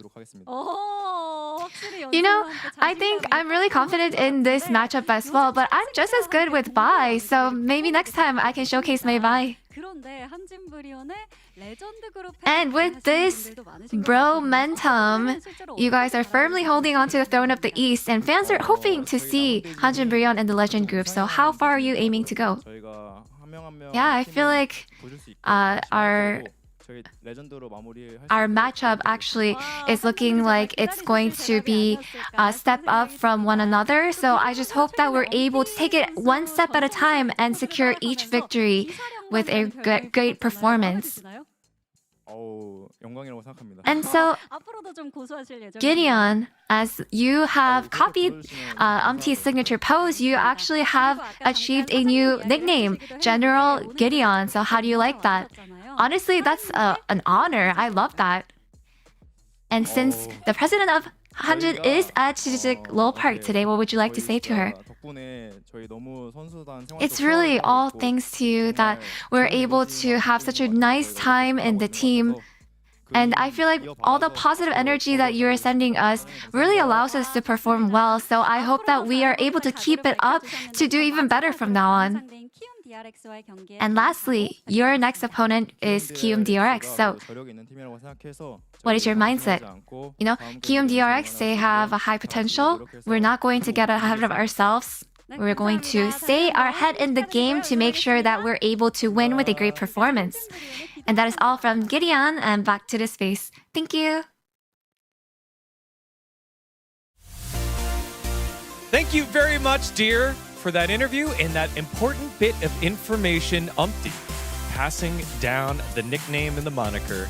No longer will he be known as Gideon Grubbs, but by his honorific name, General Gideon. He gets your POM. It is a 2-0 taking care of business. Actually, nothing to see here unless you want to watch the best League of Legends in the world over the DN Automotive Supers. I mean, that's just how the general works, you know. You just innovate, you shot call, you just call off your teammates, I'm gonna go win, and all you need to do is just follow me into the jungle. Like, he just ruled the game, he just ruled this series. I think, I mean, not only the Gideon, I think all the members from Hanjin Brion, I think everyone showed up, and I think the reason why they're good is not because of their individual skills. On top of that, they have such a great synergy between those players and finally working out. Like, it's not a luck, it's not a dream. Like, it's their work, their hard work is finally paying off. Yeah, imagine playing against this guy. I think it's a nightmare. Like, he always leave your jungle, and it's like he always make the proactive play, and it's like so unpredictable.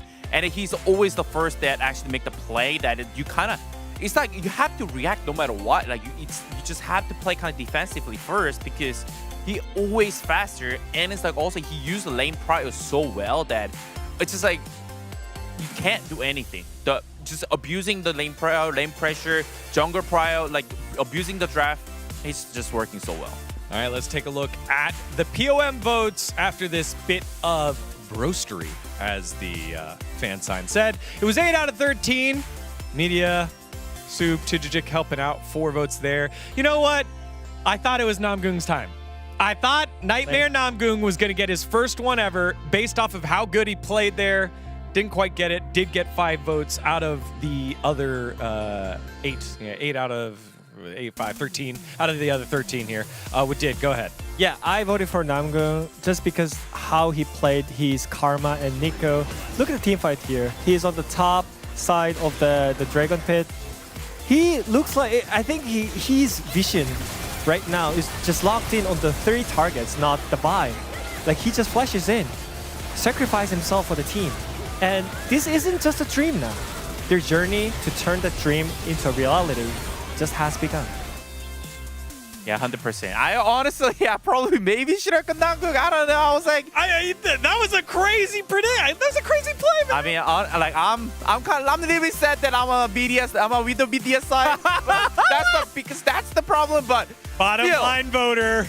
I'm just saying, no one can stop this guy. I mean, he's like nearly unstoppable. The reason why, the biggest main reason why Hanjin Brion just unbeatable, unstoppable, because this guy. Yeah. It's just like nearly when these guys is popping up in Ollie game, they actually never lose. I mean, like, whenever I like listen to his shot call, like especially his Ollie game, like I can never doubt him. Like, whenever he say, I'm gonna go win, like, all you can imagine is that you're just gonna win out of that fight, and then like, just trust him, you know. He's just general. Yeah, I mean my first vote was like Namgung, but I decided to change because he just I don't know. He's just leaving enemy jungle and it's just trying to enemy, just killing it. All right. It's fine. It's fine. Look at that. He's It's feeling fine, it's guilty. whatever. He's feeling guilty. Little bit. All right. Let's see what else that we had here from our Palm voters. Ox, he's a knower. Yeah, he's the knower. Knower, Hooney. Yeah. That Nico engage was so slick.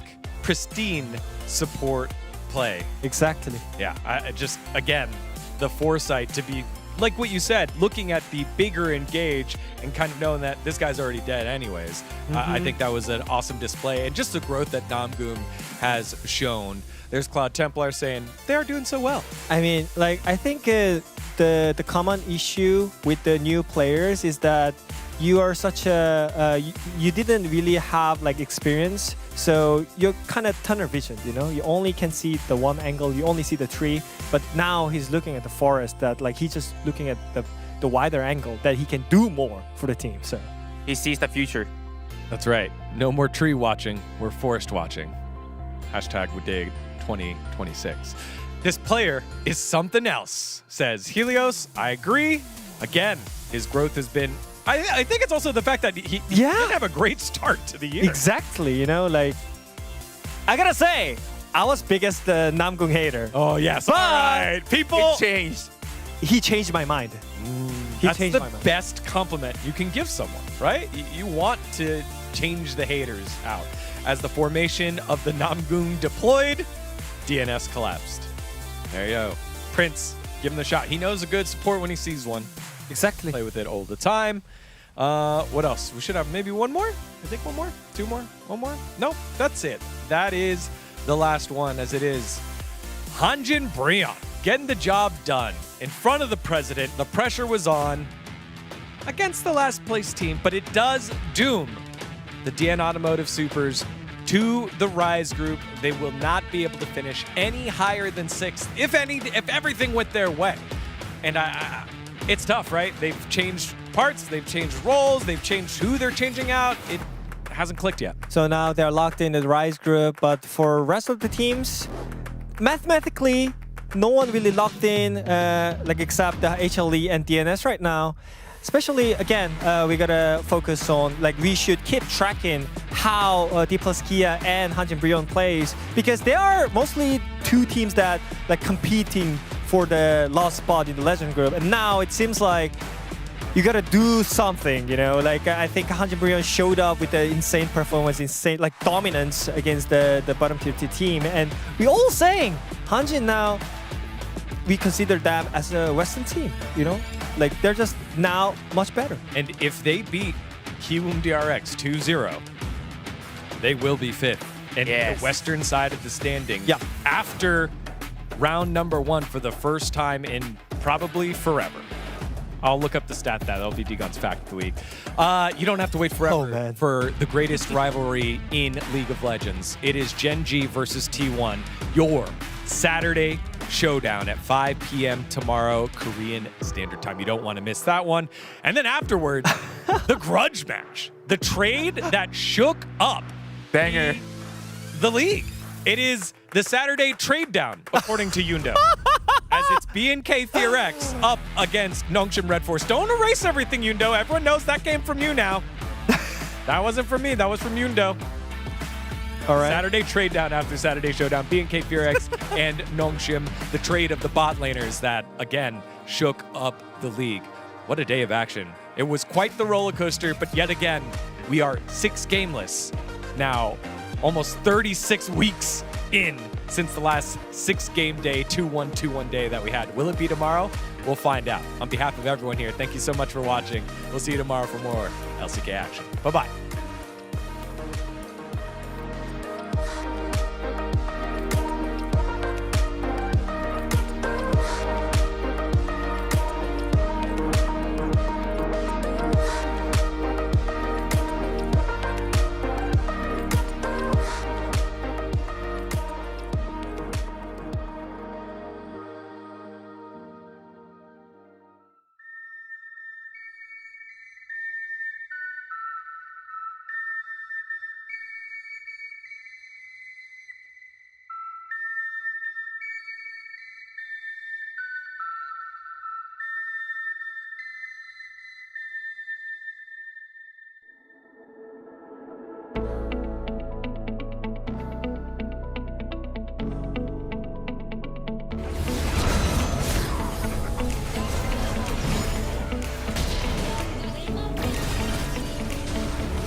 모두가 해냅니다. T1의 이 길을 막을 사람이 없습니다.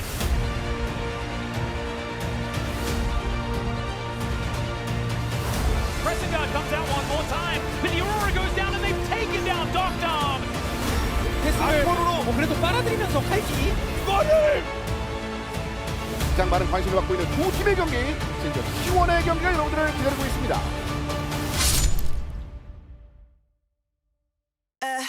Every sky is a line I've drawn. Every wall is a sign I've worn. I don't just win, I carve my name into the stone against a